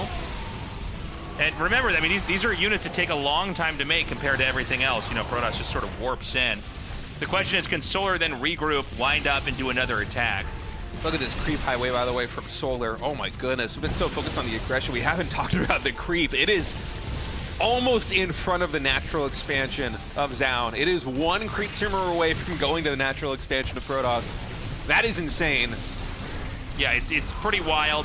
The Tempest, though, you can kind of see the idea behind this set of units is that the Tempest, as long as they're targeting Hydras, they're going to just kill them off over time. You need to have a lot of Lings in front of this. You have to have a lot of meat so that these Hydras can keep doing damage. The creep, by the way, is now almost, literally to the ramp of the 2nd base. Now, the Hydras are faster, even off creep versus the Tempest, so they can actually kind of move back. And it's funny, the situation's kind of turned on its head. There's not quite enough ground anything here for Protoss so that the Tempest can do their job. A couple more Zealots getting warped in, but really they're just there to provide cannon fodder so the Tempest can do their work. At 5 Tempest, he's nearly 2-shotting, or not 2-shotting, excuse me, he's nearly 1-shotting Hydras 2 at a time. Yeah. And so Solar, he's going to have to retreat. He's adding in more Corruptors. He's taking an additional base. He still hasn't made hardly any drones since that last attack. It's just been all aggression, whereas Zoun, he's able to get the Mothership back up. The Tempest count, it's ballooned quite substantially at this point. And Solar just keeps coming so close to breaking him, but not quite doing it. And that's scary for me from Solar's perspective because Zoun is really starting to build up an armada here in the sky. He's actually dealing with the Corruptors almost. That shield battery doesn't have enough energy, so some of these Tempests here on the front lines probably are going to fall, but the carrier's done. More Stalkers are warping in. I think that he's stable. I think that actually there's not a whole lot that Solar can do. He did keep expanding. He's on, 5 bases? He's going to have this fresh base in the back. But, it's a small base, right? I think that Solar needs to stop attacking. That's it. I was going to say. Wow. It felt like that fight went on for, 2 minutes, a minute and a half longer. And there wasn't ever quite enough. Yeah, this has been a trend in a lot of Solar's games where he will do this kind of push at Lair Tech, and the fight at the 3rd base will literally last 10 minutes. I've noticed this in games, even coming into this RSL. It's just the style that he goes for. He just ramps up the aggression, and it doesn't... I want to be careful when I use the word all-in, because he's on 3 or 4 bases. He's got 60-plus drones. It doesn't feel like an all-in, but sometimes the way that he commits to it, it kind of does feel like one. Like that game, for example, right? Yeah, I mean, he's just trying to do everything to break him. I think there were some things Solar could have done better. The drop in the main, he did not target the pylon. The most important moment there was the drop along with the attack on the 3rd base. Yeah. Or maybe 4th base. I don't know. When he was hitting the 2 locations at once, he needed to kill that pylon in the main because just slowing all production down out of the main for a minute or 2 might have given him enough momentum to do that. Yeah, I think you're right. You take on that pylon, that's 4 or 5 gateways. They get out of the 2 mix. Stargates and... Yeah, I agree with you. I wonder if we could resume from replay from that one if Solar wins more times. All he had to do was click on that pylon, man. All right. So we are going to go into our final game of the evening, guys. One survives to the next round here. The other is out. It's been a pretty epic day between these two. Solar winning the first best of 3 to kick off RSL Season 3, 2-1 over Zoun, and now Zoun fighting back 1-1 here in the final best of 3 versus Solar. And all of these games, it feels like every single one has been just hanging on a knife's edge. They've been so close, even in Series 1, coming now into the final series of the day. Like that was a 6-7 minute fight at the third base on the previous map. The first series when Zoun was able to pick up his win with a similar build, going for the very fast double Stargate and Fleet Beacon and Mothership on 3 bases the same way they did in the previous map. That was also a very long, protracted engagement as Zoun was securing a 3rd and 4th base. And I wonder what this game is going to look like as a result of that, because Zoun, clearly he's gone for that style twice, I think only twice, in the 5 games that he has played versus Solar, and those are the only 2 wins that he has. And so I know you want to mix things up as a pro, especially in a Best of X series like this one, especially for playing somebody for the 2nd time in one day. But at what point do you just look at the history and be like, you know what, I'm just going to have to go for the really fast Mothership. I'm going to have to turtle up on 3 bases. I'm going to have to get the static defense the same way I did in Series number 1 or the same way I did in Series number 2. Now, here's a question. What happens if we have a kind of a Roach Ravager attack here? And the Protoss is checking into that kind of comp? Makes me wonder. I feel like the transition potential is a lot higher there for Solar. You know, maybe you're able to delay the 4th base a little bit and maybe the game can continue on. Because it seems like Solar, when he does go for these Hydraling, Baneling timing attacks, he absolutely could transition out of them if he wanted to, but he doesn't want to.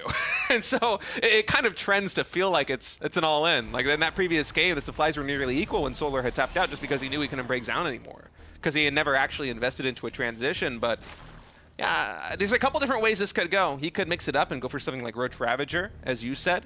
That is certainly a possibility. He could also go for the same timing attack and just try to really shut down the 4th base, get a couple of cancels, and then transition into something later, go into Hive Tech, right? I mean, that's my thoughts. I think that there's, I don't know, you know, but what I will say about going into this match, I feel like Solar, I'm so certain about this, is going to do some kind of a bust. He's just not going to. He could try some 2-base cheese. I don't think that would happen.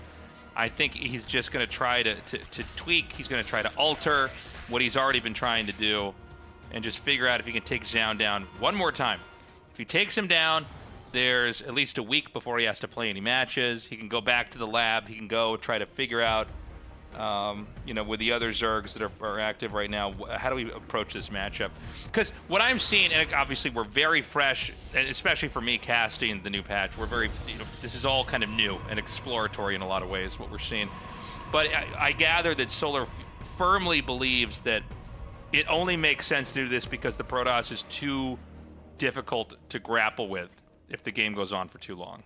Yeah, that, or just potentially this is a weakness that Protoss players haven't figured out how to fix yet. Yeah. Usually these metas, they take a long time to settle. And by the way, when I say that he thinks that, or he feels that way, or that's how he's behaving, that doesn't even mean that, like, in 2 months, that turns out to be true. That you know, maybe there is a solution. Occasionally, when big patches come out, sometimes players will overreact in how they play. Like, they'll think this or that won't work anymore. And sometimes some of that stuff still will be viable. So anyways, let's see what is going to be the last shot for him to do this. I know we mostly cast this from Solar's perspective, but you know, it's hard to not, because the Protoss is just basically developing and growing and trying to get some tech out, and the Zerg's doing everything to stop it. Is that double Forge? No, I'm sorry, Forge and Twilight Council. Yeah, Forge and Twilight coming in from Zoun, so unlikely to be a blink timing. He did deploy that, I think, on this map actually, in game number 1, if memory, or series number 1, excuse me, if memory serves. But in this case, no, it will just be the Twilight and the Forge here for +1, so most likely going to be a little bit more of a macro build. 2 more gateways coming in as well. This is kind of looking like the development pattern that he went for before when he went into the Fleet Beacon and the 2nd Stargate.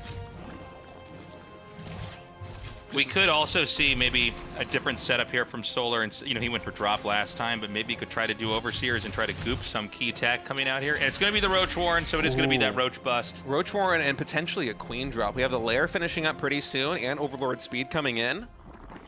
I think we just might have a big bust here at this 3rd base. Makes sense. Yeah. Bring this out at the last possible second.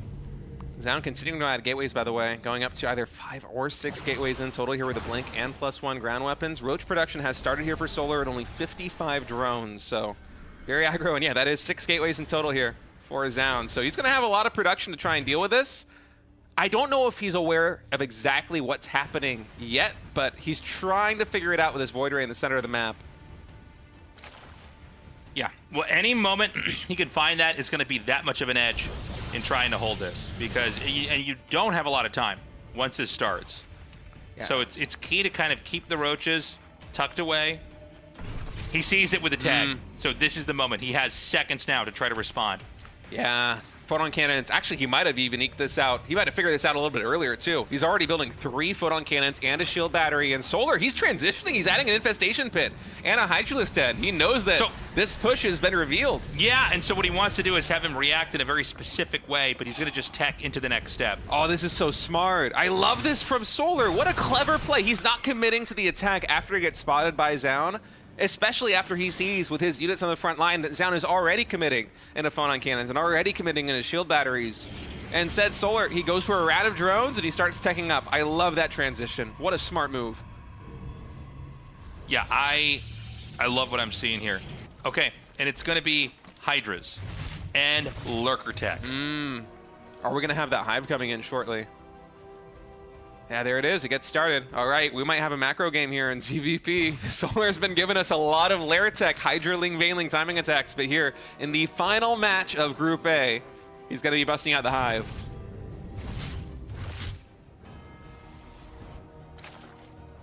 And I mean, excuse me, it's going to be a different kind of game. I think at this point in time, Zoun already knows. Well, obviously this roach attack's never going to come. He's switching into the next tech. We've got the mothership on the way now and getting charged pretty late here, but he didn't really need it for what he was fighting earlier, because that's not going to help against roaches. So he's going to just kind of continue to fill out his tech. Yeah, and the good thing here for Zoun is that he's already going into 2 Stargate with a mothership versus Lurker. And Skytoss is the answer to Hype-Tech Lurkers on the ground. Eventually, the Zerg is just going to outscale you in a purely ground versus ground war with those Lurkers, with the massive range that they've got. But the bad news for Zoun is that he's already invested a lot of money in a static defense, which, I mean, it's truly proving to be fruitful in this situation as the drop in the main base gets deflected.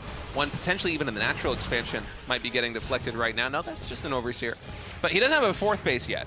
And so the economy a little bit hampered here. If Solar goes for some kind of contain play, if he can cancel the 4th Nexus, getting started at the 9 o'clock position, and just really starve Zoun on 6 gases, Zoun won't have the income that he needs to sustain the production that he's going for. He's trying to go into Templar. He has 2 Stargates in production right now. That's a lot of gas tasteless on 3 bases. Yeah, it's kind of scary. Zerg does not appear to be able to touch anything, just the way this map is shaped. Like, you can turtle so hard on a base, like on a geography like the one that we're looking at now. Oh, I love that blink. Dude, that was sick. It's like a blink surround. And he's going to throw down this Nexus. The Stalker actually lives through that. And, maybe with a 4th base there, maybe that's a little bit more attackable. But again, this map, you're in such an entrenched spot, just the way that the entrances are shaped. Yeah, actually, looking at the architecture, I feel like this might be one of the best maps to go for this double Stargate play on, because you can kind of park everything right at the 3rd base, and that covers your 2 focal points. It covers this little ramp that leads into your natural expansion or your 3rd, and it covers the junction between your 3rd and your 4th.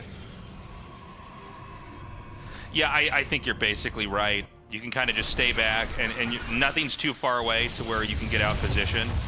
But Solar's going to try to push in. I do struggle in some ways seeing how Lurkers are going to be too effective when you've got Tempest like this. Like, it just seems like it doesn't. Don't you just shoot the Lurkers from afar and you're fine? And obviously the Hydras can't get in there. We've got Corruptors being made, but it always depends on whether or not in any given fight can the Corruptors overpower everything in a short period of time to kind of swing the fight in that favor. Yeah, I think Solar is really just looking to try and get a kill on the 4th Nexus and then retreat, because as you said, it's very hard to attack into this Protoss, but what he might be able to do is starve Zoun, and with this force moving here between the natural expansion and the 3rd, that's moving Zoun's army away from the 4th. The Lurkers are now going to be trying to take that down. The shields not quite depleted yet. I'm not sure he's going to have enough time. Abduct is going to connect on one of the Tempest. It will get taken down by the Corruptor. It's in a very expensive trade, but it looks like at the end of the day, Solar will be able to take down that Nexus, and with the main base and soon natural mining out here for Zoun, that's a very expensive loss. Yeah, he did it. He came in, he poked it out, he gets away. I guess, you know, earlier I was saying, well, you know, can't the Tempest just shoot the Lurkers? Well, they can, but not in time. Lurkers do a lot of damage. God, that was a lot of Lurker shots hitting that over there. Now the Corruptors are going to come in here. The Corruptors can overpower this. Nice storms on that. They're going to come in here and probably deny this Nexus again if the Protoss defenses aren't good enough. All right, Zoun now coming in again, trying to find another angle. Blinks forward, able to get 2 Lurkers with that Blink. That is a nice move from Zoun. Solar, he's been successful in taking down the 4th base, and so the income differential right now, you can see at the bottom of the screen, it's like 500 or 600 more minerals for Solar. It's also 1,000 or so more gas for Solar. It's a lot of income going Solar's way, but it was expensive to take down that 4th base. He lost a lot of Lurkers, he lost Roaches, Lings, Hydras, Corruptors. Very expensive units to make that trade happen, whereas Zoun, at least in terms of the army engagement, was very cost efficient. So Zoun, despite only just now taking the 4th base at like 12 minutes, he's not out of this game yet, even though you look at the mini-map and it feels grim. Yeah, he's got to get this base up and running. This has been a game where there's been basically no attention to the Zerg. That's kind of by design, right? Because, you know, so much of these games today overall have just been, can Protoss survive or not? And if they do, they win. But this is a little bit different. And now the Zerg is coming in here. And you know what's funny is it's not about the Zerg killing all the bases. It's about the Zerg just killing this one over and over and over again. These bases are all going to mine out. There is basically no other 4th base to take that's easy, by the way. These maps always kind of show how they truly have to be played if you just give enough time for 2 pro gamers to duke it out on them. But this Nexus is shut down again, and that means it's going to be way less income. Again, Zerg's presence on the map is huge, although these Zealots over here that are hitting this, they're going to be stopped. They actually did deny a hatchery. We didn't have time to talk about this. They did deny a hatchery above that. And deny a hatchery, actually the high-yield Vespene gas location, too. So a very valuable pick off for Zoun, but he's still struggling to take this 4th base, and I think these trades have been cost-efficient enough for him that he's willing to say, you know what, I haven't got my 4th base up just yet, but I have been able to take 2 successful trades versus your army. Let me just test the waters and see what I can get done. I wonder how committed he's going to get. He is going to move forward and take down all of the creep, but actually it's going to be a fight commencing. These Overseers necessary for the reveal. Mothership does use the cloak as well as the time warp. That's going to usher Solar away. But Zoun's looking for a fight. He's been 7,000 more resources efficient in terms of army trading thus far. Yeah, well, he's got the Nexus about to finish again. Probes are coming over here, and Mapu's showing us, you know, minerals. There's not a lot left on this map. These smaller mineral patches are almost, you know, are already mined out. Excuse me. The other ones are drying up. And you know, Protoss basically needed to be on 4 bases for a long time. So Zerg, they've maxed out, and that means that you can basically attack in and start to pour your supply back into this. But Protoss is also nearly maxed out, and so Solar has to be careful. Let's not forget, Solar basically lost a game he was supposed to win by overextending here. Oh no, Overseer right there with the Corruptors and the Vipers. So many Corruptors getting taken down by not just the Archons, but also the Tempest got a lot of shots in. It did buy Solar the space to get some damage on this 4th, but now the Lurkers are completely exposed. The Corruptors, they're coming back, trying to flank. But somehow, Zoun able to push everything back. Oh, that was the dream engagement for Zoun. Yeah, and now we've got the counterattack. For the first time, Zoun is moving across the map. He's maxed out. It's a small number of Lurkers down here. I think this base has to be canceled. But I also don't think Zoun is going to stop there. Now, when you have only one viable base, you know, in the future of this game, that's a very desirable spot for the Zerg to counterattack. But Zoun is going to basically shift back and try to absorb any counters. I am actually stunned that he's coming back to defend right now. Well, I think this is too much. I thought he should have at least poked out the other base. He has enough to probably hold that. It might be hard in a situation like this one where your 4th base has gotten taken out so many times to really know where you are in the game state, though. And so Zoun might be looking at this and being like, you know what? I haven't been on the map. It's now 15 minutes. I've known from my Zealots that Solar had creep spread basically on my front door, that he was taking bases in the bottom left and the top right side of the map. I'm way behind. Solar has a bank here, Remax, let me retreat and just try and secure this 4th base. But that's not actually where the game was at. I think that Zoun might have had a window where if he had continued pushing, he could have potentially just won the game outright. Well, this is a little scary, man. I mean, Solar may be our tragic hero of the day for the Zergs. you know, got so close to winning so many times, but eventually the Protoss did survive, right? We have the one Swarm host being made. Yeah. The one Swarm host now coming in. These Tempests are in such a count that the Corruptors are having an incredibly difficult time engaging on them. Swarm host is done. Yeah. What can you do? The Swarm needs you, Mr. Swarm host. So, Zoun is going to try to push. Look at that cost efficiency. Yeah. More than twice as cost efficient has Zoun been. That's partly because Solar sacrificed so much to continuously deny that fourth base, but he was never able to get the killing blow off on it. And now Zoun is really starting to feel confident with this move out. He's slowly taking away the creep spread, reducing the mobility of the Zerg as well as the vision from the Zerg. And eventually I think he's going to try and collapse on this position, but Yeah, he just has to get through that Lurker defense. So many Corruptors have been made. Now we really need to see, will these Corruptors be able to win a fight? Storms are going to be very handy in trying to deny that. If the Corruptors can strong arm the, well, all the flyers for Protoss, then maybe the ground army can come in and clean up. And Zoun is retreating again. I keep expecting him to push in, and he just does the more patient move. And until now, this has really paid off. Oh, what are these Templar doing? They're chasing the Corruptors and the Lurkers mixed in with a Zerg army. Somehow 2 of them survive. All right, well, none of them survive. They got one Storm on a rock, but I have no idea how that happened. Swarm host also got picked up by the Zealots. The Solar, he's starting to stabilize a little bit. It looked like he was very close to getting knocked out. Still, the bank just isn't quite there for Zerg. You know, I mean, it's looking pretty... It's funny, because Zerg has to keep expanding further and further out, and these are all pretty attackable locations for Protoss, especially with this giant air fleet and a ground army to kind of pair with it. But, you know, at the same time, Zoun doesn't have that much more of the map he can really take.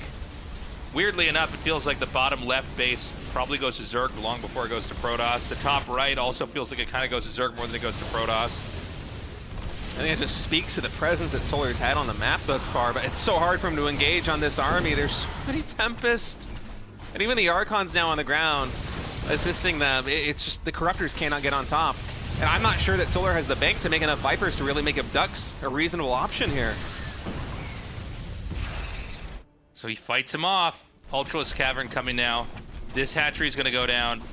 I don't know how many more minerals are left at the bases. So that one's super rich, but that one had barely been mined from. Everything else is actually really bad. Yeah, there's only 2. This one's starting to mine out as well. Only 30 minerals left on that patch. So, I mean, Solar needs a win. And I think he needs to just get a little bit more material down there in the bottom left. We got a counterattack that's going to hit this base. The fourth base that was kind of the focal point of the game 10 minutes ago. But there's enough cannons, you can't really do anything. Yeah, cannons plus 1 Templar going to make sure those lings do not connect with the probes. Zoun's going to try and take another expansion here on the top right side of the map. The Ultra transition is coming in here for Solar. 5 Ultras in production as he spends the last of his minerals trying to get an army here on the map. I think Ultra is probably a smart choice given the way this has gone. I can't really see what else would be a reasonable answer to what Zoun has. Right now, you need some sustain. The Corruptors are getting picked off way too easily right now by Zoun's army. You don't have anything too tanky. Squishy. Yeah. So he's going to try to push in here. This might force everything back. Well, never mind. He's going to say, no. Actually, you know, the reality is, too, Protoss can probably push in and flatten a lot more of the real estate Zerg has and then come back and save this later. Oh, Recall also is going to try and catch these 2 Lurkers. Detection. I guess it doesn't matter. Pick him up, pick him up. Come on, Phoenix. You have one job. That's what that Phoenix was there for. This Lurker's going to survive. What Look a at lazy this Phoenix. box art army with 1 Phoenix, and 1 Swarm host on the other side. It's crazy. So, I think the game, you know, it's funny, the game kind of slows down to a crawl in a lot of ways. I think that all Protoss has to do is keep reaching across the map and poking out hatcheries and keep 1 base mining at least. Yeah, he has, I think, two full bases. Yeah, it's still full there at the 9 o'clock expansion, although he hasn't saturated the gas yet at that 5th base. I think that is definitely a mistake with how many probes are idle right now, but in a game as chaotic as this one, it's understandable to have a couple slip-ups like that, and Solar somehow has survived. I honestly thought that he was dead. I want to say 5 or 6 minutes ago, after Zoun just completely routed his army after the engagement where the Corruptors got picked off, Lurkers got picked off. Solar now has a ton of Ultras on the ground. The Corruptor flock is the biggest that it's been all game. This army is so much HP. I think that's a dead Nexus. Yeah, I don't see this surviving. He can get it. You know, it's funny. He could have probably done this even without the Ultras because nothing's over here. The one Phoenix, though, what can it do? Oh, nothing. That's right. Can't lift up an Ultra, Tasteless. Yeah, it's too heavy, even for the Phoenix gravity beams. So he's on top of this. I think the mothership's gonna go down. What a game. I don't know what's happening. The Corruptors are barely not cleaning up the Sky Yeah. Toss. The Ultra has destroyed absolutely everything on the ground, but I'm not sure if Solar has enough money to really produce the Corruptors, so he's able to take down the 5th base. The 6th base just finished. 5 Corruptors are in production. So Solar basically has nothing that can kill the army of Zoun. Yeah. But Zoun can't kill this army fast enough to save the expansions. Yeah. This is a very interesting game. And look at the income right now for Zoun. I think the 9 o'clock expansion might be starting to mine out. The minerals are just so thin that it's going to be trouble for him if he has to rebuild this base. He just lost 41 probes. Only 10 probes mining at the 9 o'clock on minerals. So, What a bizarre situation. It's such a unique game. So there's basically this flying death ball that Zerg can't attack directly except with the few Corruptors that he's made. But there's counters for the Corruptors here in some ways. I mean, like Psystorm, he has to have an Archon, right? Maybe not. No, I guess he does not have There's an no Archon. Archons, but I honestly, I guess 13 Corruptors is a good number. He could morph an Archon too with the 2 Templars, but the point is that, like, it's going to come down to these Corruptors. And if the Corruptors win the fight, I think the Zerg can basically win because Ultralisks are just good units. But it's very hard to say. This really becomes like a very complicated chess game now. It comes down to Zoun keeping his air army alive versus all these Corruptors as Solar's going to be moving in. Some Storm's trying to zone them away. Corruptors just completely pouncing on this position. There is enough detection with 4 Overseers. Ultra's cleaning up everything on the ground. We're looking at the units tab right now, and it seems like the Sky Toss is going to survive. Zoun is going to win the game. Solar did not have enough gas left in the tank to take down the Sky Toss. That was one of the most wild PBZs I think I have ever seen. These games where it's literally like we don't know until the last second who's going to win? I felt like that could have broke either way there, even in the last fight.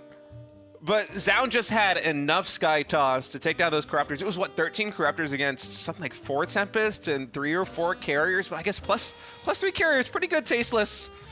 Pretty good.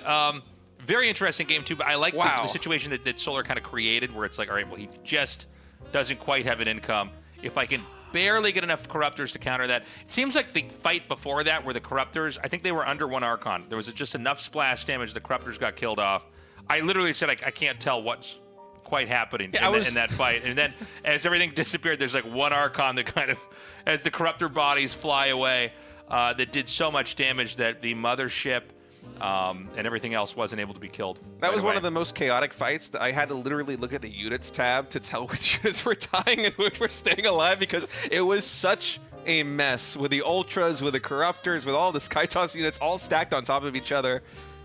And somehow, miraculously, Zoun is going to advance with MaxPax in Group A of the RSL.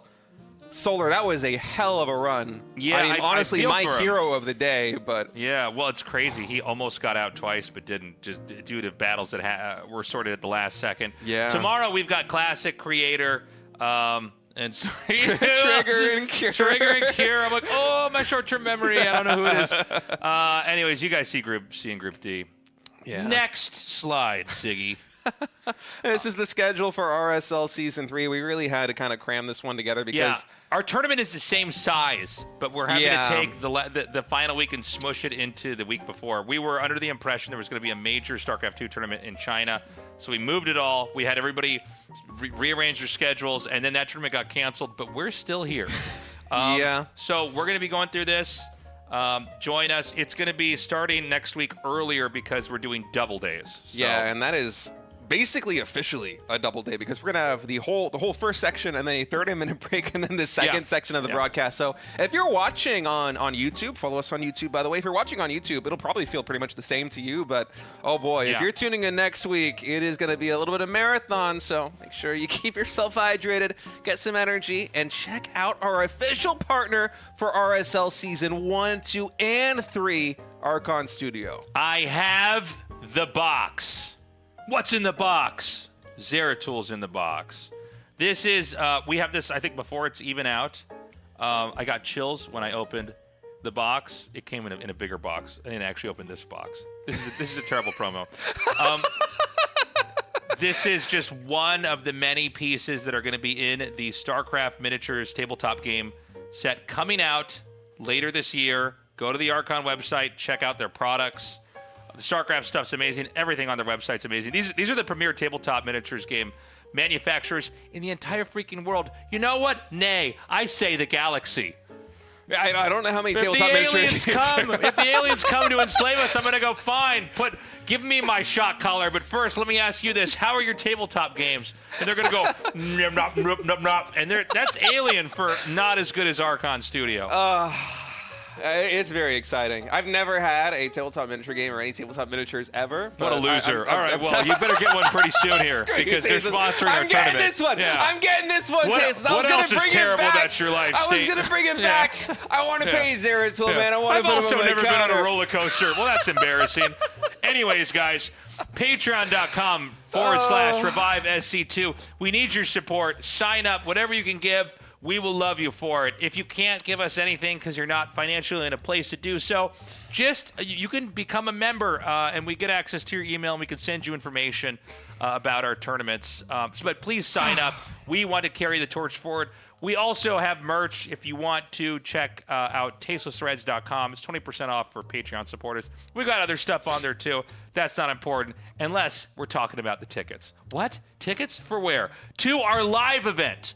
We're going to be doing an offline event December 13th, December 14th. People are already buying. They're playing tickets. They're getting hotels. Pretty soon, people are going to be calling the babysitters. They got to come down and see our tournament. You get standard tickets. If you're a regular, you want the regular experience, which is extraordinary.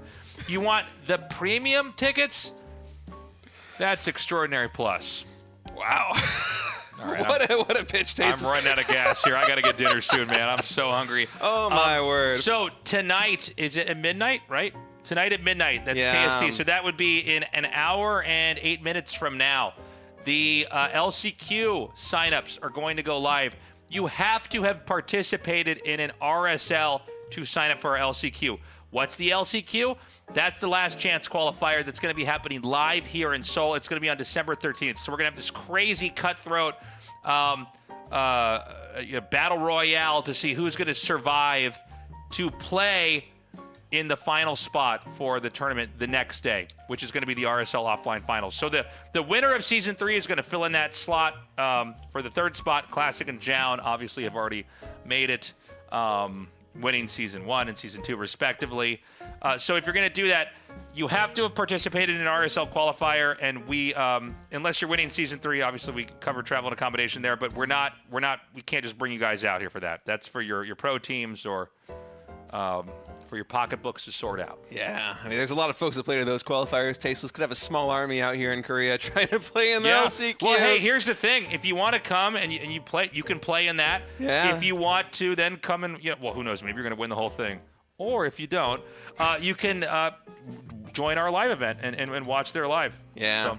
It's going to be a blast. This is a really cool tournament format. It was a big aspiration for us to have a live offline finals like this at the end of the year. So the players will be there, the casters will be there, fans will be there. These are few and far between here for StarCraft 2, but we wanted to keep them going. That's all the time we have, guys. Thank you for joining us. We'll be back on tomorrow, same time, same place. Any closing thoughts, State? StarCraft is awesome, man. I love the new patch. Blizzard is back, baby. The maps are awesome. RSL is great, and we'll see you tomorrow. Bye-bye.